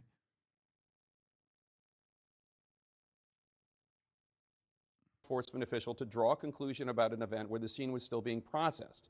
Generally speaking, law enforcement would recognize that a life was lost, that families are changed forever, the shooter's life will change forever, We're collecting video. We're trying to assess the situation. Why did you not wait for an investigation before making your comments? Oh, well, everything that I've said has been proven to be factual and the truth. This administration wants to operate in transparency. I have the responsibility as the Secretary of Homeland Security to know this information as soon as possible. Had just been in Minneapolis the day before, had already had conversations with officers on the ground and supervisors, and knew the facts, and decided that the department and the people of this country deserve to know the truth of the situation of what had unfolded in Minneapolis. But with all due respect, Secretary, the first thing... The puppy murderer, Kristi Noem, that virtually every single person that comes in here to be like, Hasan, where's your dog? Did you kill him? Loves, by the way. You said was, quote, what happened was our ICE officers were out in an enforcement action. They got stuck in the snow. Correct. Because of the adverse weather that is in Minneapolis. They were attempting to push out their vehicle, and a woman attacked them and those surrounding them and attempted to run them over and rammed them with her vehicle. That's not what happened. We all saw what happened. It absolutely is what happened. Oh, I mean, great. Great.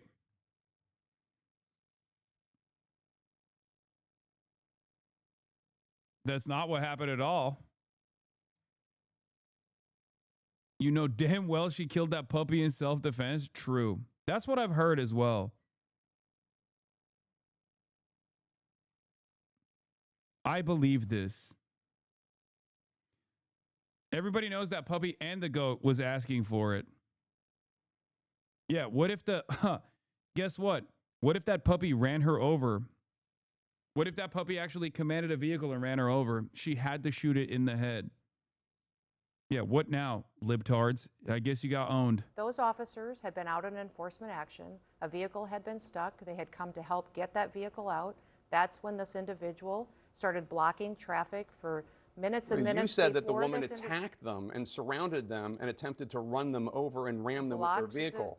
Blocked the road for a long time and was yelling at them and impeding a federal law enforcement investigation. And that's what you need to focus on, Jake, is they were breaking the law by impeding and obstructing a law enforcement. Yeah, you need to focus on my totally made up assessment of the situation rather than what you can see with your own two eyes, which is literally what everyone can see too.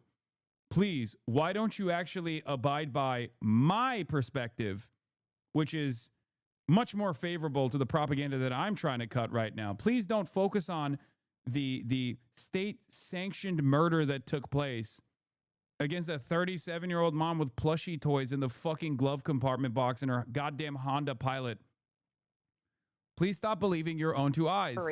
They were breaking the law already, and these officers were doing their due diligence and what their training had prepared them to do to make sure they were handling it appropriately. You said within hours of her being killed, you said that she was a domestic terrorist. How do you define domestic terrorist? She weaponized her vehicle to conduct an act of violence against a law enforcement officer and the public. How can you assert with certainty that she was trying to hurt the officer as opposed to she was trying to flee the scene?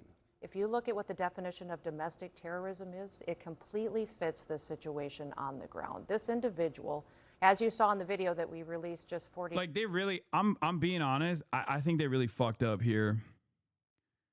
I think this is, and I said this at the day that it happened, I said this is a turning point because it's such a clear cut, it is such a clear cut, obvious, glaringly obvious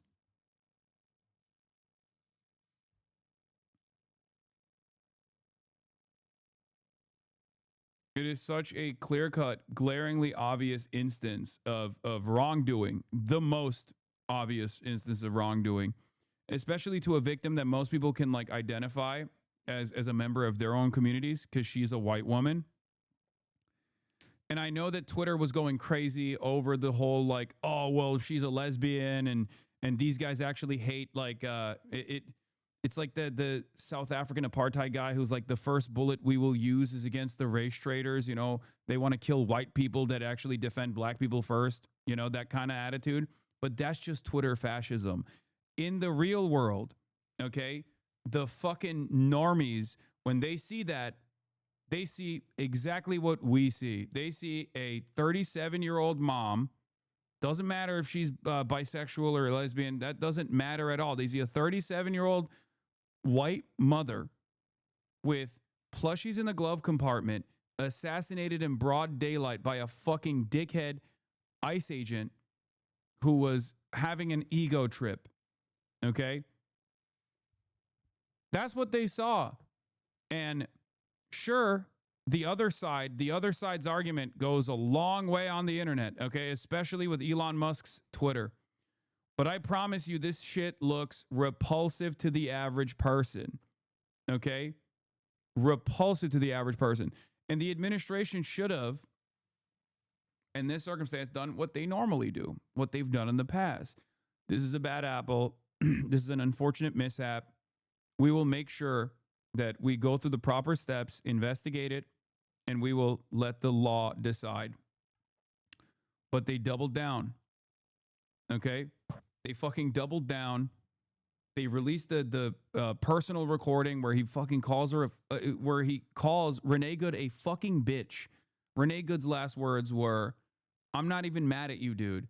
His words after shooting and killing her was fucking bitch. Like, if you want to understand how this political polarization has warped the consciousness of so many people, they thought this was a defensive video. They released it to a right-wing blog, thinking this would actually absolve the shooter. That's how fucking insane they are.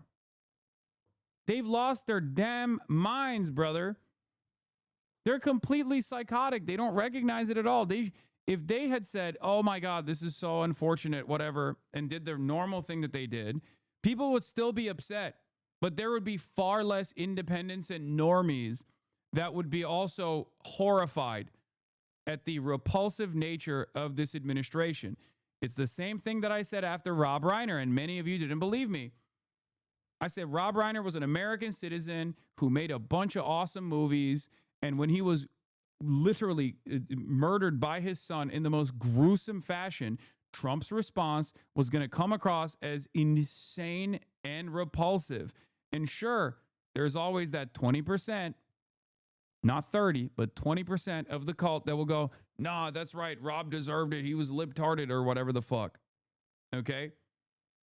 But most people that are in the margins, saw that and were horrified because they were like, "The fuck do you mean? This guy's just like a regular ass dude. Sure, he was liberal, but like, who cares? I watched his movies. I loved it."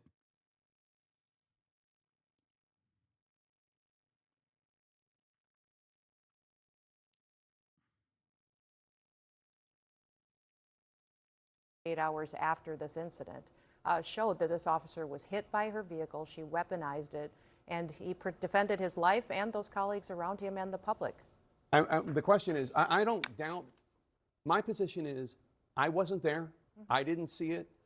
Some people say that it clearly showed that she was trying to hit him and did. Some people say, no, she was clearly trying to move her car and flee and get away. I don't know. What I'm saying is, how do you know? How can you assert for a fact within hours, before any investigation, this is what happened? The facts of the situation are that the vehicle was weaponized and it attacked the law enforcement officer. He defended himself and he defended those individuals around him. That is the definition. When there is something that is weaponized to use against the public and law enforcement, that is an act of domestic terrorism. It happened in our shores. It happened here in our country. You don't get to change the facts just because you don't like them. We will continue to look at this individual and what her motivations were. We know that there was, throughout that morning, she had harassed and impeded law enforcement operations. That raises the suspicion level with all of these law enforcement officers as far as paying attention to what her capacity is. And as you see on the videos, and they've proven out, that this law enforcement officer took the action that his training prepared him for, and he worked to make sure that he could save his own life and those around him. How can you assert that there's no ambiguity in this before any investigation has taken place? I had just been in Minneapolis and had been with those officers, had seen what they were facing on the streets every day, and had talked to their supervisors as soon as the incident happened and had gotten the facts and seen videos before I ever went to talk at that press conference. Kaya Status, Kirsty Noem, the Department of Homeland Security Secretary, killed Kaya in a lawful act of self-defense. Conference. And the Trump administration and President Trump is the most transparent and open government that we've ever had. Give the public the information, give them what they need to know about a situation. Kirsty Noem then called her ISIS after dumping her body in a ditch. Yeah. She said Kaya is a domestic terrorist.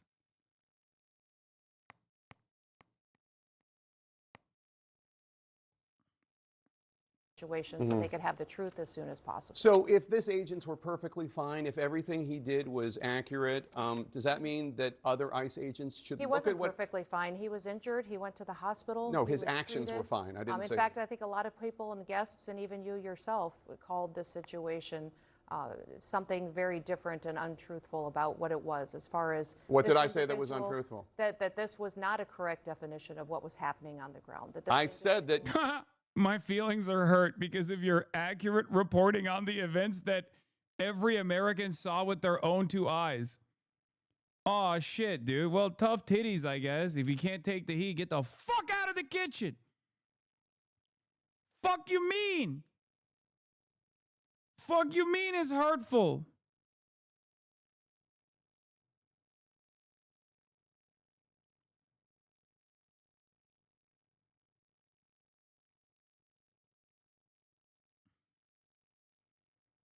Another L moment live in live TV. Oh, I'm going to get to that. Don't worry. The former spokesperson for former Ocasio-Cortez comms director, Corbin Trent, my fucking goat. They were attempting to push out their vehicle and a woman attacked them and those surrounding them and attempted to run them over and ram them with her vehicle is not what we see on the videotape, and it's not. Bro, going hyper woke, telling women to get out of the kitchen? Oh, true. I didn't even realize I was being super woke. Woke too. I was telling her to get out of the kitchen, okay? Not getting back into the kitchen. You're right. You caught me. Okay?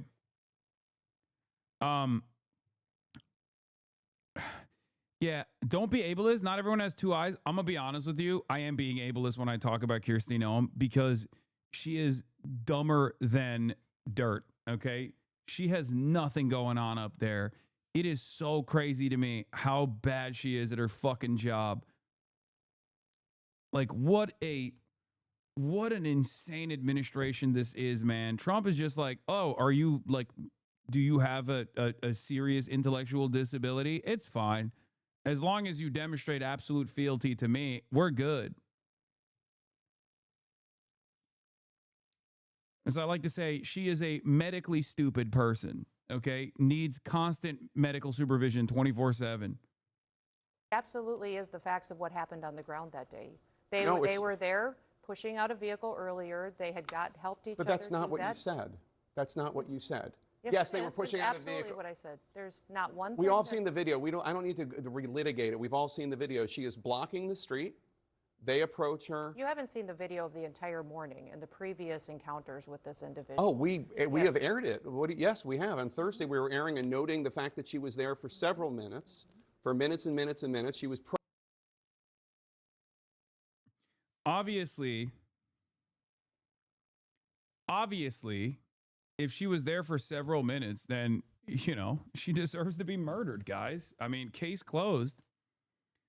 I'm an apolitical guy who's no nonsense, and common sense is what I believe, okay? And common sense in this moment dictates that anyone that ever dare disobey an ICE agent, no matter how illegal that ICE agent is behaving in, is actually worthy of the death sentence. You know, thank God. True centrism. Protesting without question. And at previous locations that morning, that these vehicles had been previously down the block on video that you haven't seen. There's more information. But the this question is was not impeding law enforcement operations throughout the previous moments and hours before this incident The question is, what was she doing when she was moving her car? The question That's the question. Is why are we arguing with a president who's working to keep people safe? Why are we arguing with law enforcement operations that have gone on in this country for years, and we're working to collect murderers and rapists and drug traffickers and fraudsters off the streets of Minnesota, and we don't have local law enforcement and local elected officials that are partnering with us to help do that work. Overwhelmingly, the people in this country said they wanted America to be safe again, that they didn't want dangerous criminals on our streets. I would encourage the elected leaders in that city and in that state to work with us so that we can do our operations without the kind of opposition and people that are conducting and perpetuating the kind of violent rhetoric that we're seeing today. DHS policy authorizes use of deadly force only, quote, when no reasonably effective, safe, and feasible alternatives appears to exist. Could he not have just gotten out of the way? This individual in this Once again, if you think that a random migrant, documented or undocumented, is actually a criminal and not a fucking member of ICE that is storming the fucking streets, violating the Constitution, breaking people's doors down, apprehending them with administrative warrants that give them no real legal opportunity to fucking engage in any sort of like search and seizure operation or extraction operation, or even killing people in the fucking streets, you're a goddamn dullard, okay? You are a fucking moron. You are a troglodyte. Who is the real criminal here? Random Guatemalan guy who's a landscaper? Or the fucking random Guatemalan American who's working at ICE who's shooting people in the fucking head?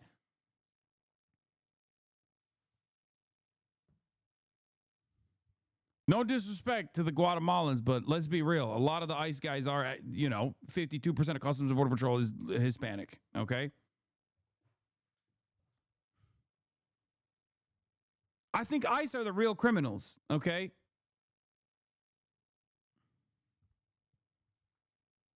This officer is a highly experienced law enforcement officer. He has years of training and specialized training for these types of situations. Actually, it's probably higher than that. It used to be 52%. It's probably fucking higher now. Let's be real.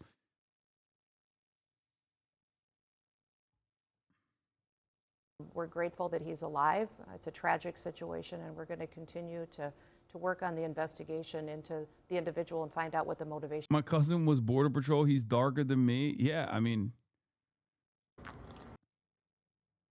a literal Papers, Please society. That's where we're heading. I mean, that is where we're at. That's not where we're heading. That's where we're at. Actions that day. We're grateful that that he's alive too. I want to play this moment from the officer's cell phone video. Get out of the car. Whoa! Fucking bitch. Damn, Is that Agent Ross's voice calling Renee Good a fucking bitch? Wait, what the fuck? It's not even censored? Wait, what the hell? What the heliante, CNN? Hey, yo, Jake Tapper. Hey, yo, what the fuck? Can't determine which one it is, but it could be, sir. In June of last year, Agent Ross had his arm. Why is Jake Tapper asking real questions? I mean, he did this last time too. When enough liberals fucking turn on the admin, when it becomes favorable and fashionable to shit on Trump, he will do it. He did it pretty aggressively last time too. The only difference as to why CNN didn't do it this time around from the start is because they were pivoting to the right as well, and they miscalculated, in my opinion. I think a lot of people, in my opinion, miscalculated. They thought that there was a real popular mandate for Trump because they're fucking stupid. They didn't realize it was an economy election with a decrepit administration run by a carcass, and that people were very frustrated with that shit. And even then, Donald Trump won by marginal votes. He did not win this like Reagan-style sweep at all. But these fucking dumbasses thought that this meant something, that this meant like a true sea change. And what did I say? What did I fucking say? The reason why a lot of young people voted for Trump was because they were too fucking young to remember all the way up until 2020. Okay? They were too young. They also, for some weird reason, decided to claim all of like the COVID lockdowns with Democrats in general. Okay. So the only like restriction of movement that they encountered at the time, even if it was for good reason, whether it be mask mandates or whether it be mass inoculation campaigns or whether it be lockdowns, was seen as like what the Democrats are doing, even though most of that shit happened under Trump, ironically enough.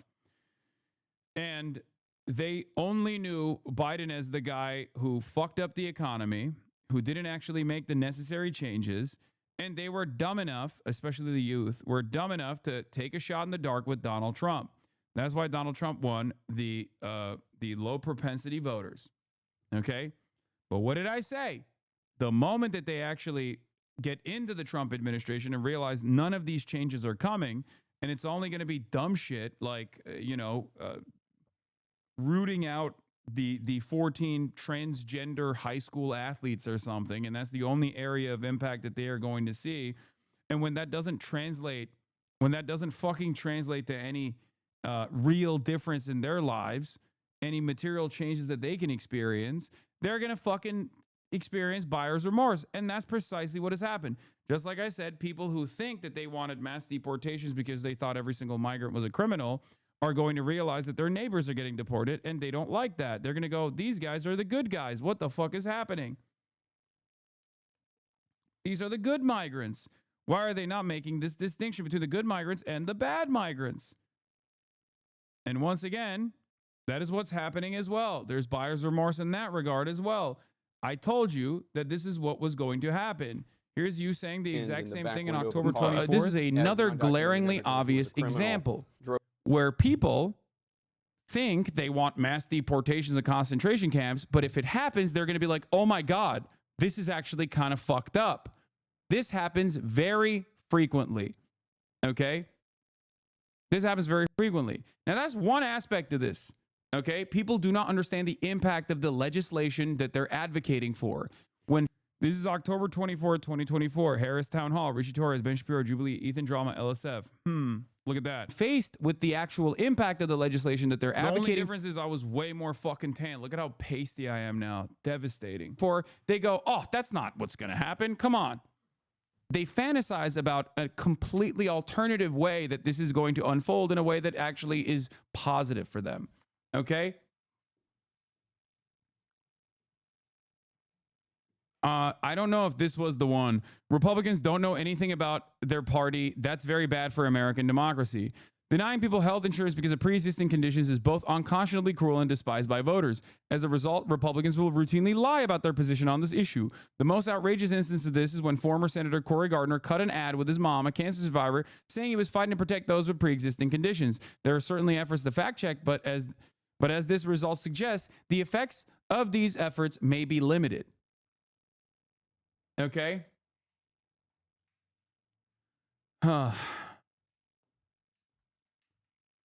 If Republicans were full tilt, and if Republicans were, unimaginably anti-immigrant, then, like, if they were across the board or if they were across the board, like, for certain policies, they would not vote against those policies when it is presented to them in clear-cut, direct ballot measures that they vote for. Okay? You have to understand this.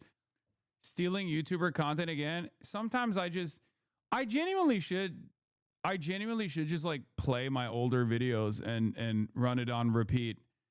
Like if I just went full screen right now and talked about this is the exact same commentary that works. It's the exact same commentary. Like I should just do that every now and then. Just run fucking reruns. Why am I wasting my goddamn breath? I'm willing to bet that chat would be also bringing up the same dumbass talking points anyway.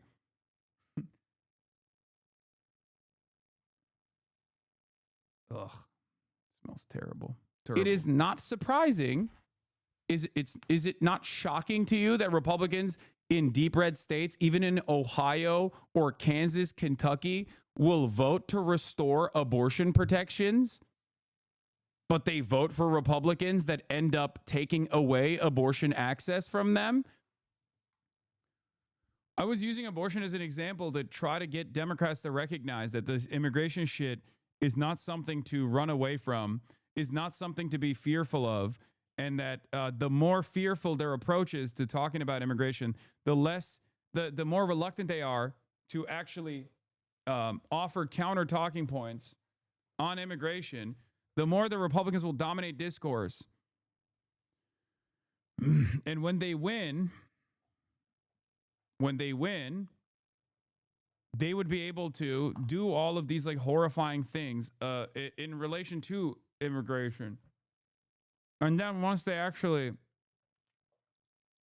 what is this? Illegal means illegal. They could be the best people, but the law should be enforced. I just don't get the point of enforcing immigration laws. Yeah, great question. These guys are not actually enforcing good immigration laws. You can have good immigration laws and bad immigration laws, right? I think you understand that. Good immigration laws would be the most morally just thing that you can do. I'm an ICE agent and a member of this community, by the way. Shut the fuck up. There is 0% chance that you are literally. I had a personal altercation with Brad Lander. He was still kind to us despite being there to confront us. I would want him to get elected, even though he would make our job much harder.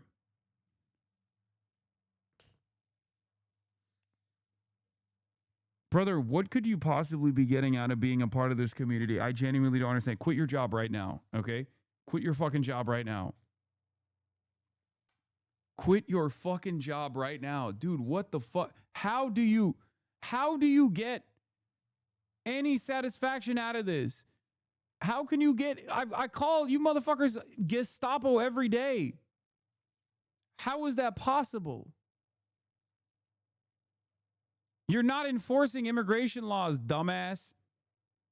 You're just basically harassing random people. The entire point of immigration, like if Donald Trump's presented argument was correct, that like these undocumented migrants were actually an ever-present danger to regular American citizens, then it would be justifiable to actually apprehend them as long as you follow due process. But that's not the fucking case.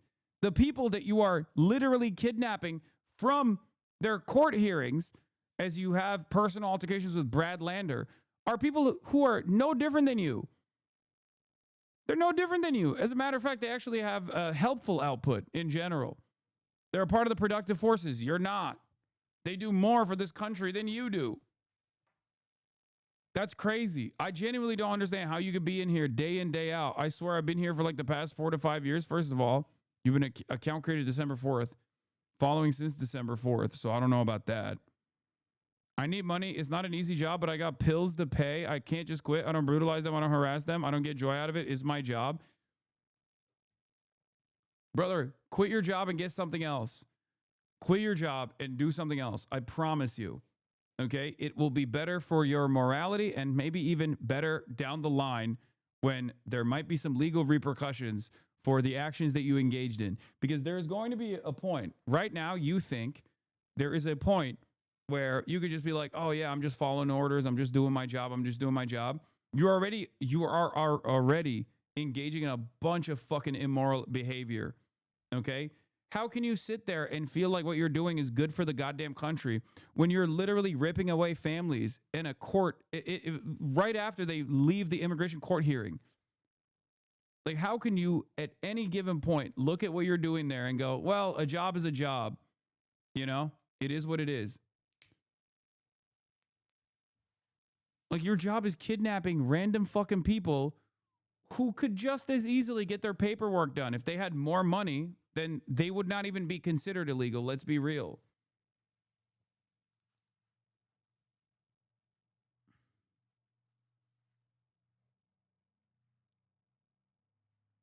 That's the exact same thing that Nazis said, by the way. I'm just following orders. That's what they said. And that's what you're doing right now. If you've genuinely been in this community for fucking...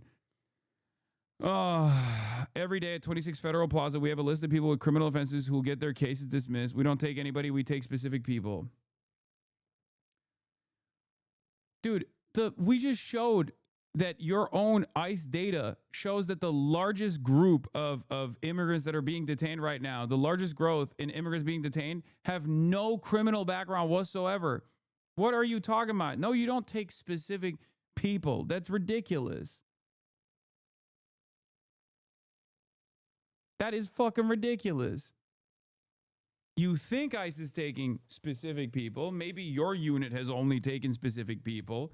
But the reality of the matter is that's not what's going on. How can you say that? They're fucking detaining American citizens all the goddamn time. It's ridiculous. And once again, even the specific people that you are detaining, even the specific people that you think you're detaining, are being detained and being deported because of paperwork. It is ridiculous. Deportation is a very violent process in general, being ripped away from your friends, your family, your job, everything that you know.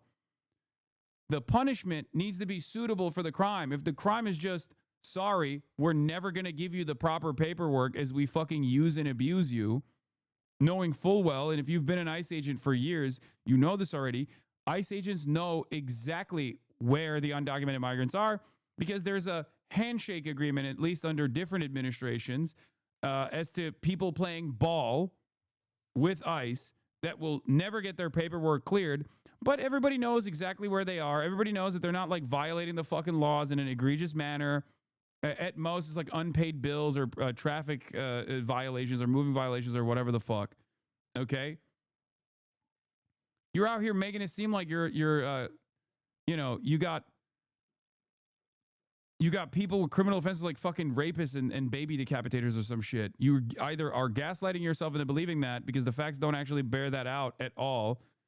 The data doesn't include crimes like DUI. DUI is a big part of people we target right now. And trust me, we do take specific people. I can't talk for ERO New York. I can talk for ERO New York, but can't for the entire country, but yes.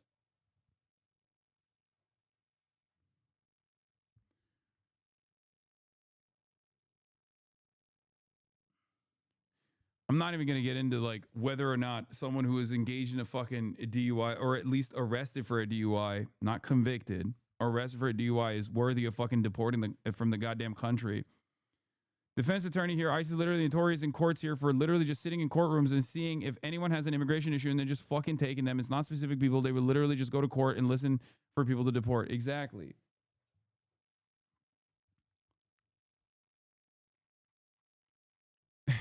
Yeah, ICE be like, no, nine, you don't understand it. We are only taking the bad Jews, yeah? The bad Jews. The bad Juden, not the good Juden. All right? Some of the Juden were doing usury, and we are taking them, not the bad ones. Or not the good ones, just the bad ones. I can't speak for everyone else in the SS, but mine unit is only taking the bad Jews and not the good ones. Earlier today, when you said about 20% of the country is in complete denial about the way in which the country has become unapologetically fascist, I thought it definitely has to be more than 20%. Then I remembered I live in Missouri and I'm 100% surrounded by that 20% at any given time. Yes. That's probably what it is. Like, oh, dude, you guys had before I lose your attention, I need you to ask something. You always say we need to give amnesty to people. Even if we did, wouldn't we then have to enforce immigration laws? Yes, there is a point where immigration laws can be enforced, but that process is paperwork. You realize that you are fucking apprehending and deporting people for paperwork problems, right? At the end of the day, that's all this is. The punishment for a DUI is a punishment for a DUI, okay? The punishment for a DUI on top of paperwork issues should not mean that someone gets fucking lasered out and shipped off to CCOT in El Salvador into a slave labor camp. What the fuck? It's a troll. I don't even think this is a troll because, I mean, either this is the most elaborate bit because he was in here talking about Brad Lander and he's talking about New York ERO. What I'm doing is enforcing laws that the Congress passed. How come Congress people don't get any smoke, but I get screamed at every day? Brother, because you're the one who's doing the enforcement. Fuck the Congress people. You think we like the Congress people? If you've been in here for 4 to 5 years, who the fuck do you think I like in Congress? What are you, crazy? Go deport them. I think the American government, the American people would celebrate you for doing that instead of deporting random fucking landscapers. What the fuck? That's the whole point. No one who's actually worthy of any sort of serious scrutiny, serious cruelty ever gets the fucking receiving end of said punishment. It's always random vulnerable people that haven't actually done anything. And it's all just people justifying why they have to do this all the way down. Ridiculous. Kaya, please. ICE agent on Twitch? I don't believe it. I do believe it. He probably got banned in a previous account. That's why he's in here in a sock account. If he's been in here for 4 to 5 years, it does make sense. Not this community, but people recording raids yell Nazi, SS scum all the time, but no one gets to Congress and yells at them. Wait, yes, they do. Also, Congresspersons are not as accessible as an ICE agent who is doing the fucking deportation in that moment. This doesn't mean that they're not criminal scumbags either. And in opportune moments, when they are in broad daylight in public, people do that same exact thing. They're just not in public as frequently as a fucking ICE agent is. Ask me specific questions if you don't believe me, but I have a different account, but I just didn't want to dox the account I always use. Oh my God, this is like... That's crazy. That's crazy. I always wondered, like, are there any cops in here? Because I shit on cops so much. But it turns out there's ICE agents, so there might as well be fucking cops in here too. How the fuck does that even work? Like, I get why there are veterans in this community, because I do actually consistently talk about, you know, how brainwashed every American citizen is. But like maybe a former cop, or something. I was shocked when there was a British cop that actually approached me and told me he was a fucking fan. But I guess they're British, so they were just like thinking I'm only shitting on American cops or something. I don't know.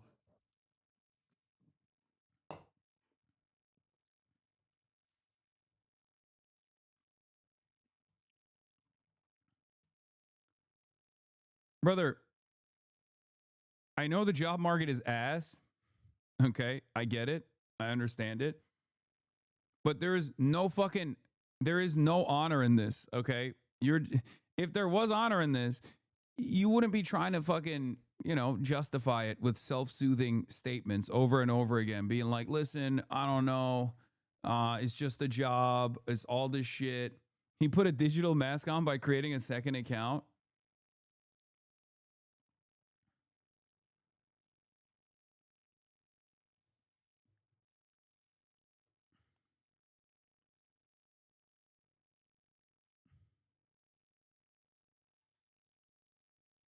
Because, like, at the end of the day, you know how I always say cops need to do their jobs, like, and they're not doing their jobs. And there's also like detectives and shit too, obviously.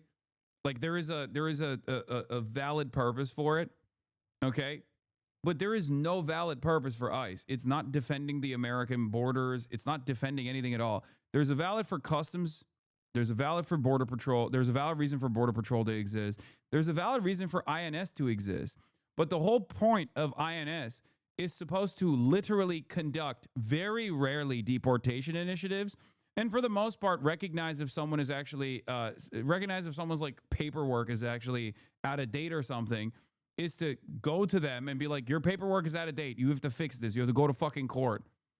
Like, that's in a normal circumstance, that's how it's supposed to be. INS isn't a thing anymore. I know, I'm just saying that's what it used to be. It used to be INS.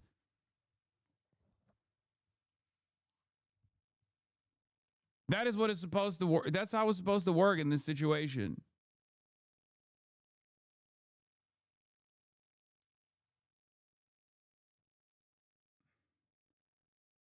As a vet, I get where you're coming from, but most of the dudes I serve with kind of deserve to be on the streets with a single Hello Kitty sock and a drinking problem. Okay, that's crazy.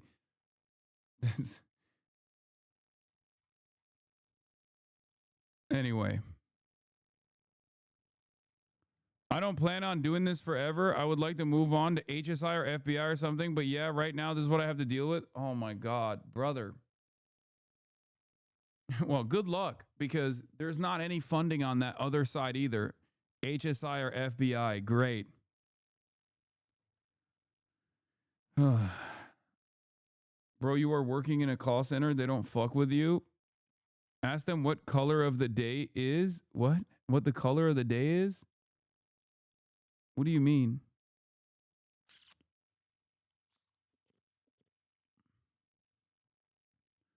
Politicians are hearing about it. Congressional Republicans. What? It's Fed talk. I saw it in a movie. What? What the fuck are you saying? Bro, you have to quit your job. I'm serious. You have to quit your job and also leak all of the fucked up shit that they've done to a journalist immediately. Maybe even you can write a book about it if you want, but that's crazy. Color of the day for random drug testing? Oh.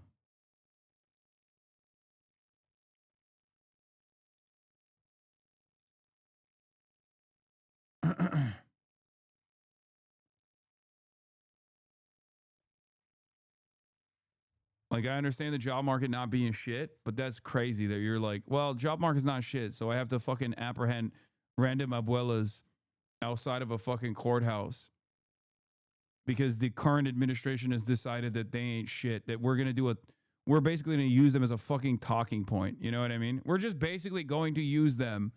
We're going to use these people that we have abused for years and years as a way to make 20% of the population feel superior and not recognize how hard they're getting ass fucked too. Because everyone's getting fucked in this situation except for the 1%.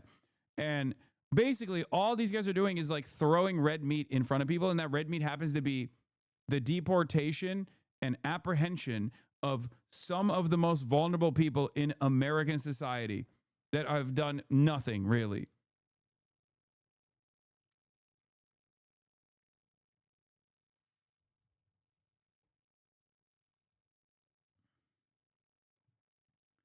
They getting lobster in the army. Meanwhile, you're getting yelled at. Pick the wrong job, bub. Hey, Hasan. I'm a longtime fascist community member. I agree with most of the things you say, but I just believe in a culture in group and strong corporate control over the economy. Ay,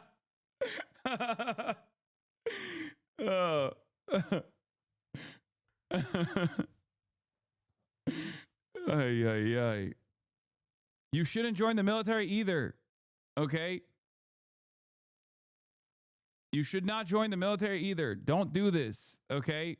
Do anything but that. Don't join the police force. Do not join the military. Do not join ICE. Definitely do not join ICE. Holy shit. Yeah, go be a fucking firefighter, guys. Come on, go be a builder. Do something worthwhile, please. Drove away from a traffic stop. It dragged him about 100 yards. Here's what Vice President Vance said about the incident this week. Oh, this is my dude. ICE officer. This guy's awesome. This is Spencer Rapone, chatter. He got, I think he got, Army splits with West Point grad who touted communist revolt. Yeah. I gave you his name. Yep, see, Spencer Rapone. June 15th, 2018 photo. West Point graduate Spencer Rapone leans into his motorcycle at a park in Watertown, New York as a part of the Army with other than honorable discharge for conduct unbecoming of an officer, including his online activities of promoting communism and disparaging top U.S. officials.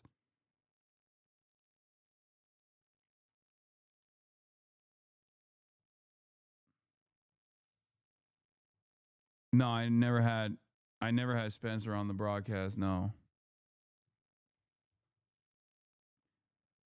Golden, yeah, but Nazi symbols are okay. Yeah, obviously, because, you know, it's the number one, the primary enemy here is the communists, obviously.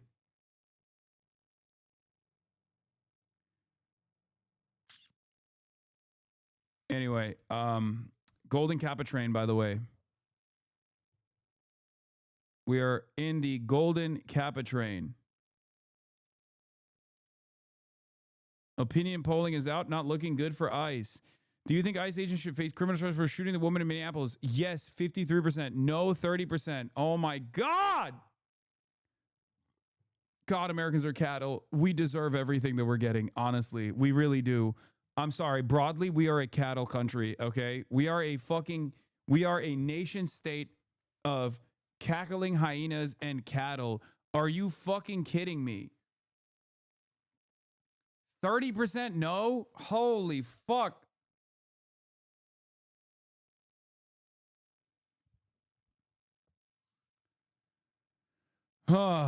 Democrats, 90% say yes. Republicans, 63% say no. Independents, 54% say yes. 63%. Oh my God, these Republicans, man. It is crazy. Do you think I should be allowed to enter K through 12 school campuses? Should not be allowed, 64%. Should be allowed, 20%. Not sure, 16%. Even Republicans are at 39%. Should not be allowed, by the way.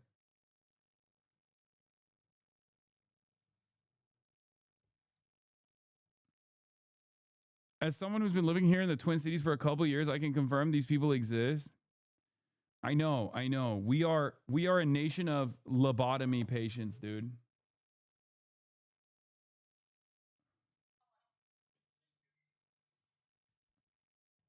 Straight up. Like a good chunk of the population is just absolutely lobotomized and don't even realize what they're advocating for, even when it's happening in front of them. Like there's a difference. There's a difference between voting for something, thinking that it's going to be good, and then actually receiving it and realizing it's not so good. The maximalist brain damage is basically experiencing the bad and then still trying to find a way to claim it's good. Okay?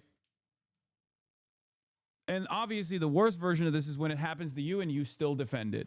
If it happens to you and you still thank you. If it happens to you and you still defend it, you are, I don't even know at that point. You're not even cattle at that point. You're just fucking, you don't even have the brain of an insect.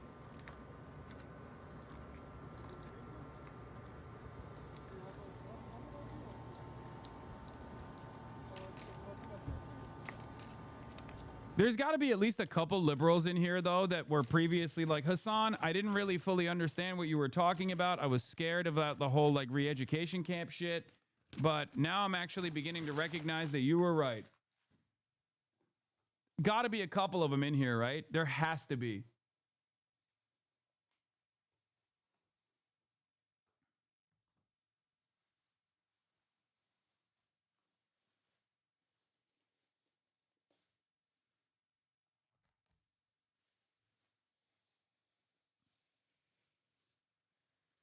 For years and years, people yelled at me and said I was so fucking crazy.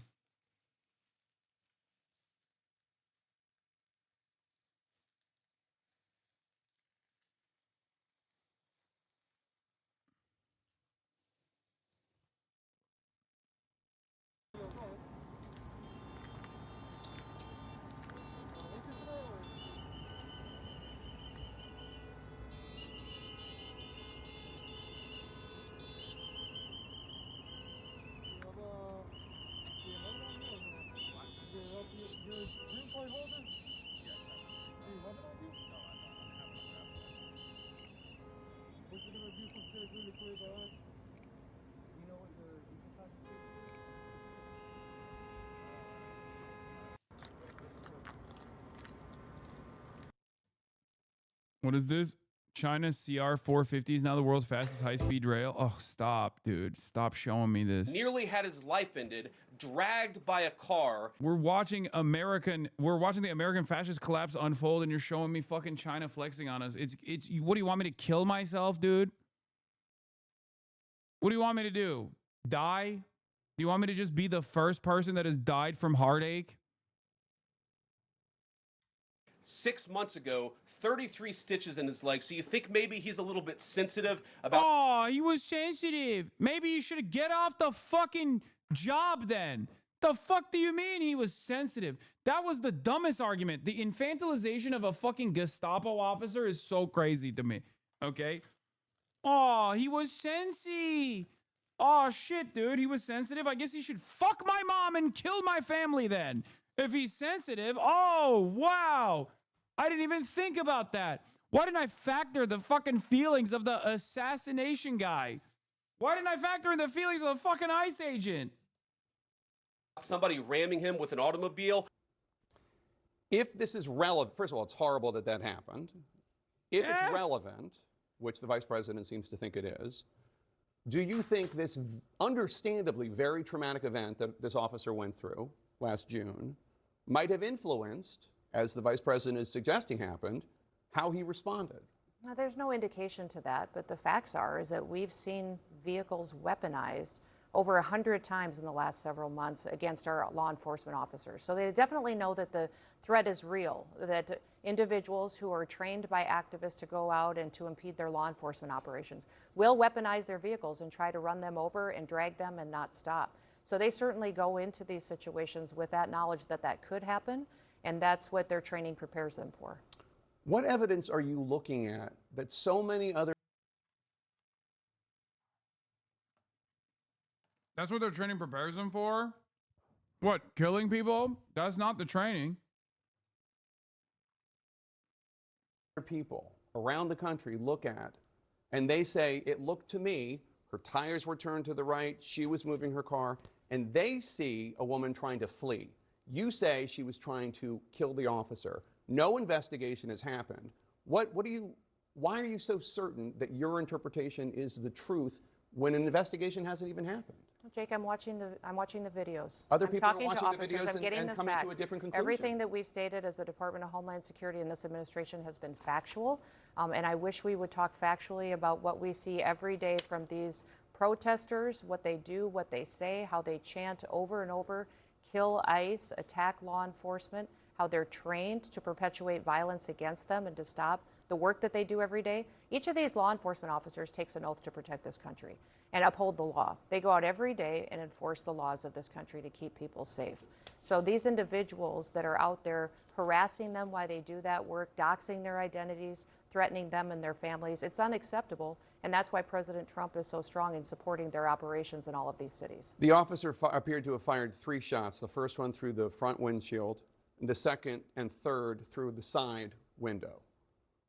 What is the justification for the second and third, given that the officer was out of harm's way? You're watching the same videos that I am, correct? Yeah. Yeah, you're watching the same ones. So you see how quickly the situation unfolded, how the officer was in front of the vehicle when she sped off, how she ran into him, and how he had to take quick action based on his training to defend himself and his colleagues around him. Once he's out of harm's way. That's very clear and factual from the videos that you can see. It's nobody's interpretation.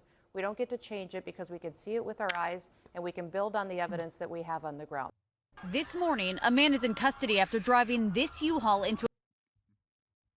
Fox still doing what? The villainize the white women tag villain news network? Oh yeah, I saw that. Organized gangs of wine moms. Do you even hear yourselves?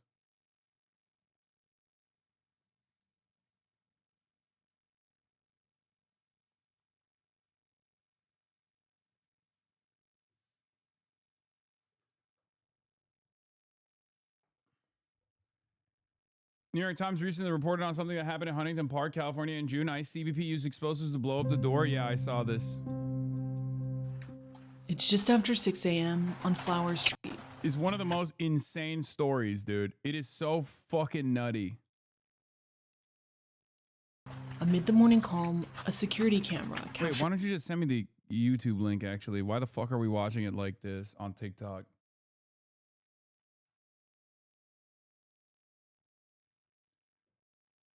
Low-key, they're right. The white wine moms are showing up for rapid response way more than what I would consider typical leftist protesters. Yeah, no, that's what I'm saying. I think it's like... I think this is where we're at.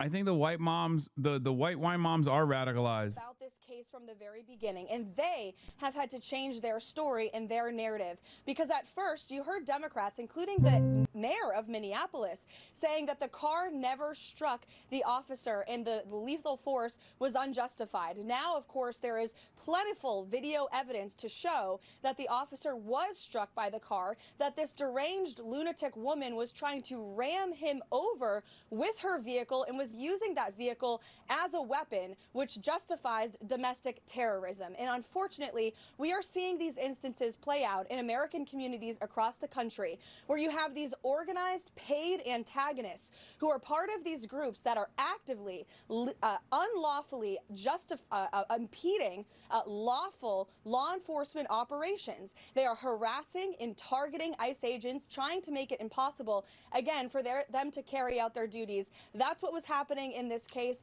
That officer used his training. I understand that he's been on the force and he's been protecting American communities for many, many years. He's an experienced and brave individual who unfortunately had to make a very tough decision and was put in that position by these paid agitators who have been doing this all over the country. Caroline.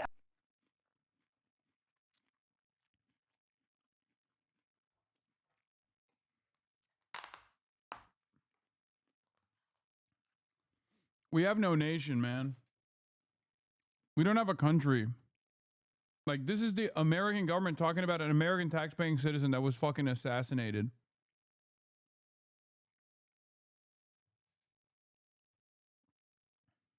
Levitt needs to compare notes with Trump. They're... Oh, yeah. Donald Trump has been also more sympathetic, at least, seemingly. Not to say much, but, you know, he's like, oh, it was very unfortunate. What's your assessment there? It was highly disrespectful of law enforcement.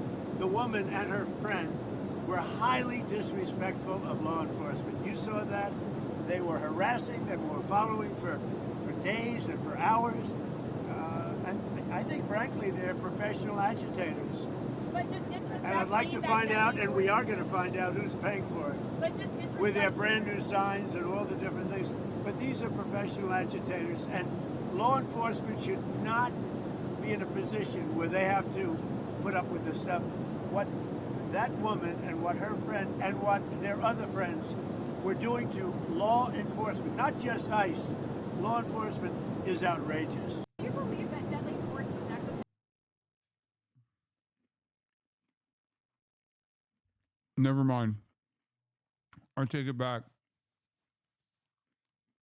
The other day when he was met with the footage, he was like, oh, it's very unfortunate. And now he's doing the boomer thing where just like, oh, she was disrespectful to law enforcement, so she deserved to die.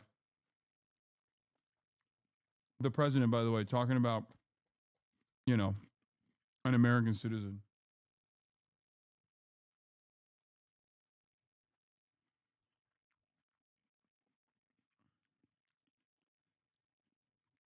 I was wrong to assume consistency.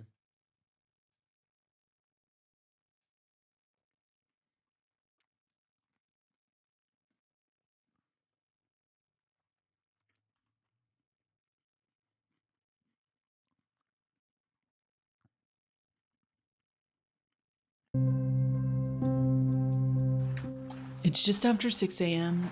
Actually, I want to watch bits and pieces of the Nick Shitley interview that Channel 5 conducted, because I've seen some viral pieces of it. And I know a lot of people are going to get mad and be like, oh, you're watching Channel 5 or whatever, but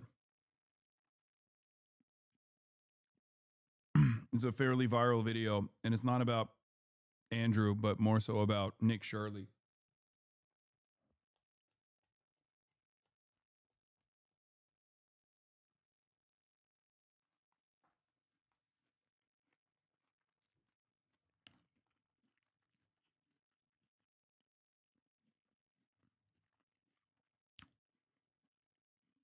But before I get to that, here's the last thing I wanted to show you.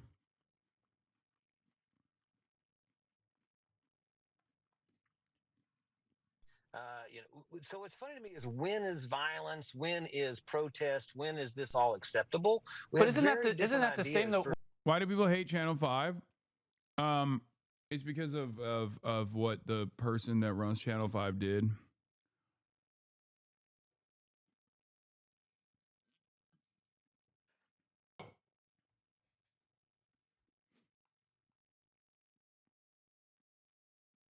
Andrew went through change now. I haven't kept up with him, so I don't know. But one thing I will say,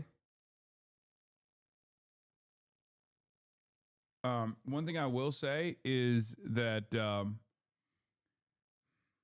despite of the criminal acts, in my opinion, and even the initial response that came from him, he could have very easily pivoted to the right, and he weirdly enough did not. This isn't to like undermine victims or anything like that.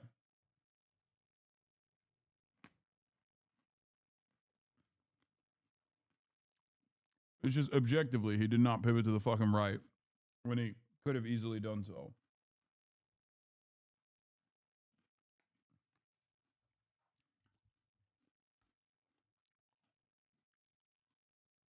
He's deeply remorseful, apologized, and has made strides to learn and improve.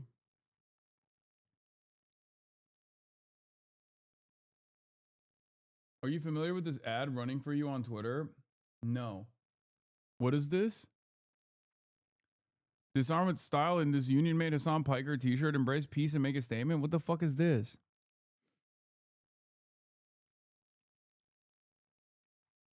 No, I don't know what the fuck this is. Is it like AI or something? Hold on. Let me click on it.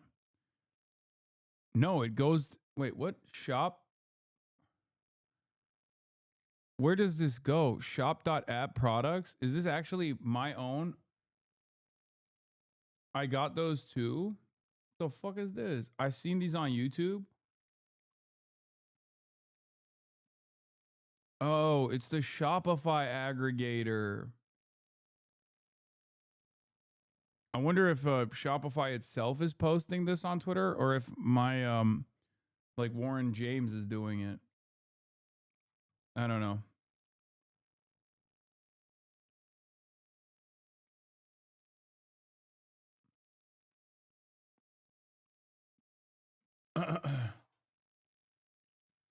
They're saying you paid to have them put up. Yeah, dude. Famously, I love doing ads in general. I mean, I don't know, but I'll ask Warren James if they are doing it. Check the last message. I think it's a Twitter-owned account. They're trying to bring product recommendations in-house instead of from advertisers like Amazon, etc. Yeah, it might be a Shopify ad. Like it might be something that Shopify is paying for. Because I am a my website is run by Shopify.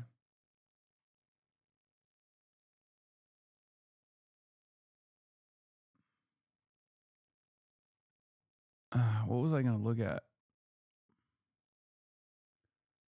Oh, this. Here, let's watch this. This is former Ocasio-Cortez comms director on Fox News, absolutely cooking. So what's funny to me is when is violence? When is protest? When is this all acceptable? But isn't that the same though? Where's the protest against the regime that's killing people in the street right now? I mean, I don't see anybody at Columbia. Well, they're doing those today, and it's called the ICE protests. Well, but they're talking about Iran at the ICE protest? No, I think they're talking about the regime that's shooting people in the face. I mean, I think it's a very American idea to not want police forces to be able to shoot Americans indiscriminately. And the idea that J.D. Vance says is that they should have absolute immunity. You know, I thought this guy was a hillbilly. He had a book, Hillbilly Elegy. And I can tell you, hillbilly values, at least from where I'm from in Appalachia, are... Corbin's my former boss, and he's a complete fucking asshole. Well... Don't know him personally, but he's cooking here. That the government ought not be able to have absolute immunity when they shoot you in the face. But maybe we came from a different Appalachia. Okay, Corbin. So what's funny to me is when is violence? When is protest? When is this all acceptable? But isn't that the same though? Where's the protest against the regime that's killing people in the street right now? I mean.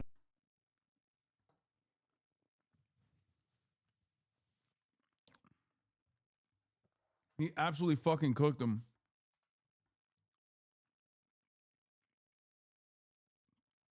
Absolutely fucking cooked his ass. He's 100% right. And I love that because it's like such a pro-American counter too. So you just have nothing on that shit.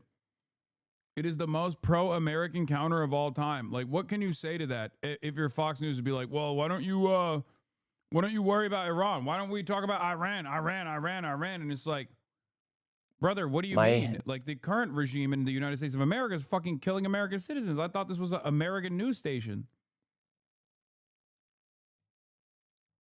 Video on the expose of the fraud in Minnesota is the most viewed video ever by a creator, longer than 10 minutes than anybody other than the name of Mr. Beast. Altogether, it did around 500 million views. Who do you think were the main people who signal boosted the video and brought it into that true viral orbit? Elon Musk, who shared the video. J.D. Vance, he shared the video. You had the Attorney General. Well, she actually didn't share it. She reacted to the video a few days later. Literally, quite frankly, every account on X saw that video instantaneously. Health and Human Services, they froze all funding to childcare inside of Minnesota. The beauty about Nick Shirley is that he's too stupid to understand that this is coordinated. Like he's so dumb That he doesn't have the wherewithal to at least like try to make it seem like it's not coordinated, where he's just like, it's very clearly coordinated. And they're asking for businesses to prove that they are legit businesses before they give tax dollars to these businesses that are not really businesses. As far as that main center that you visited, Quality Learning, aka Quality Learning Center. Yeah. Was there ever any kids there in the first place? No. So that daycare center, it's been operating fraudulently. It's actually had over 90 violations over the past few years. And the day that I went there at 11 a.m. Their operating hours are from 2 to 10 p.m., they're now saying. And that's actually not legal. So you said you went there at 11? What? Fuck you mean they're not that's not legal? What? 9 o'clock in the morning? Yes. And their operating hours are between 2 and 10 p.m.? Allegedly. But if that is true, would it have made sense that you didn't see any kids there? Yeah, it would have made sense if I didn't see children there. Either way, whether I was there when kids were supposed to be there or not, why are all the windows boarded up? Or why are all the windows blacked out? Why is there no phone number that leads to anywhere? These businesses are supposed to be operating to serve children. People should be able to check in their child there and their children into these daycares. It's literally impossible. Did you see some of the footage released by CBS Minnesota affiliate station that showed kids entering and exiting the facility? Yeah, the one on the ABC. Mm-hmm. Yeah, so that one received over $1 million. It's licensed for 40 children. CBS, I believe, they go in there the day after I had posted my video. Obviously, they're gonna have children there when they're getting all this heat. I take my kids here, 2 o'clock to 10. Yeah, there's a lot of kids inside. And same thing at that daycare. Why are all of the windows blacked out? This is a daycare. Why can't a lady just give me a paper to enroll a child? This door is locked. This facility is licensed for 40 children. Well, I guess maybe. I'm just trying to think from all perspectives and help you clear up some misconceptions. Yeah. I mean, I figure like if you're going with a camera and like 3 or 4 dudes, some of whom were like larger security looking guys, some had face gaiters on, maybe there's a fear that there's like something weird going on or it just seems unfamiliar and they feel like they don't want to let you in. Yeah, they might feel that fear, but if they're operating legally, why would they have anything to fear? And the neighbors around it said they have not seen a child. Bro. I think he's legit too stupid.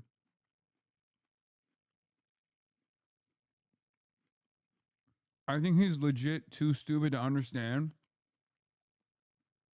But what's even a more damning situation for broader society is that we are too stupid, broadly, to recognize how stupid he is. Because this guy is like a regular old idiot, right? He's slow. I mean, let's be real. He is a fucking slow person, right?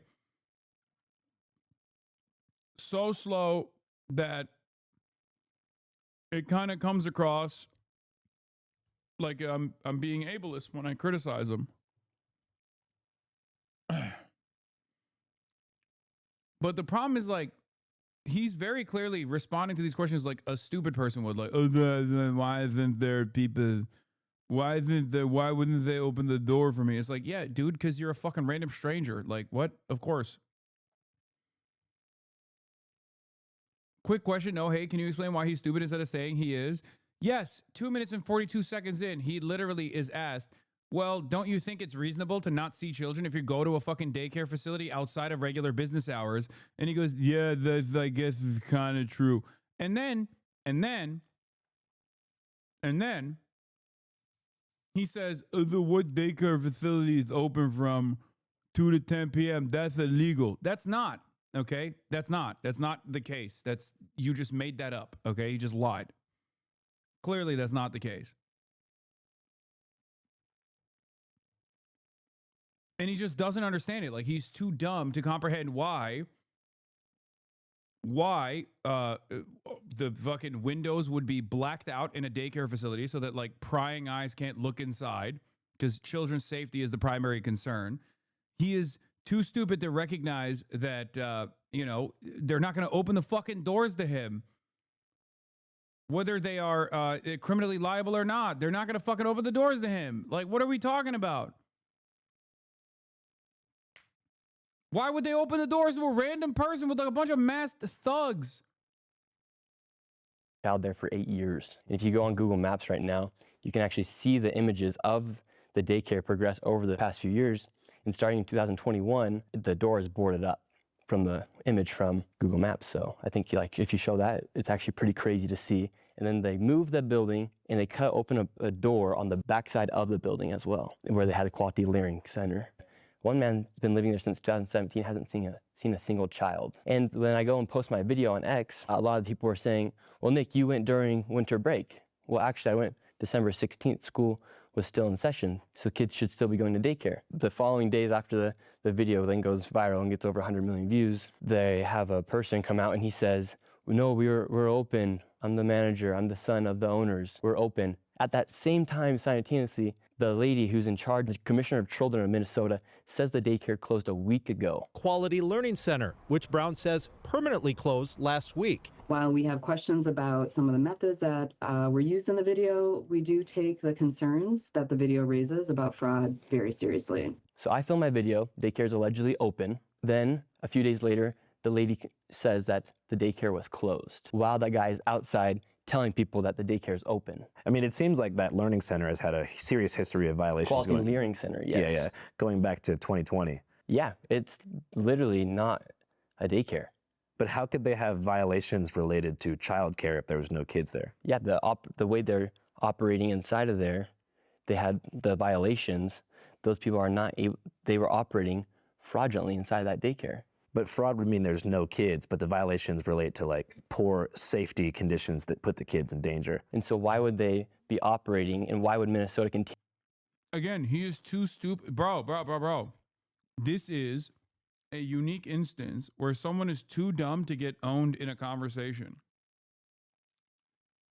I'm not kidding when I say he's medically stupid. Like, you can't have a normal conversation with this guy because he can't even understand the words that are coming out of your mouth. And even worse, he doesn't understand the words coming out of his mouth.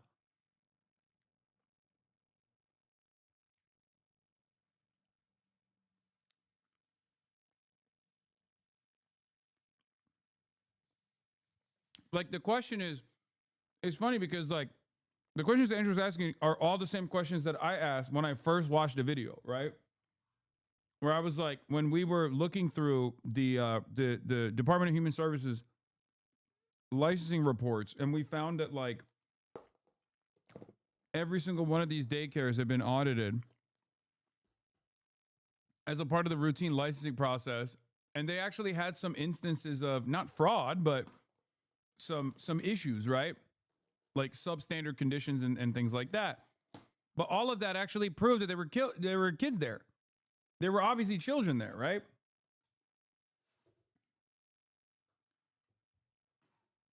But I guess the very same people that looked at my commentary at the time,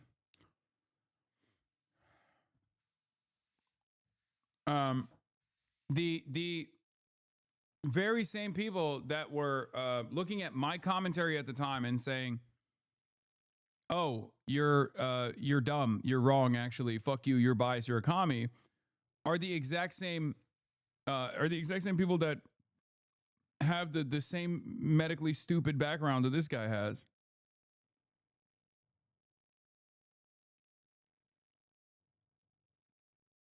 Continue to be giving them millions of dollars if they're receiving all these violations? That seems like a really valid question. Yeah. Why do you think Minnesota would be giving a daycare center with so many violations so much money? Well, that same man at Quality Learning Center who was saying that they were open after the commissioner was on a live stream saying they were closed a week ago was also partying with the mayor of Minneapolis. Is the manager of the infamous Learning Center in Minneapolis also one of the guys that was dancing in the back of Mayor Jacob Frey's election victory video, the one that went super viral where he thanks his constituents in Somali for re-electing him last month?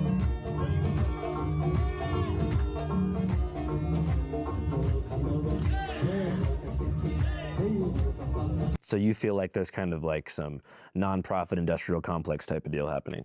For sure. And the agenda is just for people to leech off the government and get free stuff? 81%. New conspiracy theory, he latched onto the Learning Center shit because he thinks it proves that he can read. He can't. Someone told him about it. I fucking love that, dude. I love that. That's real. That's real. That's my head. That's in my head canon too now. Chatter. Oh my God, you're right. Oh my God. Someone was like, hey, do you know what that sign is? And he's like, I don't know how to read. And the guy was like, it says quality Leering Center. And he was like, what's wrong with Leering? And then the guy was like, dude, it's supposed to say Quality Learning Center. And he's like, I don't know what learning is. And then basically he was just like, just tell people that it's stupid that it says Quality Leering Center, and they'll know that you can read and you're actually comprehending the things that you're reading. Of the Somalian population inside Minnesota is living off welfare, and 89% of the fraud being committed inside Minnesota. Care to comment why you attended a Diddy party? To fuck your mom. Yeah, that's right. Your mom was like, Hasan, please show up to this house. I show up. Turns out it's a Diddy party. I have sex with your mom. I leave. She stayed behind. She might have, had sex with more people there after the fact, but I don't know. I was there for your mom.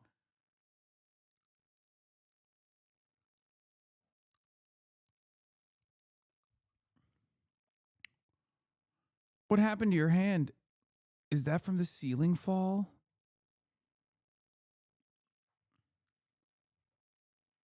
You're my favorite.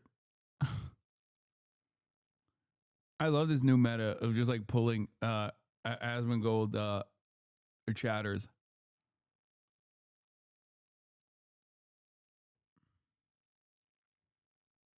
You're on the TV, man. Please calm down. Sorry. We'll continue. By the Somalian population. So what do you think the solution to something like that is? Go freeze the funding. Each business can then prove if they are legit, and if they can't, cut the funding. And so far, no business has sent any information to the HHS showing that they're legit as of today. They've had 3 days to do it. They haven't been able to prove it. They haven't even tried to make the effort to show that they're a legit business. First it was closed, then it was open, and now we've confirmed it's closed again. That's all after the owners recently rejected allegations of stealing taxpayer money. Do you trust America and the government specifically to handle our taxpayer funds correctly and properly if they have access to more of them? No, I don't think any of us should. I mean, just last year alone, over $120 billion were misplaced. So you have a general distrust in the government? No, I don't have a distrust necessarily in the government, but do I think we should trust the government 100%? No. It's kind of like having faith. Like, what?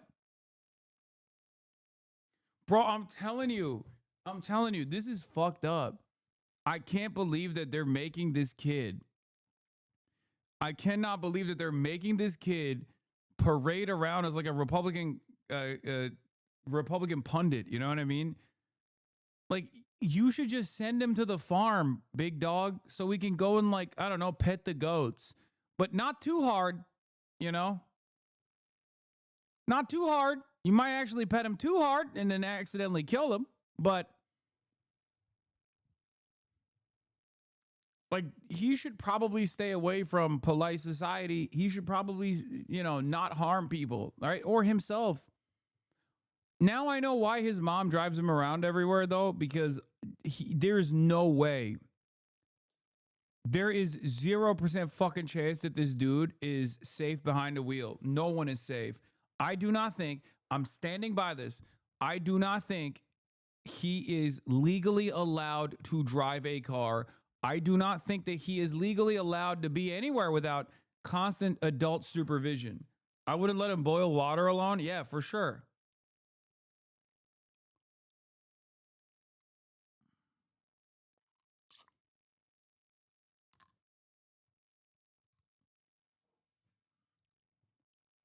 It's kind of crazy because, like, it really does show that the Republican side is desperate for genuinely a dumbass, right? Like, the Republican audiences were looking for a person who has the intellectual capacity of a sea cucumber. Okay. Like, it was, it's not even the Ben Shapiro's. I know from the Ben Shapiro's, we pivoted to the Andrew Tates of the world. And clearly a lot of right-wingers were like, oh, this is too intellectual. I don't want it. It's woke and gay. I need someone who's even dumber than that and more entertaining. And then from the Andrew Tates of the world, people moved on to, like, the Asmongols of the world, right? Like a guy who just goes, yeah, based. But here we have an even dumber version. Like, not just like a yeah-based kind of guy who just confidently is wrong all the time, but at least in the direction of being pro-Donald Trump, but a person who legitimately cannot drive a vehicle, is not legally allowed to operate a vehicle, probably should never boil water, probably should stay away from any sort of kitchen tools and cutlery. And they're like, this is my guy. This is the fucking GOAT. Wow. Do you want to have faith in that God's real? Yes. When we die, will we for certain know exactly where we're going? You kind of walk with faith in a way where you hope that the people that you elect are going to work for your best interest. Hasan, kind of like what the doctors told my mom I was going to be, in parentheses, R-worded. The doctors told your mom that you were going to be like mentally. What's the fucking proper way to say this, by the way? I don't know what it is. What do you say, like, medically? Because I say medically stupid, but what's the actual mentally challenged? Bro, that still sounds crazy. Mentally, intellectually disabled?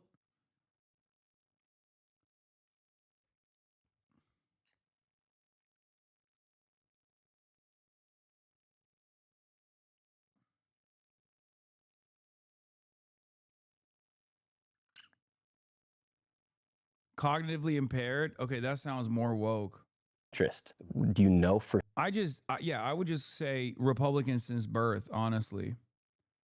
Like, if I was a doctor and I found out that there was like any sort of cognitive impairment, I'd be like, I'm sorry, ma'am. You're gonna have a wonderful son, but he's gonna be a lifelong Republican voter. Yeah. Yeah, it's a real bad case of RSB, Republican since birth syndrome. It's very fucked up. Many such cases kind of feels like you did not consume enough Tylenol during the pregnancy, and these are the results. This is why we kept telling you, you need more Tylenol in your system. But he will have a wonderful career as a YouTuber ahead of him when he becomes of age. You'll have to drive him everywhere. You'll have to keep him away from cutlery. But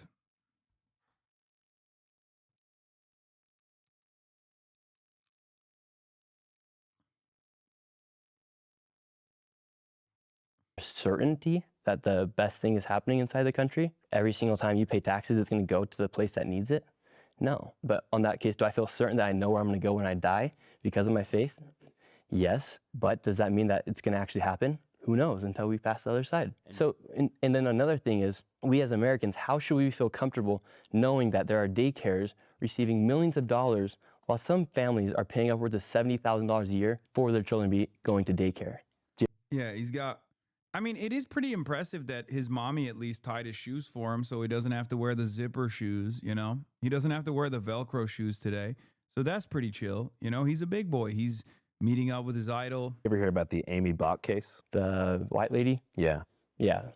Amy Bach acknowledged the government has proven fraud among meal sites and vendors that she sponsored under Feeding Our Future, but that it was others, not her. If you look at the probe that began in 2023, as far as like COVID era, scamming and different types of fraud, there's been over like 60 convictions and millions seized from the fraudsters who took the money away. Yeah. But you feel like the state hasn't done enough. Well, Tim Walz has said they've been stopping to fight fraud since 2019, 2020.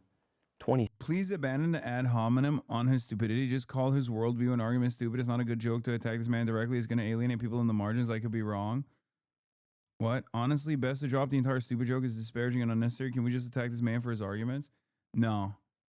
It's pretty funny. I mean, I've already fucking done it over and over again. Also, I'm not even joking when I say he's medically stupid.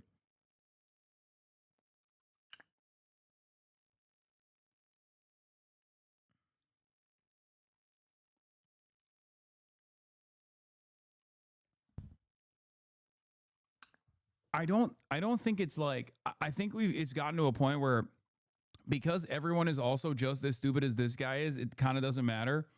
Like, it's almost like a superpower. It's good that he's dumb, right? It helps him spread his propaganda further. If he was actually trying to make a convincing, like, intellectual argument, then he would probably alienate like 90% of the people that watch the video. 6, and they're still having millions of dollars being stolen, billions of dollars. Breaking political news out of Minnesota. Governor Tim Walz, who of course was the Democratic nominee for vice president in 2024, has ended his re-election bid for governor. This comes as pressure has been growing around this widening welfare fraud scandal. We've got conspiracy theorist right-wing YouTubers breaking into our daycares, demanding access to our children. So I've decided to step out of this race, and I'll let others worry about the election while I focus on the work that's in front of me for the next year.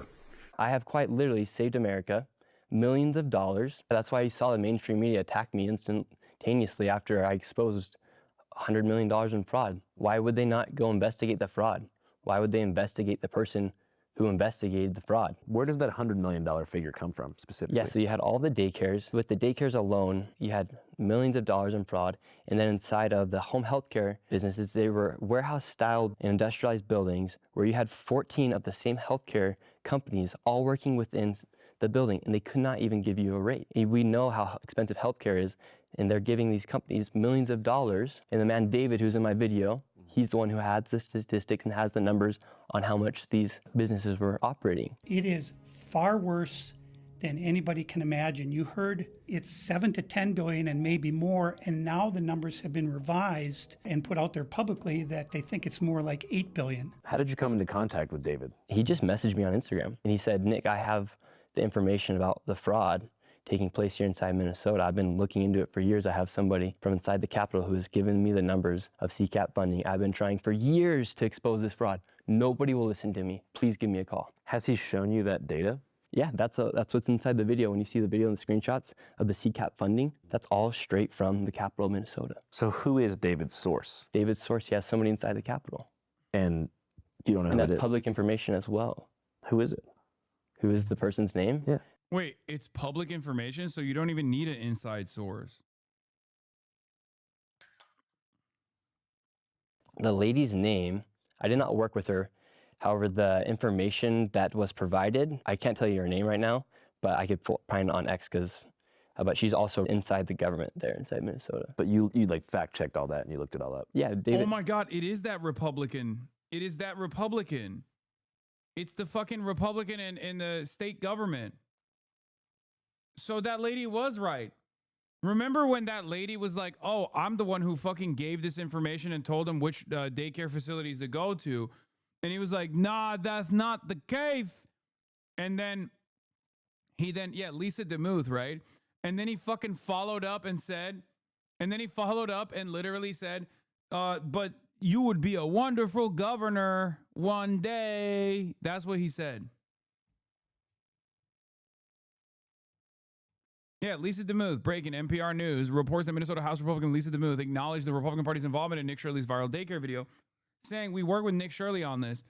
Remember, this person has blood on her hands, for the record.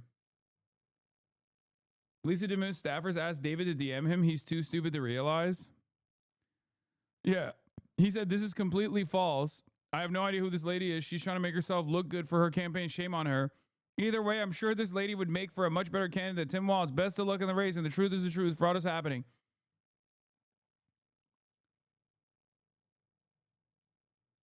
All those numbers are straight from the Capitol. So a couple days ago, Minnesota State Representative Lisa DeMuth said that her Republican caucus... Nick Shirley is a hero. He opened someone's eyes to the fraud happening in Minnesota, and you should be grateful for his journalism. Anyone who thinks he's a mentally challenged dumbass is correct.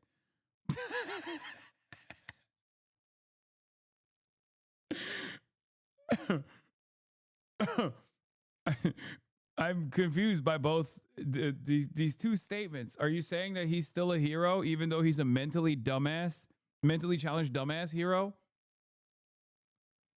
who accidentally stepped on the greatest discovery of fraud taking place? No, he's a dumbass. I'm rage baiting. Oh. Had been, quote, working with you ahead of your coverage. How do you respond to that? Yeah, I had no idea who she was. Our caucus has been working to expose fraud for years. including working with Nick Shirley. Minnesota House GOP leaders say they provided the YouTuber with information in the now viral video. So you feel like she's just clout chasing? Yeah, that's what I literally put in the reply in the tweet. Her campaign freaked out when I tweeted that. That's the lady who I was referring to earlier in this interview. So her. Oh, so she did help. Okay. But you're too stupid. Dude. So what's funny about it is that, so yes, the lady was actually not even clout chasing. She actually did literally direct you to go to these places. But because you're so fucking stupid and confused, you didn't realize. This is what I mean, bro. This guy would be the best spy. This is like Mr. Bean shit, okay? Like you can't put this guy on a lie detector test because he's too stupid to know the truth. You could ask him what he had for breakfast, and you know full well what he had for breakfast, and he could straight up lie to you because he forgot what it was, and it would not read on the detector test. This is hilarious. This is awesome. Just a guy who's stumbling in to all this stuff. I'm telling you, dunking on. I know. I've been saying this.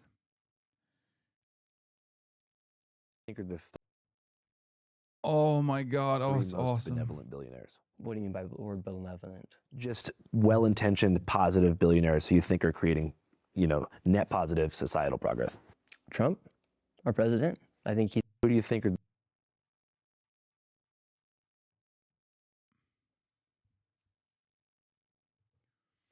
I've never been so fucking vindicated.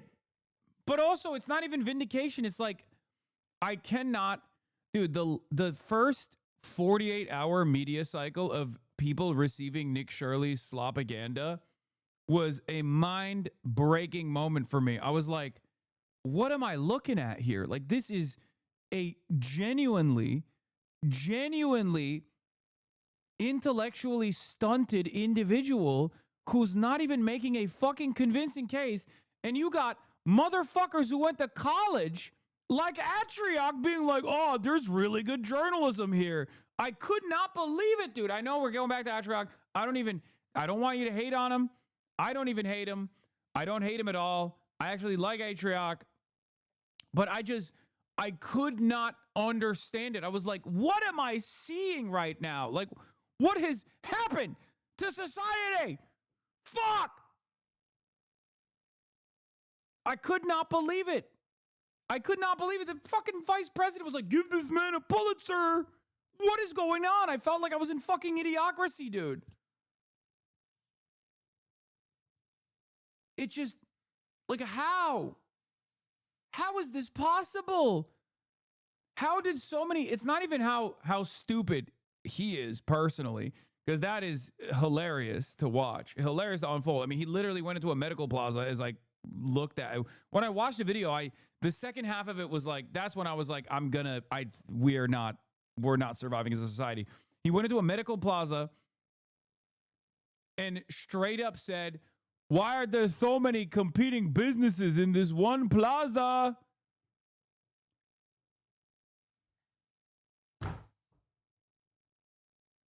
Like a guy who doesn't understand the concept of a mall, okay?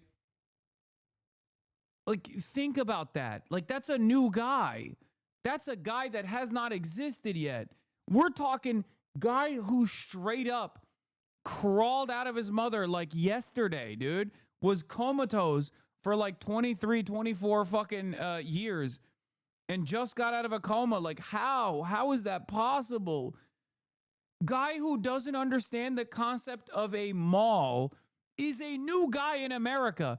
If we got one thing, we got malls, baby. That's the one thing that every American understands from birth. Guy who walks outside of P.F. Chang's and gets scared because he sees like the towering, massive horse riders. Okay, he's like, whoa, why is nobody seeing this? Look at how big those guys are. I've never seen an animal that size before. It's gonna trample on me. Whoa, giant horse.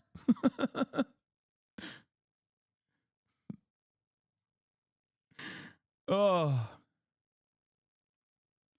Yes, this is why homeschooling children should be illegal. 100%.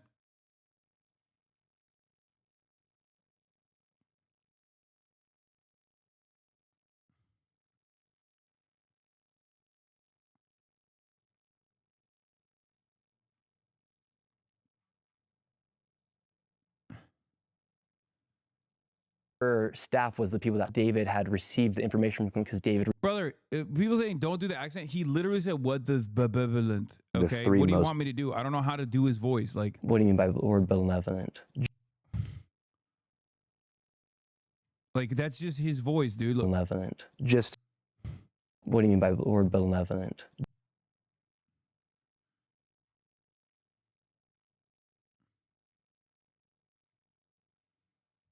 What do you mean by benevolent?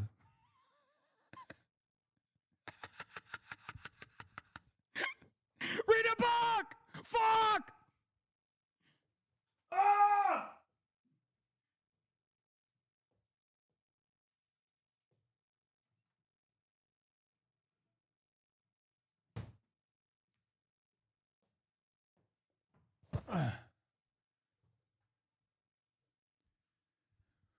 Ah!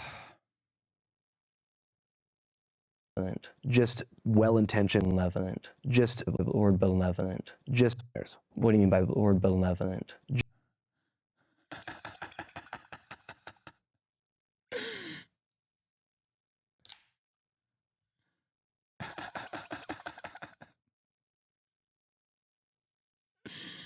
Oh, Jesus Christ. The stupid in here is uncomprehendable. What do you mean by unpopperable? What do you mean by the word?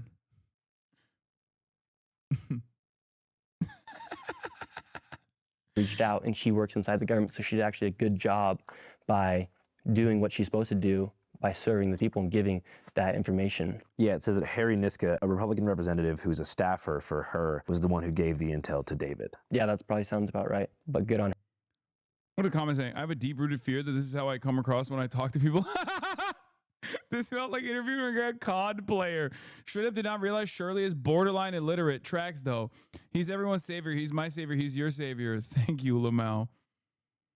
You should have said something about Charlie Kirk. I did. No, you didn't. I did. It's in this video. Well, I didn't watch it. You should. I don't want to.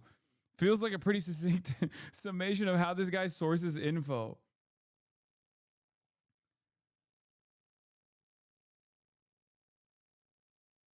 Oh, my God.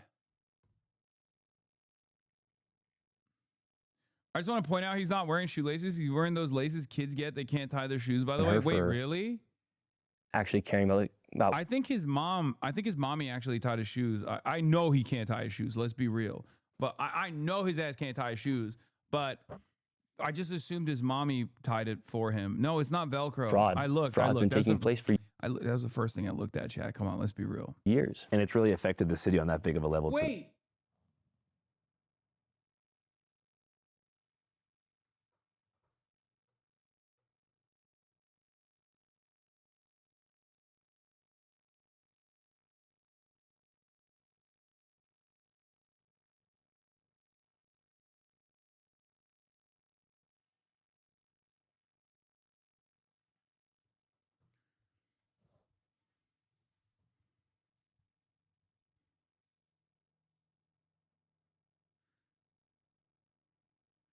I think if this guy was criminally charged for the propaganda that he put out that incited like the incident that ended up taking the life of Renee Good, he would not be found criminally liable in a court of law because of his genuine intellectual disability.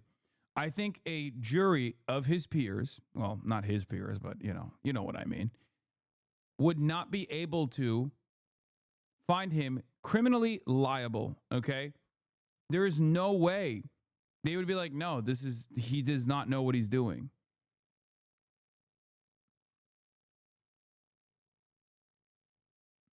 It's just not, call it cognitive limitations. It sounds better. No, they would just straight up say he's mentally incompetent. He doesn't know what he's doing. So it wasn't his fault. If anything, the handlers around him are probably more liable for sending his ass around. The point where people like David are feeling it. Yeah, because what they knew is Minnesota is not Minnesota anymore. As far as immigration goes? Immigration goes, fraud. They just released a new thing where they're giving people 20-week leaves for work leaves, and they've also raised property taxes. Meanwhile, you have billions of dollars, quite frankly, literally billions of dollars over the past few years going to fraud. It's not a hyperbole, it's fact.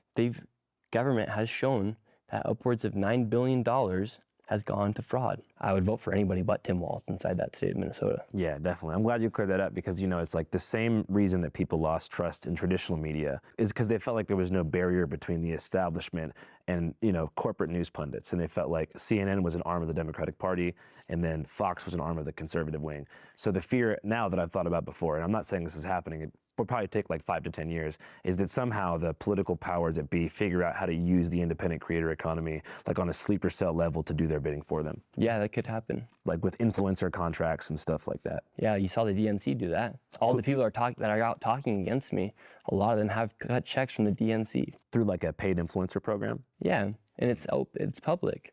Would you ever agree to something like that? No, never. Hell yeah. Like, why? I don't need it. I make enough money doing my videos off YouTube, and the people that support me, like, why would I ever turn against their best interest? And you mentioned that the mainstream media has kind of been attacking you since this video did its rounds. What are some of the things they've said? Like, what's their main point of attack? Yeah, if you listen every single time they bring up Nick Shirley on these news sites or the internet or on their TV, they'll say right-wing YouTuber, MAGA YouTuber, conservative. It's never journalist Nick Shirley. It's right-wing journalist.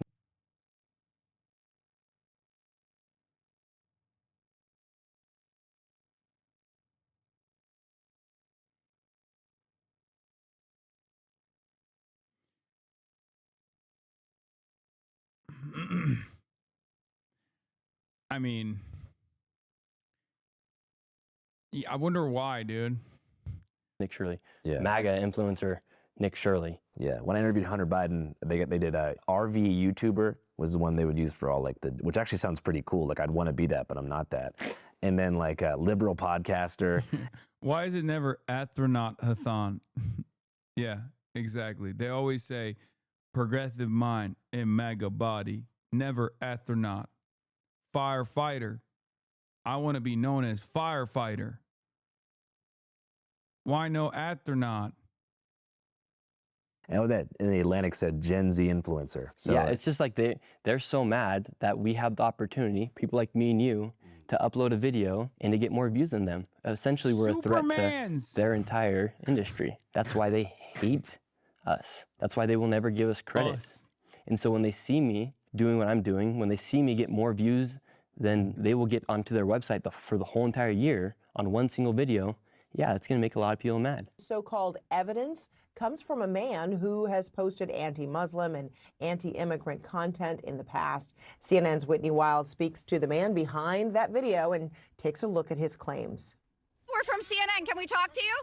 This is MAGA YouTuber Nick Shirley. Yeah, so going back to the first time we met, so what do you remember about that first interaction? I had just started making YouTube videos again, and I was all by myself. You were going to AmFest, so was I.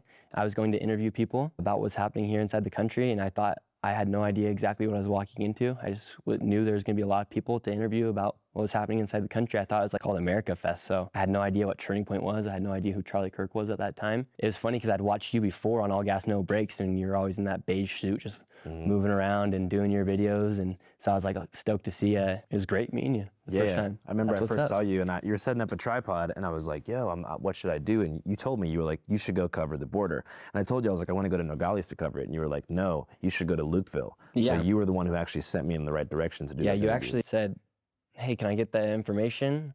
I'd love to do something with you. I sent you the information, and ghosted me right after. Well, now the whole world's going to know that there wouldn't have been a border video without my guy Nick right here. It's the truth. It's the truth. Was that, so you said you had just started making videos in 2023, but had you done interviews before that? Yeah, so I had actually I've been doing YouTube since 2017 when I was a sophomore in high school. I started just wanting to have fun with my friends, and I started watching YouTubers, and I saw kind of like the lifestyle they lived, and I was like, oh, I'm fun. I like to have fun. I'm creative. I can be entertaining. I could do YouTube. Like a lot of us think when we're in high school, like how many discussions have you had with your friends where you're just like, bro, that could be us. You know, most YouTubers wouldn't come in here and capture this because of political stuff. You know what?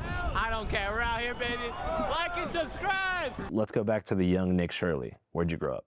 Yeah, so I was born here in Utah, spending a lot of time with my family, friends, playing football, basketball, soccer, track, you name it. Sports was my entire life when I was younger. True American life. Yeah, true American life, going to church. Ban Tylenol? Bro, he didn't eat enough Tylenol, brother. Come on. This is the opposite. He didn't get enough Tylenol.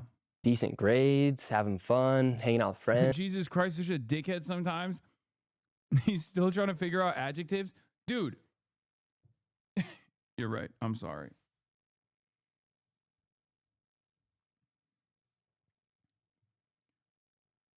I don't think people understand that this is truly a new meta, okay? People who are medically stupid are going to be the next wave of content creators for the Republicans, because even like the Andrew Tate stuff is not cutting it. You know, even Asmongold is not cutting it. They need dumber. They need someone with even less information. They need someone who can't even speak one language. You know, you had the monolinguists, the monolingual cucks, okay, who were cucked by one language. But if you have like a decent grasp, a decent command over the English language, it's still not enough. You come across too brilliant, too impossible to understand. It's too dense. The material is too dense. You need to literally go, you need to go half. You need to go 0.5 language. Okay? Yeah, semi-lingual. That's where we're at now. Because like this guy's stupidity is not all that relevant to me. What's a lot more relevant to me is that his stupidity has basically caused him to be incredibly successful in that one propaganda video. So when you get someone who's not even trying to present an argument, but simply just like doing the dumbest shit possible, get elevated by Elon Musk, you can actually change American legislation to a certain degree. Like the government took action after this video. Okay, right place at the right time. Certainly, people wanted to distract away from the Epstein files, but it is kind of remarkable. I can't get over it. I just cannot get over the fact that this guy who does not have two fucking brain cells, like demonstrably stupid, medically stupid, was capable of commanding an impressive audience who watched that video and did not think, what the fuck am I doing getting information from this guy who can't even tie his own fucking shoes? It's over. American society is over, okay? I see the journal, the Nature Journal of Medicine, like the most, you know, enterprising, the most robust medical, or not medical, but like the most robust research coming out of China. It's like the top 20 colleges are all Chinese now, okay? This goes hand in hand with that. This goes hand in hand with that. We're cutting R&D. We're cutting research. We're gutting all of these other like institutions of higher learning for not demonstrating proper fealty to the nation state of Israel.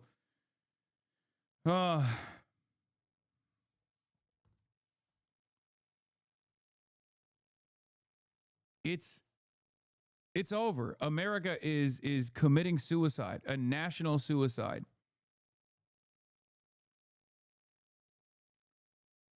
And things like this are going to become more and more commonplace. Riding your bike around. And you said the church. What kind of church? Yeah, so member of the Church of Jesus Christ of Latter-day Saints. Is that the same thing as Mormons? Yeah, but we don't call ourselves Mormons now. Because of South Park? No, it's just we're not Mormon. We don't follow Mormon. We follow Jesus Christ. So we actually want people to refer to us and know us as members of the Church of Jesus Christ. So Joseph Smith is not a prophet? No, he's a prophet. In addition to Jesus? Jesus is a savior. Oh, okay. He's also a prophet, but he's also our savior. He's your savior. He's my savior. He's everyone's savior. Thank you. So what do you think is the main thing people get wrong about LDS? We're Christians. We're just people who love God and love Jesus. And yeah, we do follow higher standards. No drinking, no smoking, no sex before marriage. Go to church on Sunday, follow the 10 Commandments. Follow the Bible. We follow the Bible. One of your earliest videos that you now deleted was about some of those loopholes. Oh, yes, about soaking. Have you ever thought about soaking here at BYU? No. Because there's a lot of misconceptions on that, and that's not right. Soaking's not right. Is it real, though? I interviewed people at BYU, and they might have said it was. So you think it counts? Yeah, 100%. 100%. Wow, the rumors are true. Kids here at BYU actually do soak. They soak and they hump. Definitely. I think that's like my biggest advantage, that I don't really have many vices, whether it be pornography, whether it be alcohol, whether it be cigarettes, whether it be vapes, whether it be nicotine. That stuff doesn't tempt me. And you feel like living a clean life that way gives you like a journalistic superpower that allows laser focus so you can just become a content machine? No. It's kind of what you're doing. Well, that's just who I am. But I mean, I feel like if you drank and partied and stuff, you might not be able to make as many videos. Well, if I drank and partied, I wouldn't be able to show up to my job at McDonald's. You'd probably be able to hold down a McDonald's job if you had some years. But if you're referring to being on time and all that stuff, and I'm talking about the sheer volume of content you've been able to produce over the past year. I'm a highly functioning person. Yeah, congratulations. Thank you. Aside from the recent stuff, what pieces have you been most proud of since I last saw you at Turning Point USA? I'd say my Brazil videos, those were very awesome. Going to the favelas, that was an experience that I can't even believe favelas are real after going there. Because I came this close to dying in the bottom of a destroyed house on the top of Rio's biggest favela. When you say close to dying, like there was a gun in your face? Yes, and if I didn't pay the man, I would have died. You think so? 100%. Você dá-lhe uma olhada que você vai ver que aqui não tem trégua. Oh, wow, this is heavy. É, aqui, entendeu? Não há paz. Sim. Paz para a polícia, fogo. That guy, after I interviewed him, he got beat up by the gang leader and kicked out of the favela for letting me interview him. Some other unknown, or perhaps known by some, Nick Shirley lores that you've met deceased rapper YBC Duel. Yes, I did meet him. It was Brandon Buckingham. Yeah. I had no idea who he was. A special guest right here. Oh, we got a special guest too. Talk to us. This is Nick Shirley from Salt Lake City, Utah. The Latter-day Saints, the Mormons. You ever heard of the Mormons? This is the first Mormon, the first Church of Latter-day Saint member ever to be out here in Philly like this. Just like that. Just like that. And he feet on land. Look at his sneaks though. Yeah, so that was an equally, I would say, or similarly dangerous Yeah, scenario. no, I'd say the America hoods are about just as dangerous as the Like, this dude makes Brandon Buckingham look like Albert Einstein, okay? I can't believe I'm saying this. But there's levels to this, man. There's levels to this shit. It's crazy. Yeah, end times are upon us, dude. National suicide, straight up.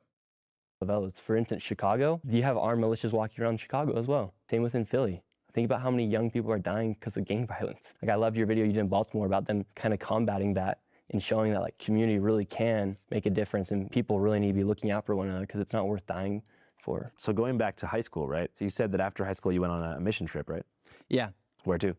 Chile, Santiago. Is that where you developed fluent Spanish? Yeah, I actually was fluent in Spanish when I was younger. When I was here in Utah, when I was growing up, I was in a Spanish immersion program from kindergarten to 4th grade. Spoke Spanish fluently, moved to Washington. Similar to you, moved up to Seattle area. I didn't practice my Spanish anymore, I lost it. Decided to go on this mission thing for our church, and they sent me to Chile, Santiago, and I learned Spanish again. What's the purpose of a mission trip? Yeah, you're there to go share the gospel, the restored gospel of Jesus Christ, and to teach people about Jesus and give them the opportunity to come into Christ, and if they want to follow, or if you just want to teach them about Jesus, that's all you're supposed to do. At what point did you start to really take political interviewing seriously, and why did you dive into that realm? Well, I think when I started seeing people get trafficked into the United States from the border and started seeing mass corruption within inside the government. You can speak 2 languages, breaking boundaries here. Yeah, he did a mission, Chad.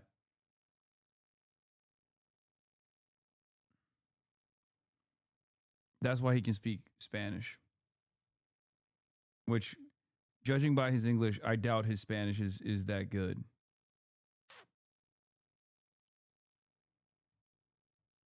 I just couldn't believe that I met somebody at the border. She gives me her WhatsApp, and the next day she texts me and she's in New York City. I was like, how is this happening? How are people just being trafficked around the country? How are little kids just coming over here? How's there a 15-year-old girl, or I think she was 17-year-old girl from Dominican Republic, all by herself? How are people doing this, and how's the government enabling this to happen? I remember going to the border for the first time, and I saw migrants coming over the border. I'm like, oh my gosh, what's going on? Like, shouldn't they be running away? Wasn't Governor Abbott the one transporting people from the Texas border to New York City? Yes. So you feel like there was mismanagement of the border on an executive Biden level and a state level? Yeah. And I think Governor Abbott, that was his... That's why he sounds like this. Is his Spanish accent? Oh yeah, is he from Barcelona? Is it a Catalan accent or whatever it's called? Is that why he's from Barcelona? That's why he sounds like this. Yeah, guy who did a mission in Chile learned fucking the Barcelona accent.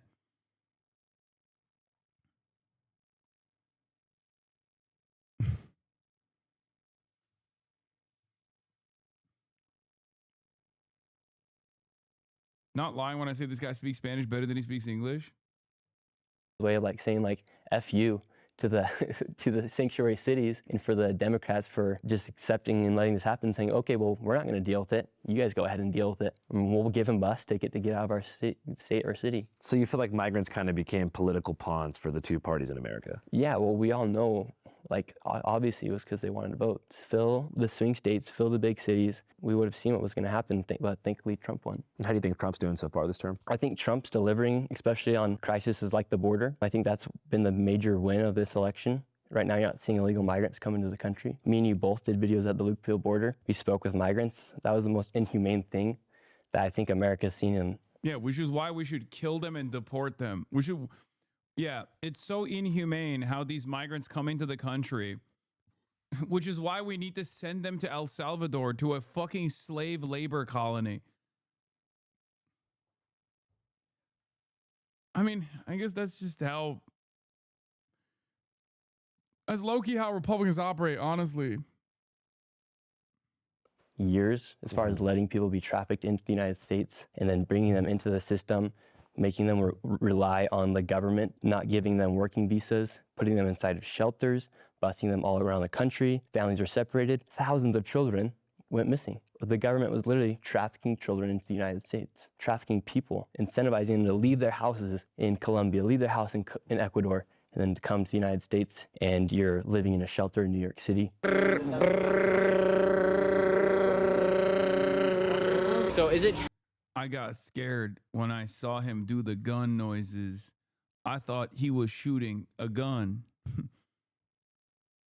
What if, when my mommy had to pull me aside and say, Nick, that's just a gun noise. He's not really shooting a gun.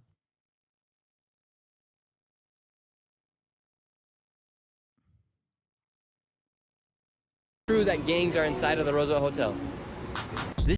I don't think he'd been to a clinic before making that video. Yeah.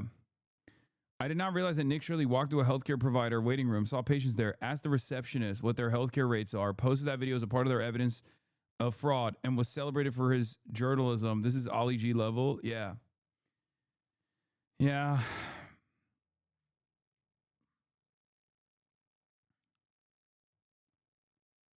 All right, I'm kind of bored. I can't watch this fucking idiot even any longer than I already have. The Sean Ryan video was good too. Anyway, let's talk about Iran. Iran, ladies and gentlemen, the story that everyone has been waiting for, okay? Obviously, this is something that took place in Los Angeles where a U-Haul driver, possibly an MEK supporter, drove his van, his U-Haul van, into a crowd of Shah supporters. So the diaspora is fighting amongst itself. You know, blood is in the water. But this, of course, comes after days of a fuck ton of protests exploding all over Iran, and the government shutting off access to the internet as they usually do in times like this, only to stamp out these protests in the most violent and repressive ways possible. The protests have been going on for 11 days at this point. And they have been incredibly bloody. Both the government security forces killing a bunch of protesters, including like random innocent civilians, as far as we understand. But also the security forces killing a bunch of protesters, and the protests themselves that have actually killed a bunch of members of the police.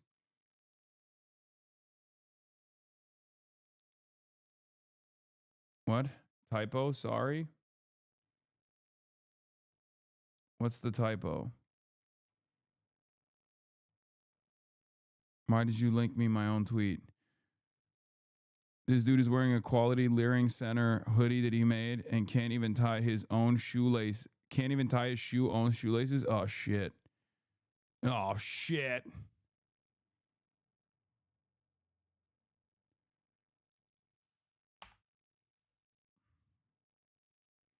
Oh, shit. Positive billionaires who you think are creating. All right, well, I edited it.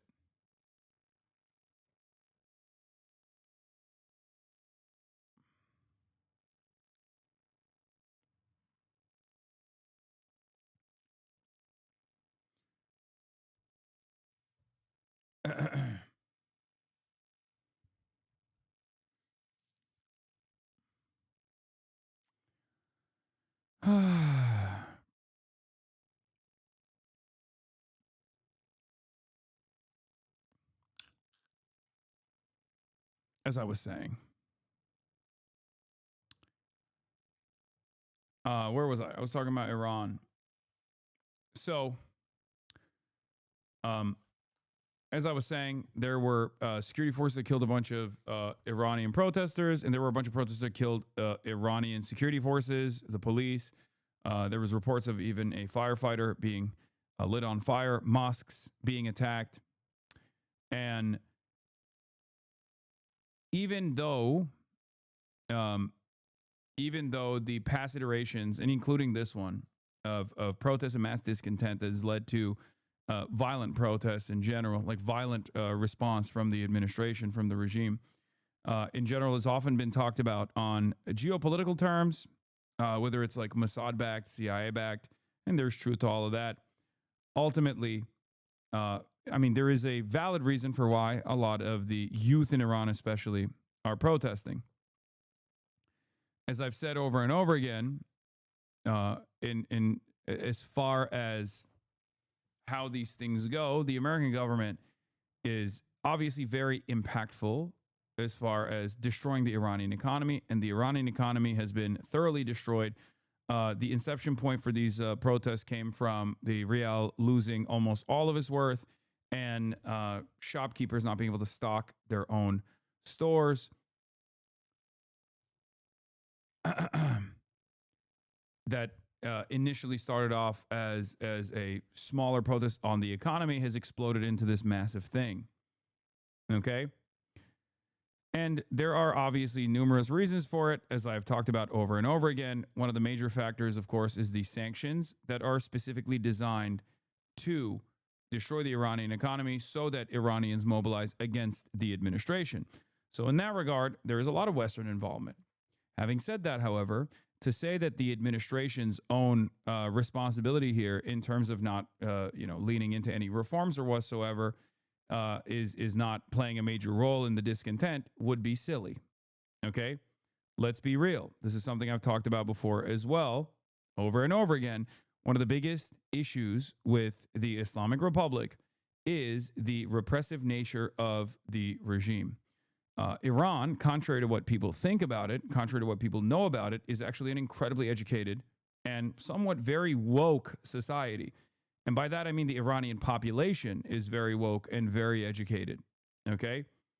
I mean, they have, I think I saw one of these guys who's not like exactly aligned with me. I forget what his name is, but I saw a post about like how people misunderstand how the Iranian society operates, how Iranian people operate, that basically said, the Islamic Republic wants women to wear the hijab, but they want the hijabis to build the rockets. And I think that's a pretty solid way to summarize the situation, where they want female engineers. They just want the female engineers to be hijabi, right? And of course, there are a lot of people who don't want that. A lot of people in Iran that don't find that to be, that find that level of repression to be unacceptable. And as far as, oh yeah, this is it. People don't here. This was the take. People don't understand the mindset of the Islamic Republican in the slightest. They are not looking for personal enrichment, Assad. They are not a sponsored state like North Korea. They're not a foreign clan ruling over an occupied country. They are a homegrown ideological movement with a large base of support. Exactly. Approximately 1/4 of the country is firmly committed to this support. Okay? They're firmly committed to this ideological movement. This is why it's a little different. Okay? They are motivated by nationalism, anti-Westernism. These first two draw their leftist and secular supporters inside of Iran. This person is not talking about outside of Iran. He's talking about people inside of Iran that still find themselves in support of the current administration in Iran, and a desire to cultivate a society that is both modern and Islamic. This last part is where most people get lost. They can imagine that Iranians want true sovereignty, or that they hate the West like other global Southerners. It's hard for Westerners to understand that Iranians are not the Taliban. They don't want to deprive women of education. They want a hijabi to design the missiles. Okay? This is why Qasem Soleimani was to Ardeshir Zahedi a soldier of Iran, nationalism, to third worldists and anti-imperialists, and to people in Iran fighting for values. This is the reality. Iran is an incredibly, incredibly complex and incredibly diverse country, okay? Many different sects, different religions, and many different ethnic groups exist under one nation's boundaries. A nation that is built around thousands and thousands of years of shared history. Okay? Perish? What?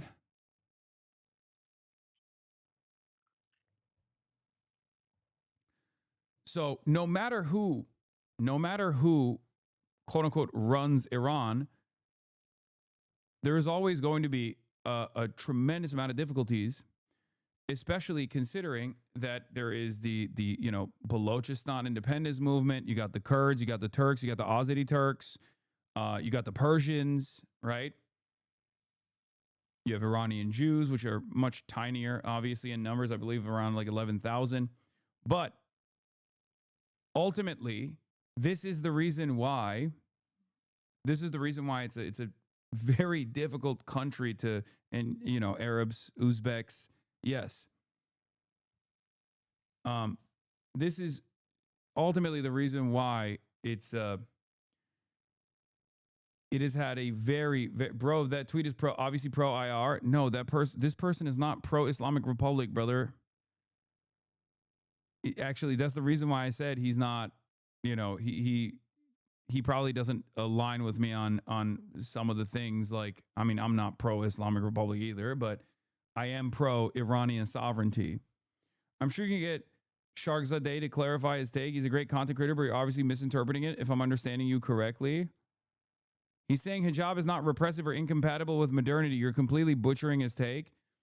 No, I personally think not that hijab is incompatible with modernity, but I personally think that for those who are devoid of choice does become repressive. Okay? His take there is simply stating that people see the hijab and they think, oh, this is just like the Taliban. Women can't fucking read.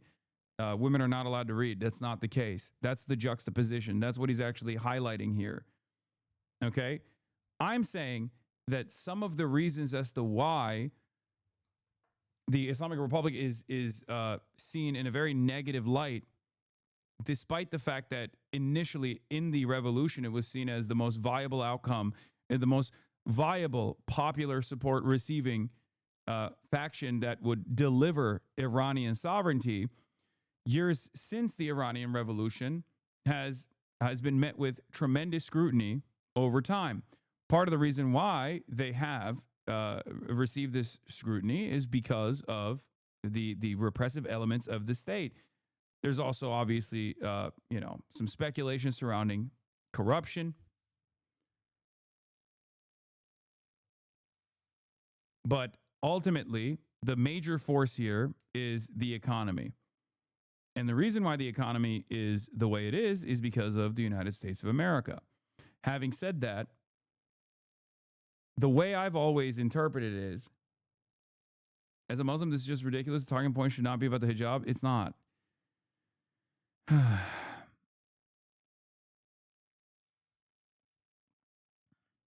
For the youth that experience economic shocks and feel like and recognize a sense of crisis, that then on top of that, that on top of that experience repression from a very powerful regional actor that is consistently at battle with America's vassal state, Israel, in the region, that is desperately trying to maintain sovereignty. They both derive their power, they both derive their legitimacy from being anti-Western, and they also need to maintain their legitimacy within their base. And in order to do so, they refuse to let up from they refuse to liberalize certain aspects of their governance, especially when it comes to the Ayatollah. Okay? Especially when it comes to the Islamic form of governance. Although Iran is much more woke, technically, than Saudi Arabia or many of the Gulf counterparts, there is still a level of repression that, paired up with economic instability, causes these kinds of this kind of resentment brewing in the country. Now, do I think personally that that if the like led by the reformist presidents that have come and gone in the past, if they were able to successfully liberalize certain aspects of Iranian existence, would that have actually been successful in terms of keeping the population at bay, not frustrating them, and also refuse or also push back against any sort of intervention from the West? I don't know. But from what I can see, this is a part of the problem. Beyond the economic instability, there is a real element within Iranian society, specifically the Iranian youth, that don't like the Islamic Republic for a multitude of different reasons. And especially for the youth, a big part of the reason is the repression. I feel like you overblow that aspect. There are far more people pro whatever social norms the IRGC imposes than those against it. It's a Muslim country. The major cities are already relaxed. It's usually diaspora members or paid agitators or politically naive youth who are the biggest proponents. I agree the economy is a major factor. I don't think you're right about that. Like, I think that I don't think you're right about that at all. I think that there are people who are even normally supposed to be a part of the base that have said enough is enough about the sanctions and its impact. But then there are also plenty of people who are not a part of the base of support for the Islamic Republic that are very frustrated about the repressive elements. Okay? And then also add on to the pile the obvious paid agitation, Western intervention, both from the diaspora communities, but certainly from the CIA and also Israel, and you create a powder keg.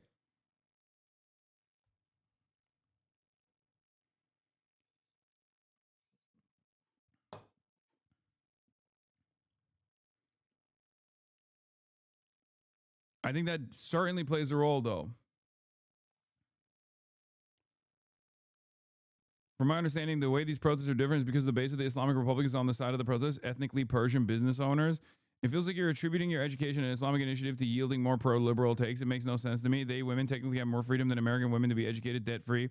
Even if they liberalized, you'd have the same problems of instability down the line. No, I don't think so. I think part of the reason, at least from my assessment, and I do have my own personal biases growing up in Turkey, obviously, which is a secular country, right? And a secular country that actually saw a fairly conservative movement take hold and develop a regime of its own, the Erdogan government, using protection of Islamic liberties, Islamic practices as a rallying cry. And that change that took place in the country culturally, and that change that took place in terms of like repression, nowhere near to the same degree as like, you know, what people experience in Iran, has led me to at least have some level of bias in terms of living under a rule where there's like, you know, you're like what you could possibly experience as freedoms, you do not get.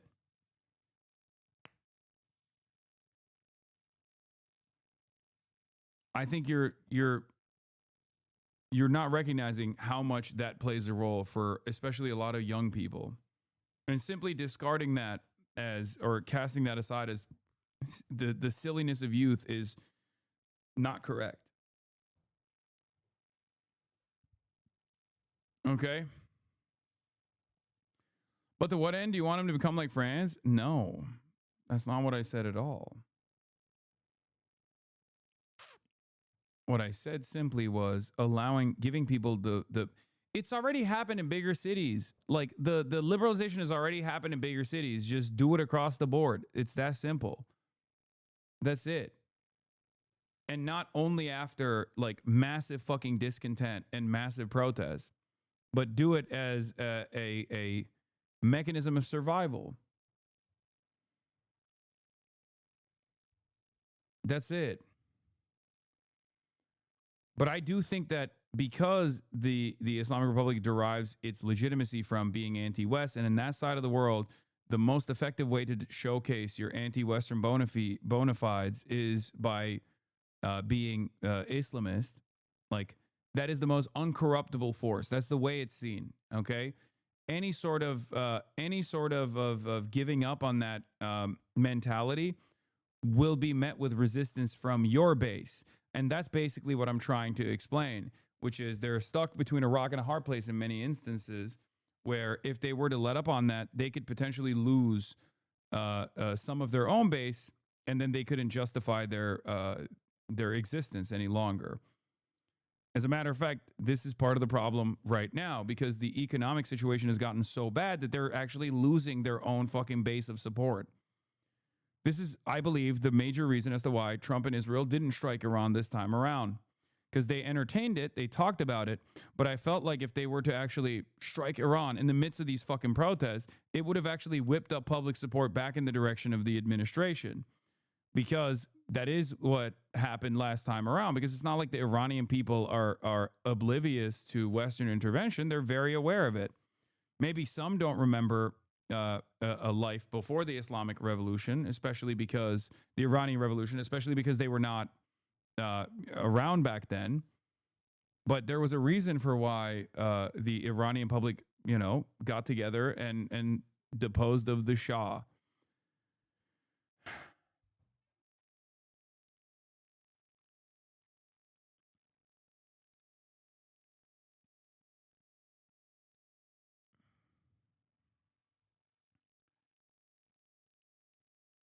Yeah, also, for the record, another fact about Iran that a lot of people don't understand is that the Iranian nation has some of the highest density, highest share of college-educated populations. And on top of that, the female-to-male ratio at university is the highest in the world. That's why I always laugh when people are like, oh, the Iranian women are like, they're being kept behind. Like, these, you just don't know anything. That's not the case at all. Okay?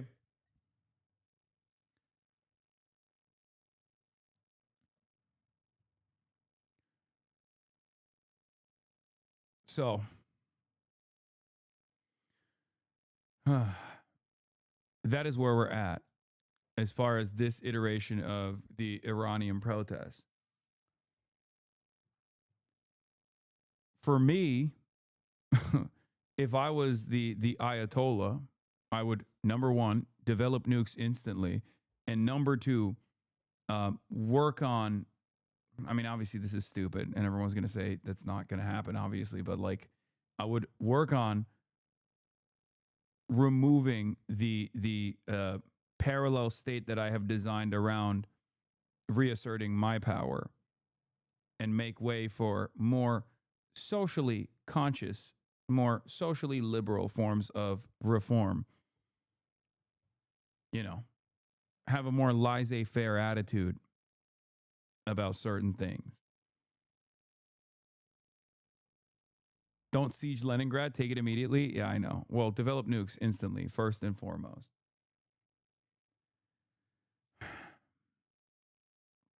And I think this is a real, I think there is also a real issue with what the government has also consistently seen as like the number one ideological enemies, or at least the most threatening ideological enemies. And some might say, oh, it's because it's the socialists, but the socialists were, aligning with Iraq, and that's the reason, or MEK. But that's not the reason. There are plenty of very progressive, leftist, socialist, communist, Iranian writers, academics, organizers, and people that have existed throughout time. As a matter of fact, they played a formative role in the Iranian Revolution alongside the Ayatollah. And yet, they were cast aside, persecuted, subjugated. And of course, from an anti-imperialist perspective, well, that is, that was a spectacular failure with long-term consequences, such as the only alternatives or the only options being for the Iranians, like leaning into Israel or fucking CIA or some shit. Like the Shah, people who want to bring back the Shah, or people who want MEK to take over the Iranian government, which is neither of which are going to happen. The main ops have always been leftists. Bro, do you know anything? What the fuck? What are you saying? If you were the Ayatollah, this is such pro-Islamic regime shit. Yes, you're right. Yes. Me saying that Iranian sovereignty is being threatened when there is internal instability born out of the repressive forces of the Islamic Republic is me being pro-Ayatollah, because you don't fucking understand the English language.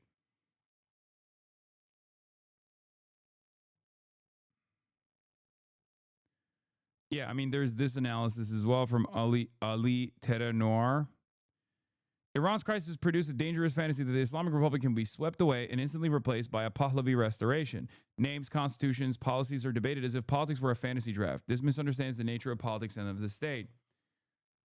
A revolution succeeds only when the embryonic new state, an insurgent organized hierarchy, is already forming inside the shell of the old one. States precede revolutions. The Pahlavist milieu is not a state in waiting. It's a loose milieu centered on symbolism and leadership fantasies, not an organized hierarchy capable of resolving the coordination of problems of 90 million people. 90 million people that are endlessly diverse, okay? Only 60% of the country is Persian, okay? When people go, oh, this is Persian, this is Iran, I am not Iranian, I am Persian, you have to understand, like, it is an incredibly diverse country. It would, as far as things goes, while there is very real interest in changing things inside of Iran, the reality of the matter is, especially if it was born out of any sort of significant Western intervention, the state, I presume, would collapse into a balkanized unit, or maybe like warring factions and numerous different smaller failed states. Now, of course, that might not be a fucking problem for America, or certainly for Israel, but that is a very reality if someone is not holding everything together. Okay?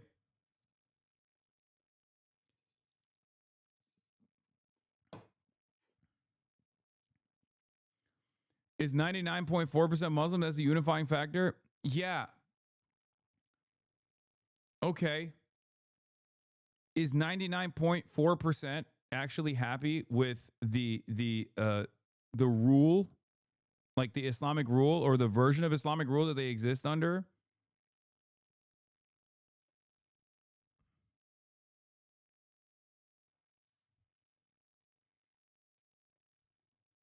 Come on, dude. Clearly, Islam or Islamic rule has been the connective tissue that has held it together for as long as it has, in spite of all the fucking Western intervention. But obviously, with Western intervention, the economic instability born out of sanctions and the rule that is perceived as repressive, especially for younger generations in Iran, it's not working. You can't keep having revolts over and over again, and then, putting down hundreds of people, if not thousands of people at a time. It's just not going to work. Eventually, something's got to fucking give. This is not a lib take, because the reality of the matter, as I also correctly pointed out, is that I don't know what the actual best path forward for Iranian sovereignty is anyway. You understand?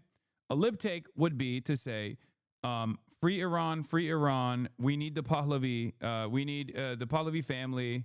We need the Shah. We need the Shah to fucking come back, and I'm gonna go and dance in Israel, and then I'm gonna first dance in Tel Aviv, and I'm gonna dance in fucking Tehran, and Iranians are gonna be happy ever after, and we're gonna eat Cuba Day, okay? And I love the CIA, and I love the Mossad, and you know, death to the Islamist rule or whatever the fuck. That's not what I'm saying. China still has Hong Kong protests, and they're more woke than anyone at this point. They're under imperialist siege. I know that. But I'm not going to discount the people's real fucking discontent. And even with the Hong Kong protests, I talked about it as well. You're saying balkanization is a bad thing? Looks like someone is jealous of balkanization and the good it will bring is true.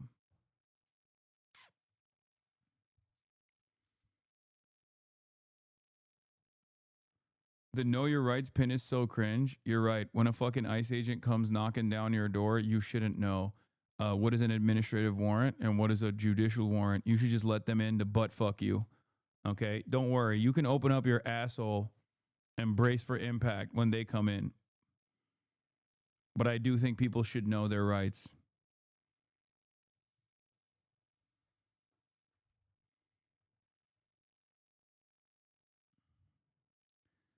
Overwhelming majority of people who face persecution in Iran, some of whom still in prison in Iran, we don't need an outside intervention. Reza Pahlavi sitting in his ass in Maryland. Mr. Trump, please, sir, bomb my country. Please, sir, I'm willing to offer you my wife. Yeah, I mean, it's just, this is the exact same thing that fucking happened. Okay, this is the exact same thing that happened when Israel was bombing Iran. A lot of people in the West were like, oh, the Iranians are welcoming our bombs as liberators. This is going to fully democratize Iran. It didn't. It actually had the opposite impact. It actually had a rallying around the flag effect in Iran, from what I saw, except that obviously didn't last for too long because eventually the economic conditions set in one more time and people were back to fucking square one.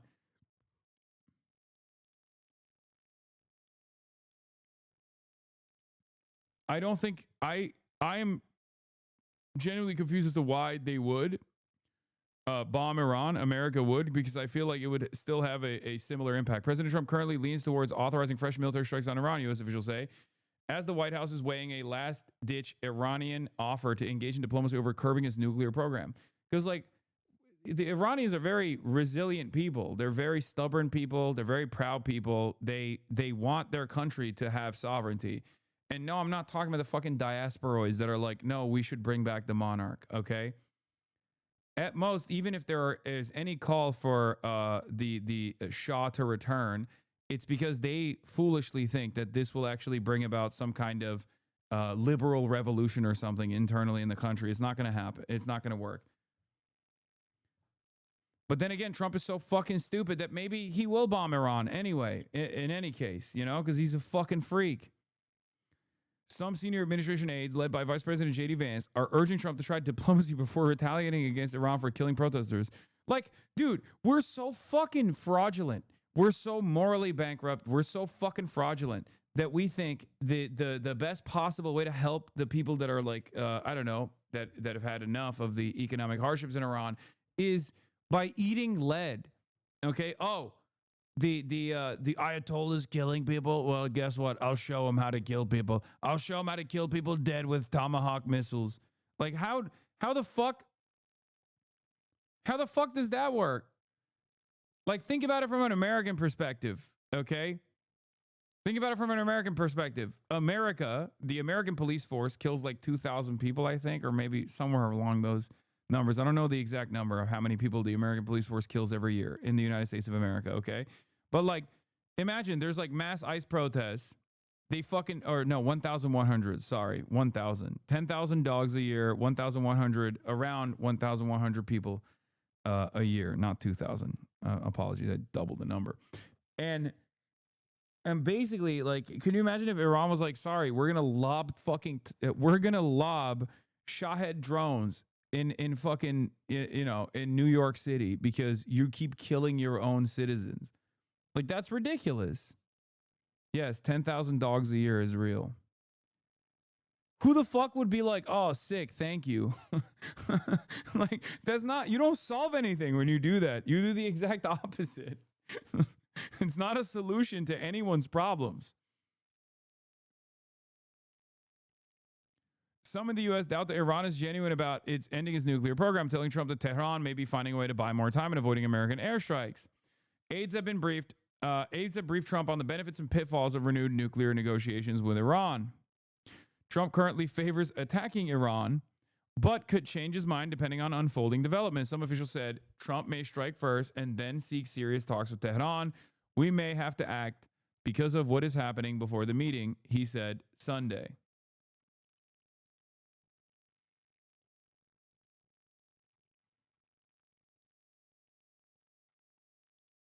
Trump is also going to put a 25% tariff on any country that's doing business with Iran. Oh.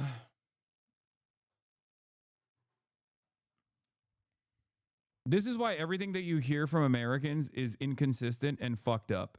They do not care about Iranian sovereignty. Please, please, please do not fucking fall for this bullshit.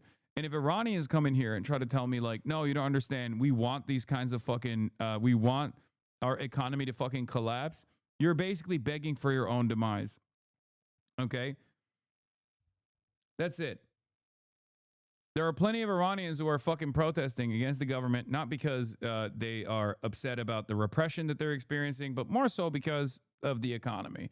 And the economy is the way it is because of America.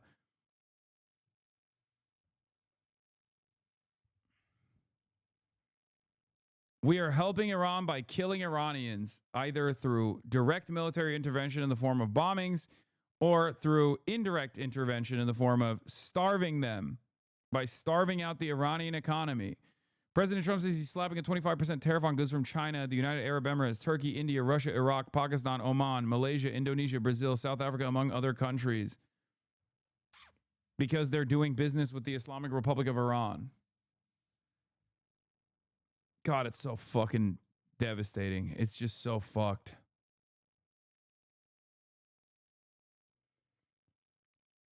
Iran is using it. Just the other day, an innocent young woman in the United States, an American citizen and mother of three, was executed by ICE at point blank range. The U.S. administration labeled her a domestic terrorist, while President Trump called it a matter of self-defense. The Department of Homeland Security threatened Americans that if you lay a finger on a federal officer or agent, you will face the full extent of the law. Here in Iran, police officers being executed by actual terrorists overseen by what Mr. Pompeo has openly called Mossad agents. And we have the receipts. Does this look like a protest for freedom or the exact kind of scenes that the U.S. administration would never tolerate within its own borders? I'm not going to show you the video, but yes, that is, you know, they light it on fire.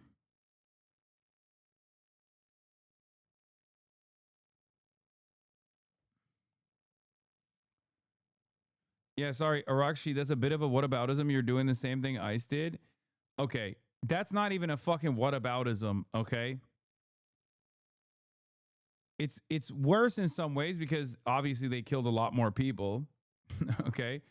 But it's if a similar situation occurred in America, we would be nuking half of the fucking nation, okay?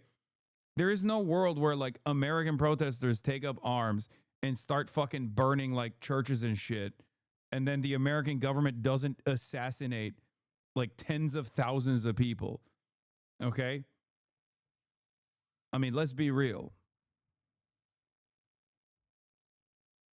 Like, sure, the security forces and the police are an extension of the regime in the eyes of a lot of people, and it's understandable that they are frustrated, and it's understandable that their protest goes beyond and does turn violent, okay? But make no mistake, the only time that shit ever works is January 6th, okay? Get a bunch of fucking socialists or liberals even to come together and stand in front of ICE agents with their weapons drawn and you know, kill a couple cops, and let's see how the American government reacts, okay? And that's really funny also because the very same, like I want a free and sovereign Iran. I want a free, democratic, sovereign Iran. I want what's best for the Iranian people. Okay, and I totally understand why the Iranian population is saying enough is enough. Having said that, right-wingers do not have the same consistency. They are the ones who are going, free Iran, fuck the Ayatollah, kill them, kill the Ayatollah. And then they fucking turn around in America and they go, ICE should be able to fuck your mom. ICE should be able to come into your house, no warrant whatsoever, and basically rape and pillage your fucking cabinets and kill your family members. And sorry, you have to comply with all of that because otherwise you're not a good boy. You're a bad boy. So what the fuck are we doing? Comply or die. It's so ridiculous.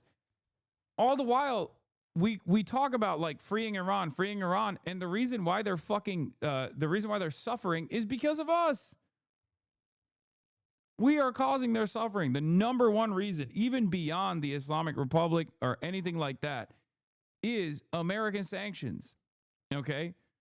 It's American intervention. It's specifically American sanctions. We're starving the Iranian population with this purpose. We're starving the Iranian population so they fucking rise up. Okay? And then when they end up rising up, we go, all right, here's our guy. Here's how you should run the country. It's utterly ridiculous. Yeah, I covered the Minneapolis ICE raid where they walked into someone's house with an administrative warrant, which was bullshit.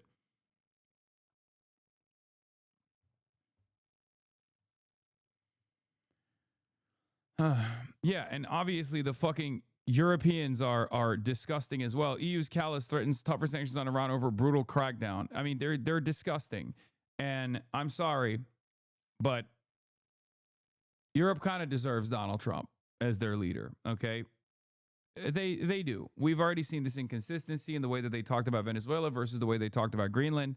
And they kind of deserve being vassalized in this way and being routinely fucking disrespected by our absolutely moronic administration in the most overt ways possible, where it's just like the ways in which Trump communicates with European leaders is kind of like insult to injury all the fucking time. Yeah, they're worse because they still have decent education, no excuse for the evil. Yeah, no, they're doing it for the love of the game. At least we have incompetent morons running our country. These people are not incompetent morons.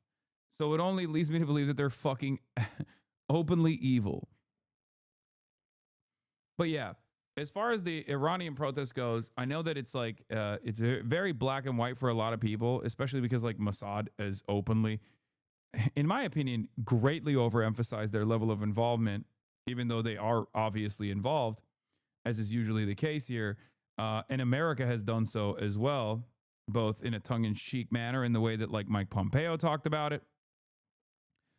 Ultimately, there is a valid reason for why people are protesting, okay? It's just the case. And recognizing that is a necessity if you want to understand how to solve the problem.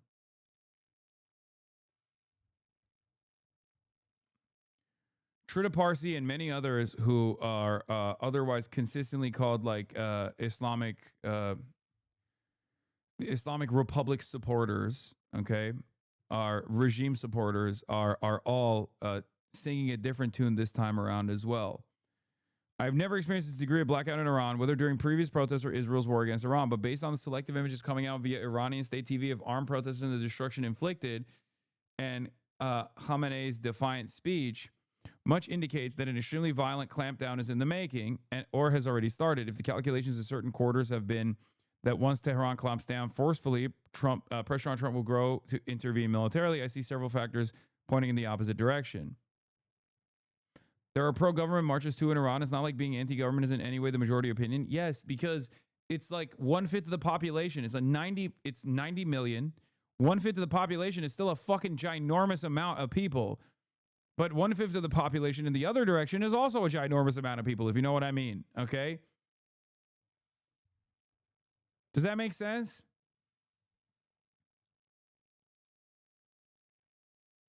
The images of body bags leave no doubt about the brutality of Iran's repression and communication blackout is indefensible. Across the country, Iranians are protesting real economic hardship. Much of it is deepened by U.S. sanctions. From the UK, genuine solidarity means opposing these sanctions and the imperial strategies and aspirations behind them. At the same time, this unrest is being cynically exploited by Netanyahu's genocidal government as a pretext for military intervention and regime change, a path that must be firmly rejected. It must be clear, only the Iranian people have the right to decide their own future. No outside power should dictate or interfere. Any serious politics require holding all these truths together.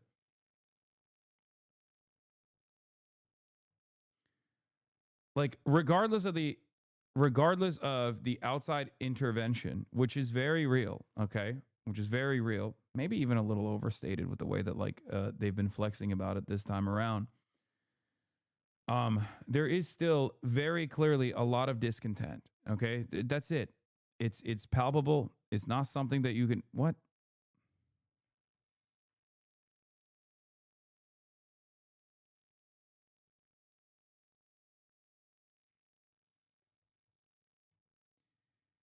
Guy who thinks it's base to kill liberal protesters demands the government kill liberal protesters, talking about times running up when it comes to the Islamic Republic. Okay.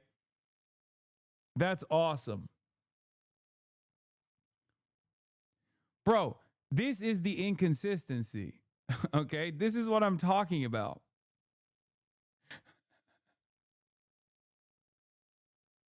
This man was literally demanding that the American government kill people in the exact same way that he's criticizing the Iranian government. Like literally 1-to-1. How does nobody see this? He was demanding for the past month that the American government put a bunch of libtards in body bags in an effort to get them to understand that you must never oppose the Trump regime. Okay? I don't understand what his ex beef with Iran when his friend is Iranian. You don't understand a lot of things, Taz Kid Noah. Let's be real, okay? Sorry. Taz Kid Noah, I don't think you've encountered like American diaspora of any country, it seems.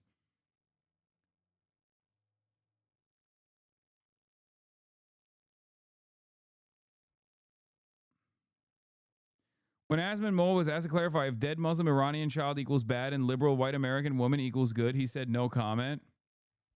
Yeah, based.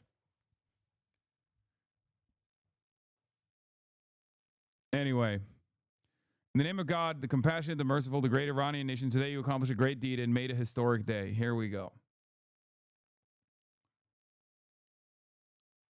Yeah, the OG heads remember Taz Kid Noah from that famous Monopoly clip where I freaked out on him because he doesn't know how to fucking be a landlord.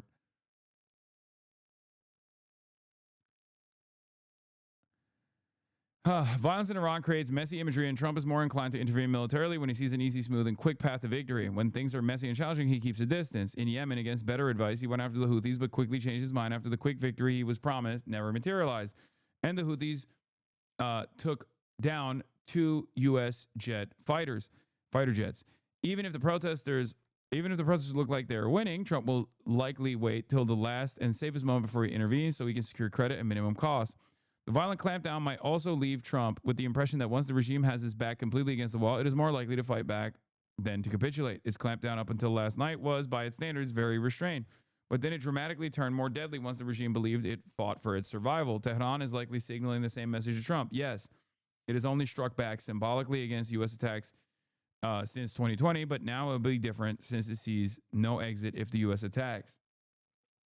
Also, a lot of people are not understanding that internally you have the government, you have the Ayatollah, okay, and then you have the IRGC. So there's numerous different factions within the government, and the IRGC works in line with the Ayatollah, even if they might have differences in opinion every now and then. Sometimes they might be even more militant, as a matter of fact. But the IRGC is where the Ayatollah derives his power from, both with its interventions in the region, but also internally as well. So there is that separate reality as well. So even if you were to do like a Maduro, first of all, you can't do a Maduro style thing to the fucking Ayatollah. That would literally cause Iran to lose its fucking mind. And then you would see what a more muscular or more militant IRGC would look like, and not the much more restrained version of that directed by the Ayatollah. But ultimately, it's not like you can't do a decapitation, right? You just can't do a decapitation of the head of state in Iran and then it's over. You know what I mean? And then you install your puppet. You can't really do that anywhere. You need to have, you need to have like certain aspects of the military on your side, and I don't think that they have that in Iran anyway, like for Western intervention.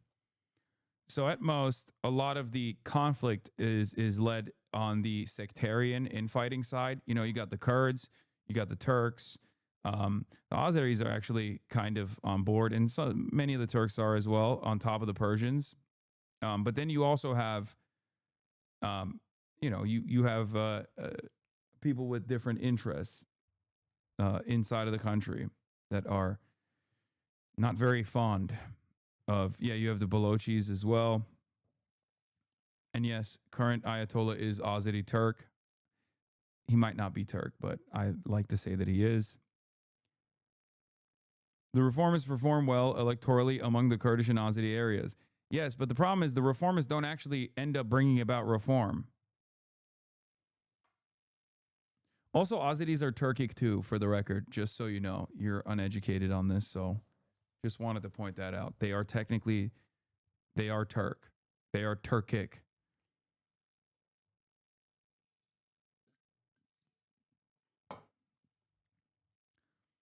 Certainly, Israel, Lindsey Graham, and some opposition figures in exile will push Trump to stand by his earlier tweet, but we have already seen how Trump easily gets himself out of such promises when it suits him. He claimed that the protesters killed thus far have died in stampedes. No one I have spoken to knows what he's talking about. And the main reason he was convinced to go as far as he has gone with issuing threats, etc., is that he was sold the idea the regime is extremely weak, has no fight left in it, and as a result, his military intervention would be easy, smooth, and quick. Trump is, in my assessment at this point, more likely to explore a deal with Tehran or with elements within the existing regime to seek advantage of Tehran's dire situation without risking the instability that a complete collapse of the regime and the state would bring about. See his choices in Venezuela. As I understand, the channels do exist and are activated. Systemic pressure on the supreme leader to set aside certain previous non-nuclear red lines is also growing. Except, here's the tricky part of this conversation.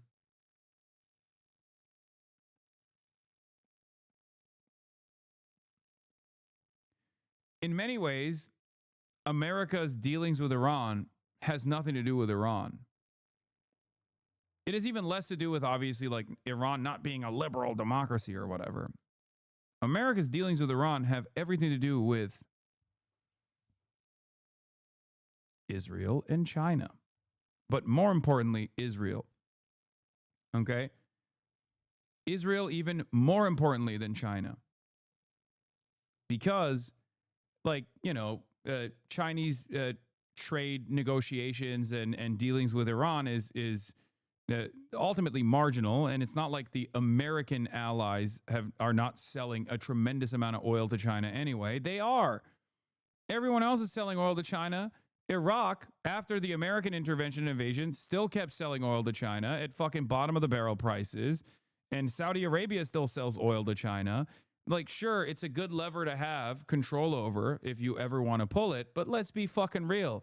There's no indication that, like, whoever runs Iran is going to stop selling oil to China, and Venezuela is not going to stop selling oil to China either. And one might even wonder why China wants Venezuelan oil. It's more so probably to help the Venezuelan government rather than, increase China's stockpile of heavy crude. So it's more so about Israel. And even though Israel's dominance in the region is aligned with America's interest in the region, America's dominance in the region, Israel is the one country that definitely wants Iran to be a failed state. Okay? That's it.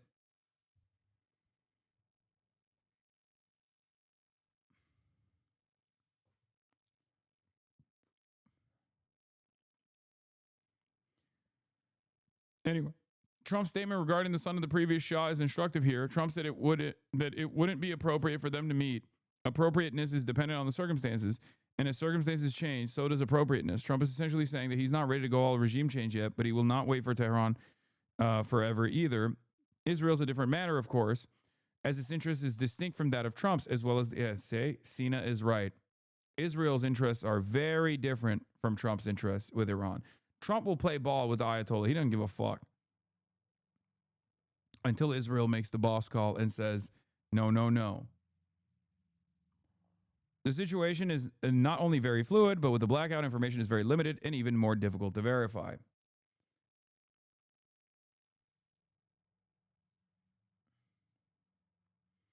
This is not true in the 80s and 90s when Israel had less influence, yet Americans were extremely interventionist. Americans preferred Islamic Revolution to MEK taking power, but turned on them due to risks that the Shia in Saudi and elsewhere would weaken Saudi Arabia. The Gulf Arab states also are trying to play off America against Iran. True. That's also true. Yes. That's another major player here as well. You're absolutely right. Saudi Arabia in particular.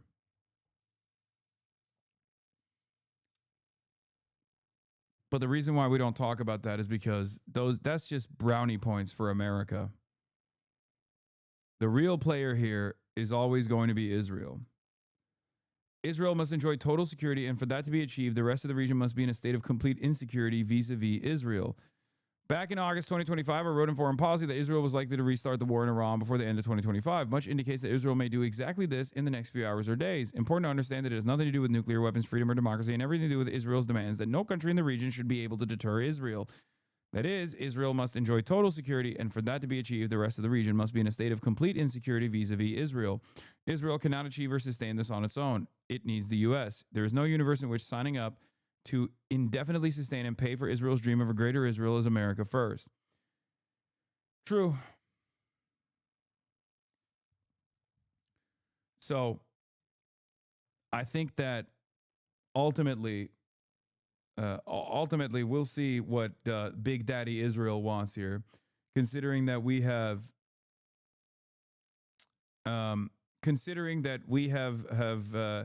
decided to offload all of our Middle Eastern interventionist policies to Israel, giving Israel a commanding position here.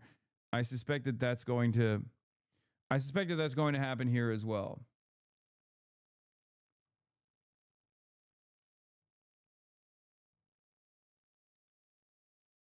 Question. What are countries supposed to do to express disapproval and not materially support other countries when they engage in crimes against humanity? Sanctions are proven to not work and just hurt the population. And invasion isn't acceptable generally either. What, if anything, should states do? I don't know the answer personally, but I would like to hear your thoughts.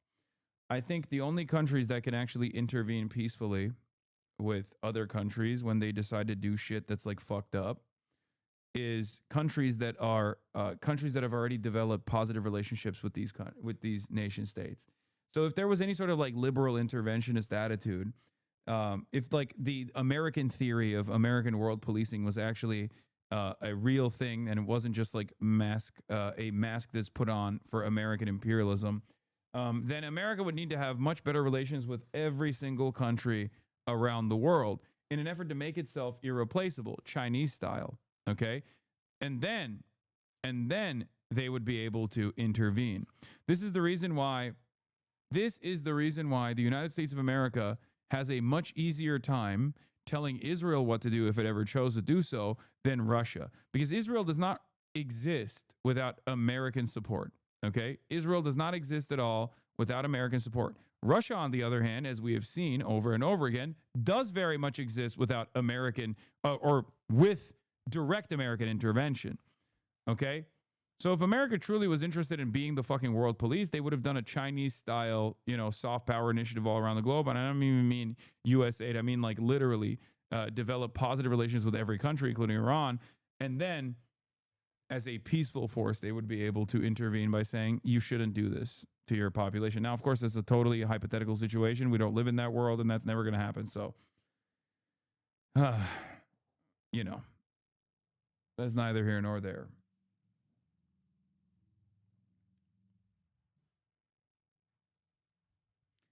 I have this mindset that if left to their own devices, countries would probably reform eventually. Without the threat of external intervention, there is no necessity for tremendous brutality, tremendous repression. It is external intervention fears that cause governments to be ruthless to its own people.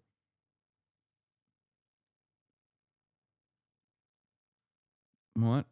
Asman doesn't want to do politics. What is your take? Size in millionaire? I don't know. I mean, He probably got heat for the first time ever, a fraction of the heat that I receive on a daily basis, and he doesn't like it. Also, his positions that he kept promoting are becoming less and less popular. So much so that I've noticed on my timeline that I'm noticing on my timeline even like people fucking calling into question his past actions, some girl that he was with or something. Like people, there's like super fucking viral posts about shit like that. Like they're finally offering like a fraction of the scrutiny that I have received for forever, basically.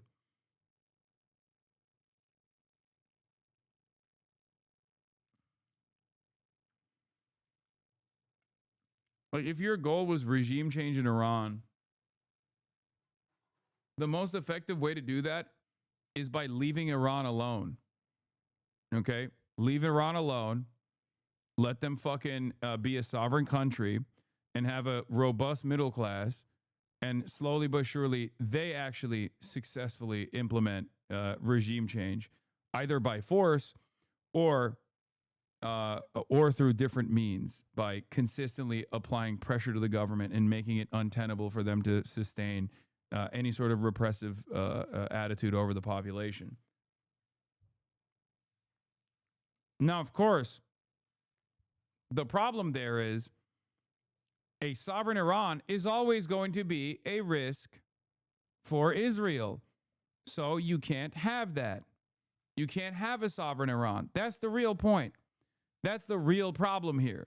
So anyone that talks about like, Iranian feminism or women like pulling off their hijabs as an act of protest or whatever, like these people in the West don't give a fuck, or at least they've been duped into believing that like America's ambitions here is that. No, they just don't want a fucking sovereign Iran. Iran could be the gayest, most woke, most fucking feminist place on the planet. And as long as they were sovereign and still had the same fucking intensity and still had the same weapons and arsenal and weapons producing capabilities and wanted to say, hey, Israel sucks to fucking suck. We'll show you what's what if you try to fucking intervene in other countries' affairs in this region, then Israel would still want to nuke Iran because it has nothing to do with fucking feminism.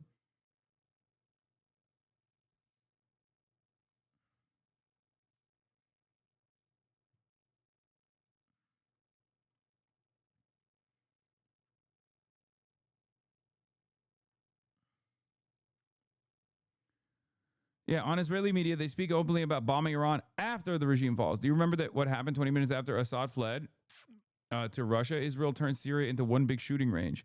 This is the state the monarchists are pinning Iran's future to. Arrow Bashan in Syria. Do you remember what happened 20 minutes after he took off the plane to Russia? The state of Israel turned Iran, Syria into one big shooting range. True, but it's not some beautiful Freudian mistake. Why is Trainwreck so hot on Iran all of a sudden? He's literally fucking Iranian, man. What are you talking about? He's Persian. He probably has family there, I assume. You need to understand something, okay?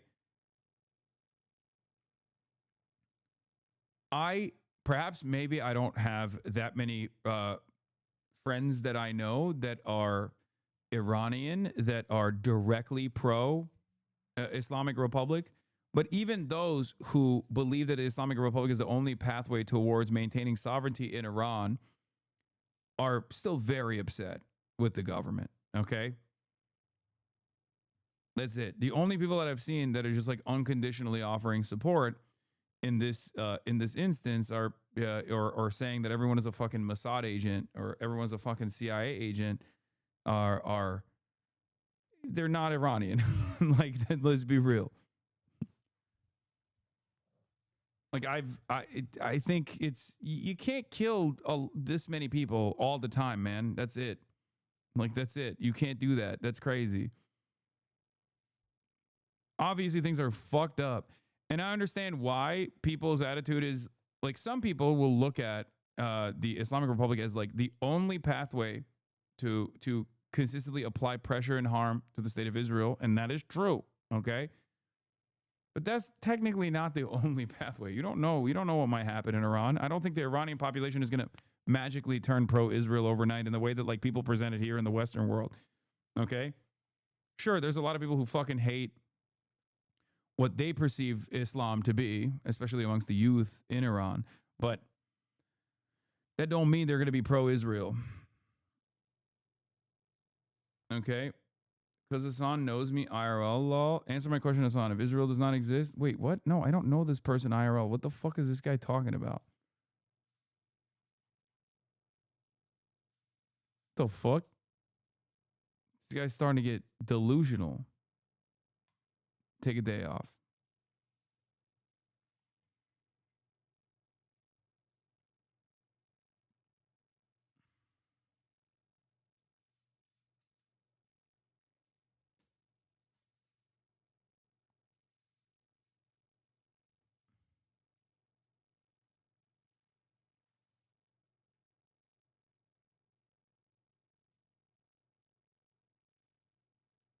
She's so cute.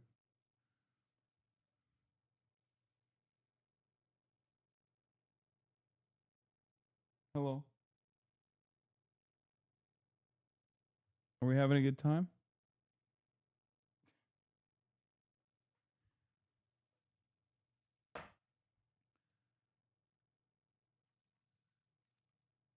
Anyway. Do you ever bite her fatness? All the time. All the time.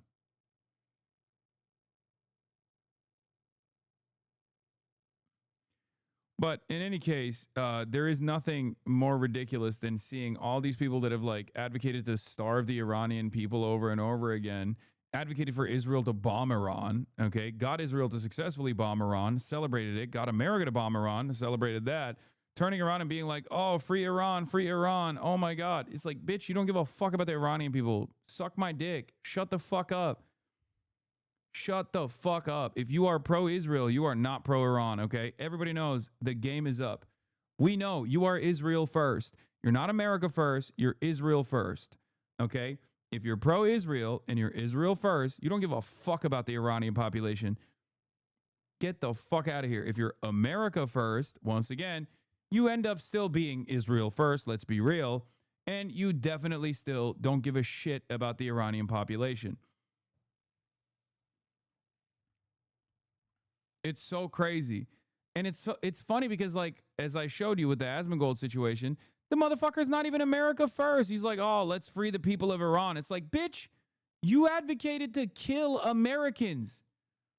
You advocated for this regime to kill American protesters. Fuck you mean? Like, what are you talking about? What the fuck do you mean? Free Iran, bitch, free America from Donald Trump and free America from you. Fuck. Anyway, it's crazy. It's crazy. It's madness. It blows my mind that people don't even like question this when they don't go, wait a minute. I'm not so sure if you actually care about the Iranian people or not. For the last couple of weeks, you've been talking about how the American regime should kill American protesters. Interesting.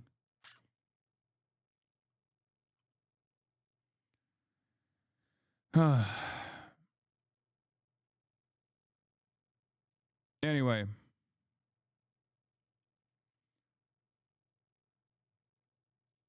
We got Lindsey Graham and we got Matthew Petty. Matthew Petty says the point of the U.S.-Israeli investment in Pahlavi satellite channels, etc., is not to make the Iranian opposition more effective, but to make them more dependent and therefore useful bargaining chips.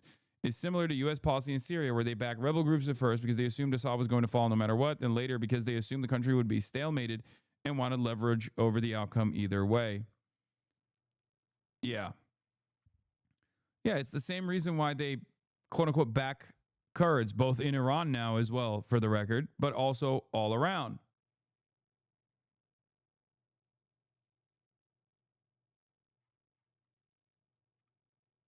They will back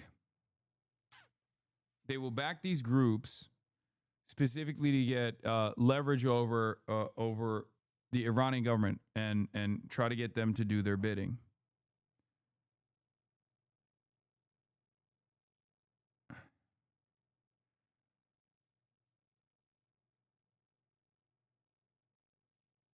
Anyway, let's look at this fucking demon too. To the Iranian people, your long nightmare is soon coming to a close. Your bravery and determination to end your oppression has been noticed by the POTUS and all who love freedom. Like, what are we talking about, dude? When President Trump makes Iran great again, Iran great again, it means the protesters in Iran must prevail over the Ayatollah. That is the clearest signal yet that he, President Trump, understands Iran will never be great with the Ayatollah and his henchmen in charge. Those to all who are sacrificing in Iran, God bless, help is on the way.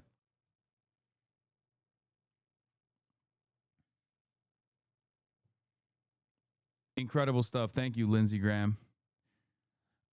The Crown Prince's statement about the folly of negotiating with the Iranian regime and the need to act on behalf of the Iranian people is beyond reasonable criticism. Dude, they activated all the different groups. So you have people who are pro-Shah, and then you have people who are in the pocket of MEK. Bolton is an MEK advocate, an MEK acolyte, and so is Rudy Giuliani. And MEK has even less support than the fucking Shah in Iran.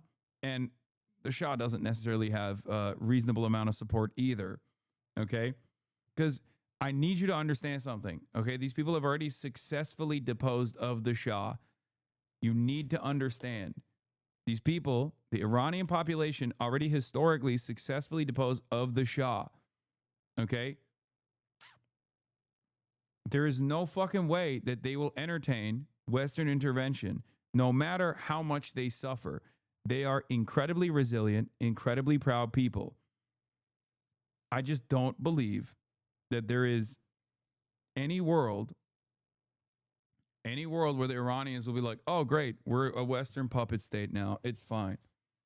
I just don't believe it. Maybe I'm wrong, and maybe I'll be proven wrong, but I do not believe it. They do not want internal repression, and that's the most just and understandable position that people can hold. Okay? For sure. 100%. And there's a lot of internal conflict on sectarian boundaries, on sectarian lines. But the Iranian people must decide for themselves how they will be governed. Okay? That's it. That's it. There's communists in Iran? Yeah, they're all in prison, brother. What are you talking about? Yes, there are. They've been tortured, killed, and also imprisoned. So there are some communists in Iran for sure. I mean, they were fairly successful at a certain point.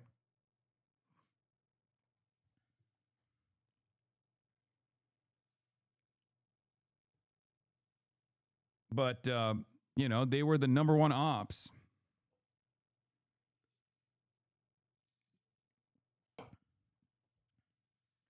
I don't get it. Why is that funny? Because we like the Iranian communists. We like the Iranian socialists. And it would be a very different situation right now if the major forces that brought about the Iranian revolution that ended up winning in the power struggle were the actual Soviet aligned, or not even Soviet aligned necessarily, but like Soviet agnostic socialist movement.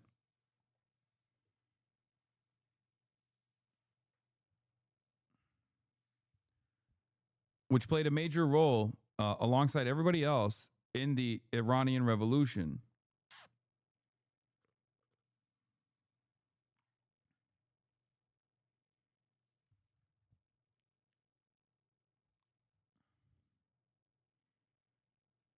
Was Mossadegh socialist?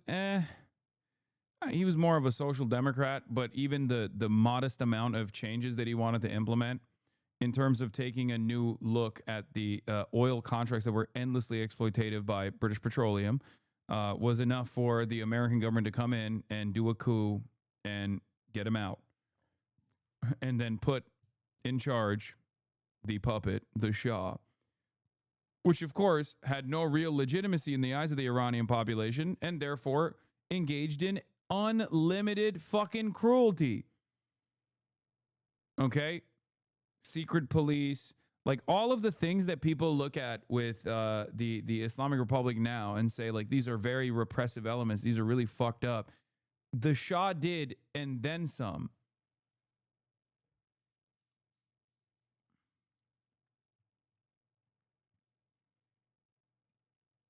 No, Mossadegh was a nationalist Democrat. That's why I say he was a social Democrat. I didn't say he's a socialist.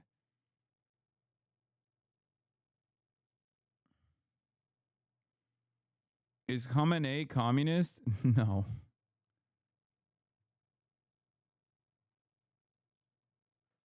What is this? Is the translation accurate? Turkish locals confronted Pahlavi monarchists attempting to attack the Iranian consulate in Istanbul. Turks were shouting, "The Shah is Zionist. You are dogs of America, and you are Mossad's dogs."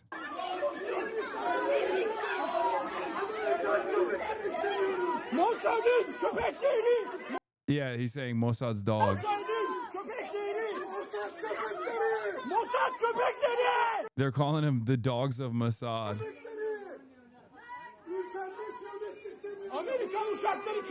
Amerikan uşakları. They said you're a servant of America.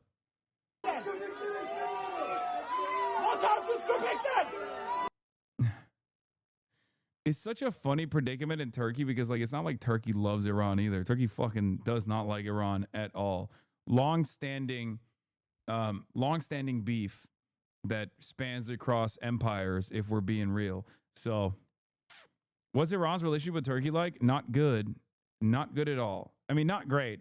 Also, Turkey's a NATO country. Obviously, it's not going to be good.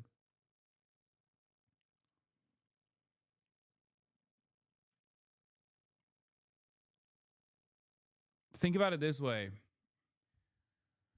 Turkey's forces and Iranian forces, like Iranian proxies and Turkish proxies, were literally fighting in Syria nonstop. Okay?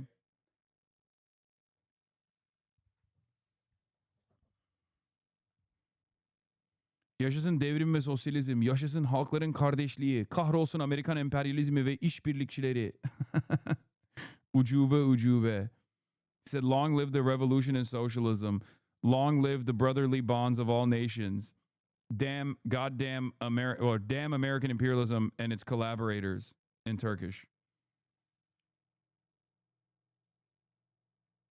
How do Turks reconcile being so anti-American while being members of NATO? They don't. They don't even think about it. They don't even realize what it fucking indicates. Because the pro-American, pro-NATO force in the country are the nationalists. So it's not even like called into question. Everybody says they fucking hate America. Meanwhile, we're we're a NATO vassal. We're a NATO country. But Turks fucking hate. Like, Turks do not fuck with American intervention at all. Not realizing that half of the intervention that the Turkish government engages in is at the behest of America and American intervention in the region. But it is sold to the public as a security concern.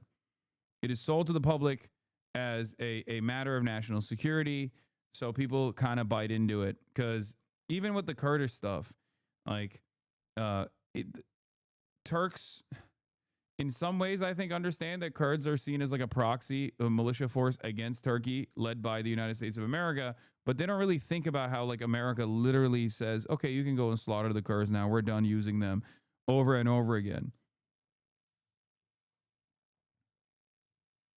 Like, they don't even think about that. Like, do you think it's the might of Erdogan and the might of the Turkish military that America allows Turkey to fucking operate inside of Syria? No, it's because it's done at the behest of America.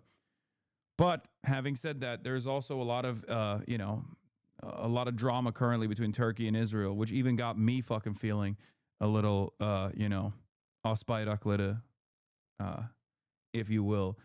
Israel talking about how Turkey will never have an F-35 and that they'll only let Greece have F-35 jets, even though Turkey initially was a part of the F-35 development program and then decided to get S-4000s after the American government decided not to sell F-35 fighter jets to Turkey. And now Israel is saying, we will never allow Turkey to have F-35 fighter jets. That's how much fucking the S-400, did I say 4,000? Sorry. S-400, I apologize. Guys, it's been 7 hours and 25 minutes. I'm a little tired.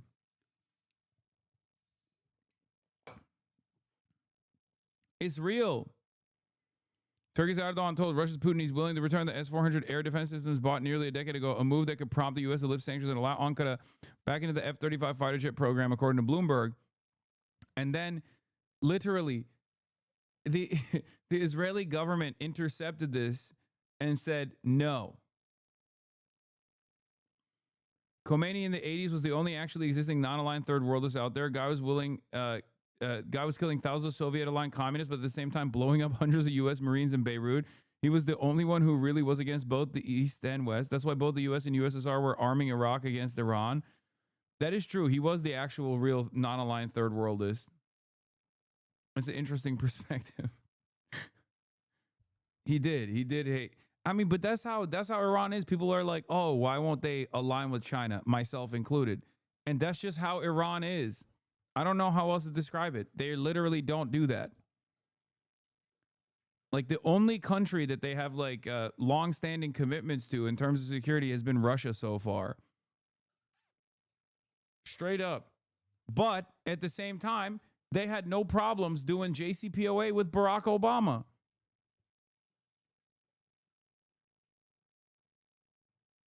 So, like, if given the option, they would play ball. They would love to play ball with America. They just understandably fucking hate Israel.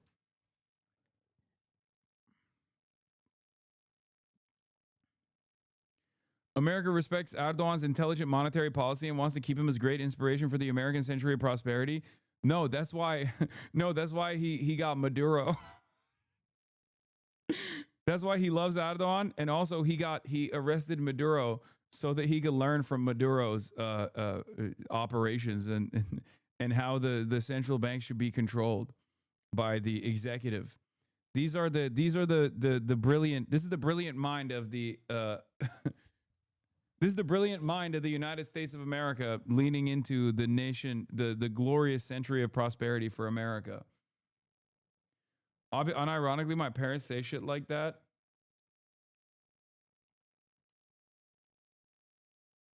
It's time for a Chinese American president. I agree.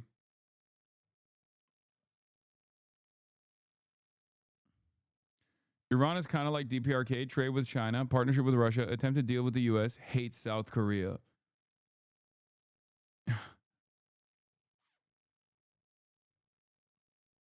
Every minute you're not streaming, Greece gets stronger, we get weaker, wake up, we need you, dude. This is why I'm doing 7 hours and 30 minutes today. I cannot let Greece get F-35 jets and Turkey not have a piece of that action, okay? That's right. I will not allow Greece to become stronger. Yesterday, Asmongold mistook a massive pro-Iranian government rally for an anti-government protest. There are so many people, he says with amazement. This is absolutely insane. Iran is cooked. Then he moves on until a viewer tells him to go back and read the description. Right after, Asmongold marvels at an AI video of a fake protest. He's the perfect representation of how Americans mindlessly consume propaganda. Today, millions of Iranians protest against American intervention following threats from Trump. Like the rest of Western media, Asmongold will surely dismiss them like he did for the protests in Venezuela. But you can see there are just so many people around here. This is absolutely fucking insane. Wait. This is Iran today. Absolutely massive crowds rising up against violence, U.S. Israeli-backed rioters and foreign interference. And not a peep from Western mainstream media, of course. And so, yeah, exactly. Damn, exactly. So you're seeing a tremendous, like, as I said, guys, it's circling the drain. It's the beginning of the end. I mean, whenever you get confused between the...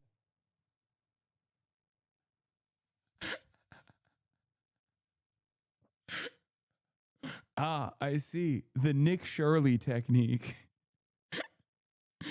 I can't even shit on him because they did this in Cuba. And it was Fox News that did this in Cuba, if you remember, because this is like technique that foreign adversaries apply all the time, where they'll fucking bring out the masses to the streets to protest against like American intervention. And I remember They literally did this during SOS Cuba, where they had like the pro-government protesters that had like the Cuban Revolution flag and stuff like that, and they straight up fucking lied and said, look at all these Cubans that are taken to the fucking streets. At least the Cuba opposition and government have the same flag. Wouldn't the giant Islamic Republic flag tip you off?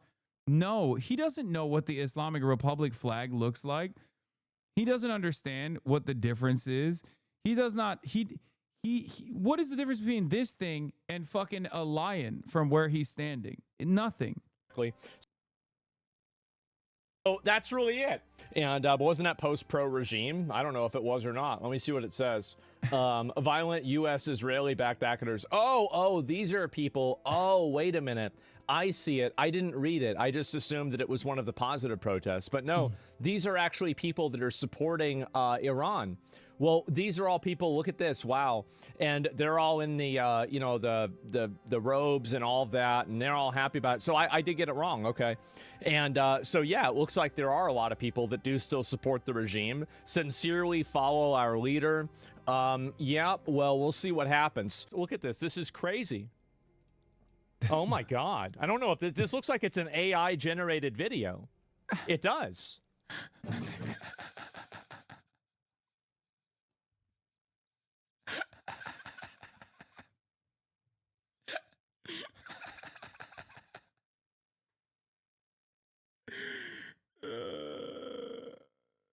Oh, does it? Oh, that's funny.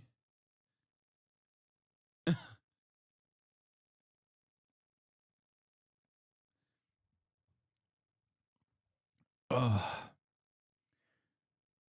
Ay. I click on Hasan randomly and he's watching Asman. Brother, this is the first time I responded to anything Asman's done today after fucking 7 hours and 31 minutes, man. Like, calm down. Holy fuck. I mean, this has to be fake, right?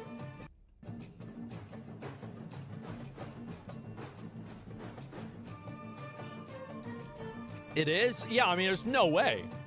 I mean, this is incredible. And also, like, everything's all lit up. I thought they turned out the power. So, what? No, they turned off the internet, man.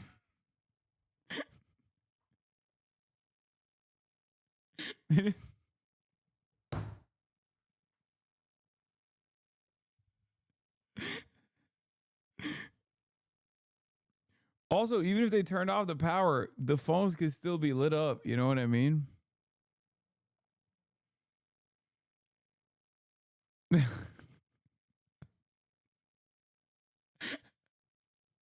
Ayatollah turned off the electricity in the entire country. Okay, people are dying in the hospitals. They turned off the electricity. They were like, enough. You've had enough.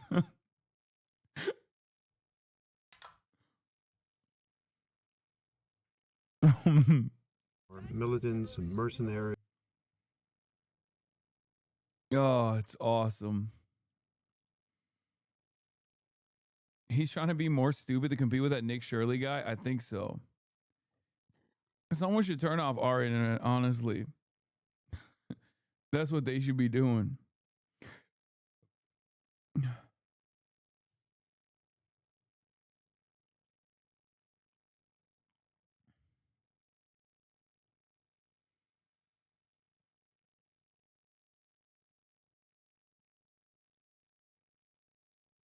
Is woke back? Star power? I don't know. Probably.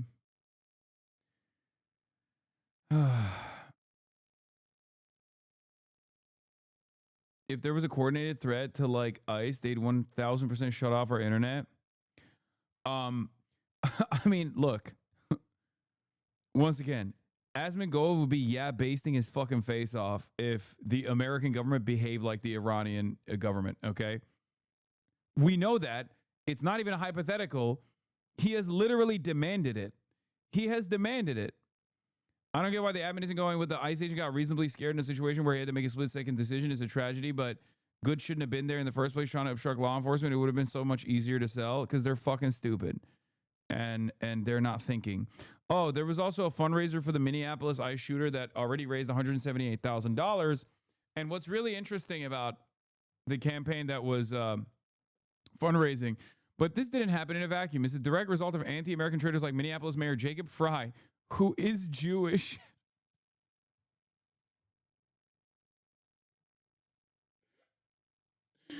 Oh, really? Interesting.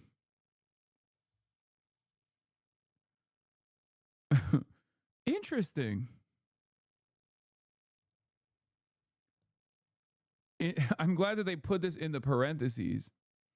Fanning the flames of resistance, Fry blasted ICE after the incident, telling them to get the F out of his city, signing executive orders banning federal agents from using city property for deportations, and even warning that ICE agents get killed if they keep removing invaders from his sanctuary cesspool.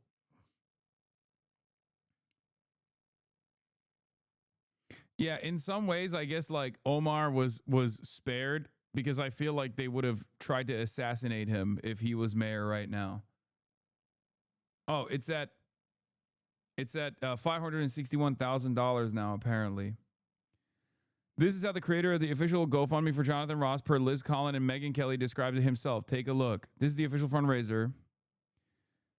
The stupid cunts want to make a GoFundMe for me for the stupid bitch that got what she deserved. I made one for the ICE officer that did his job. Let's get this man some money.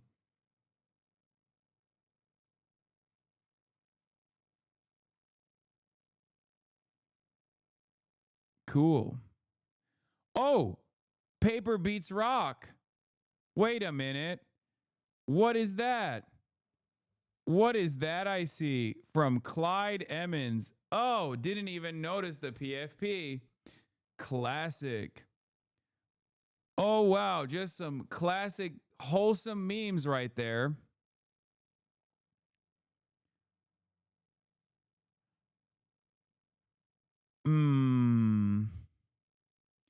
Glad that anti-Semitism destroyer Bill A. Packman donated $10,000 to this fucking dickhead's GoFundMe.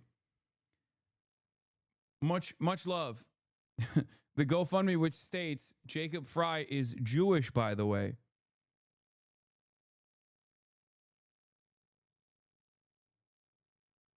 It appears billionaire Bill Ackman has donated $10K to GoFundMe for Jonathan Ross, the ICE agent who killed Renee Good. Ackman has reposted a fundraiser but hasn't posted about his own donation.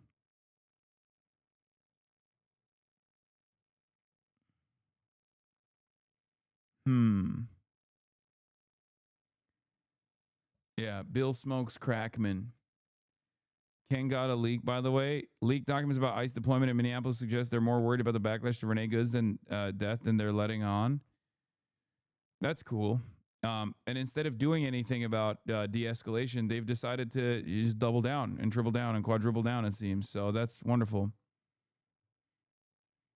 Be mindful of OPSEC and officer safety. Do not wear your uniform or any piece of your uniform when entering and exiting your hotel.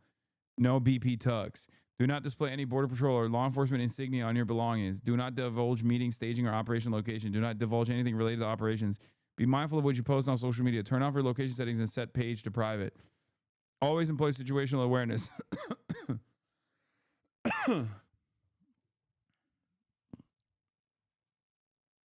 I mean, these guys are all above board, you know? Totally normal stuff.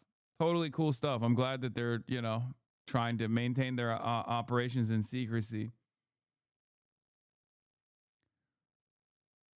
Border Patrol agent tells Ken Klippenstein that Kristi Noem lying her ass off the cover for ICE is sending a message to them that they can use force and not feel restrained. He continued, in a nutshell, it's us versus them on steroids, and I think some Border Patrol agents are more willing to use force and not feel restrained when you got DHS leadership lying to cover for them. For example, Kristi Noem lying her ass off on what happened is like saying to the federal agents on the ground, go ahead and do whatever you have to do. We got your back. We will find a way to justify it. I mean, that's the whole point, right?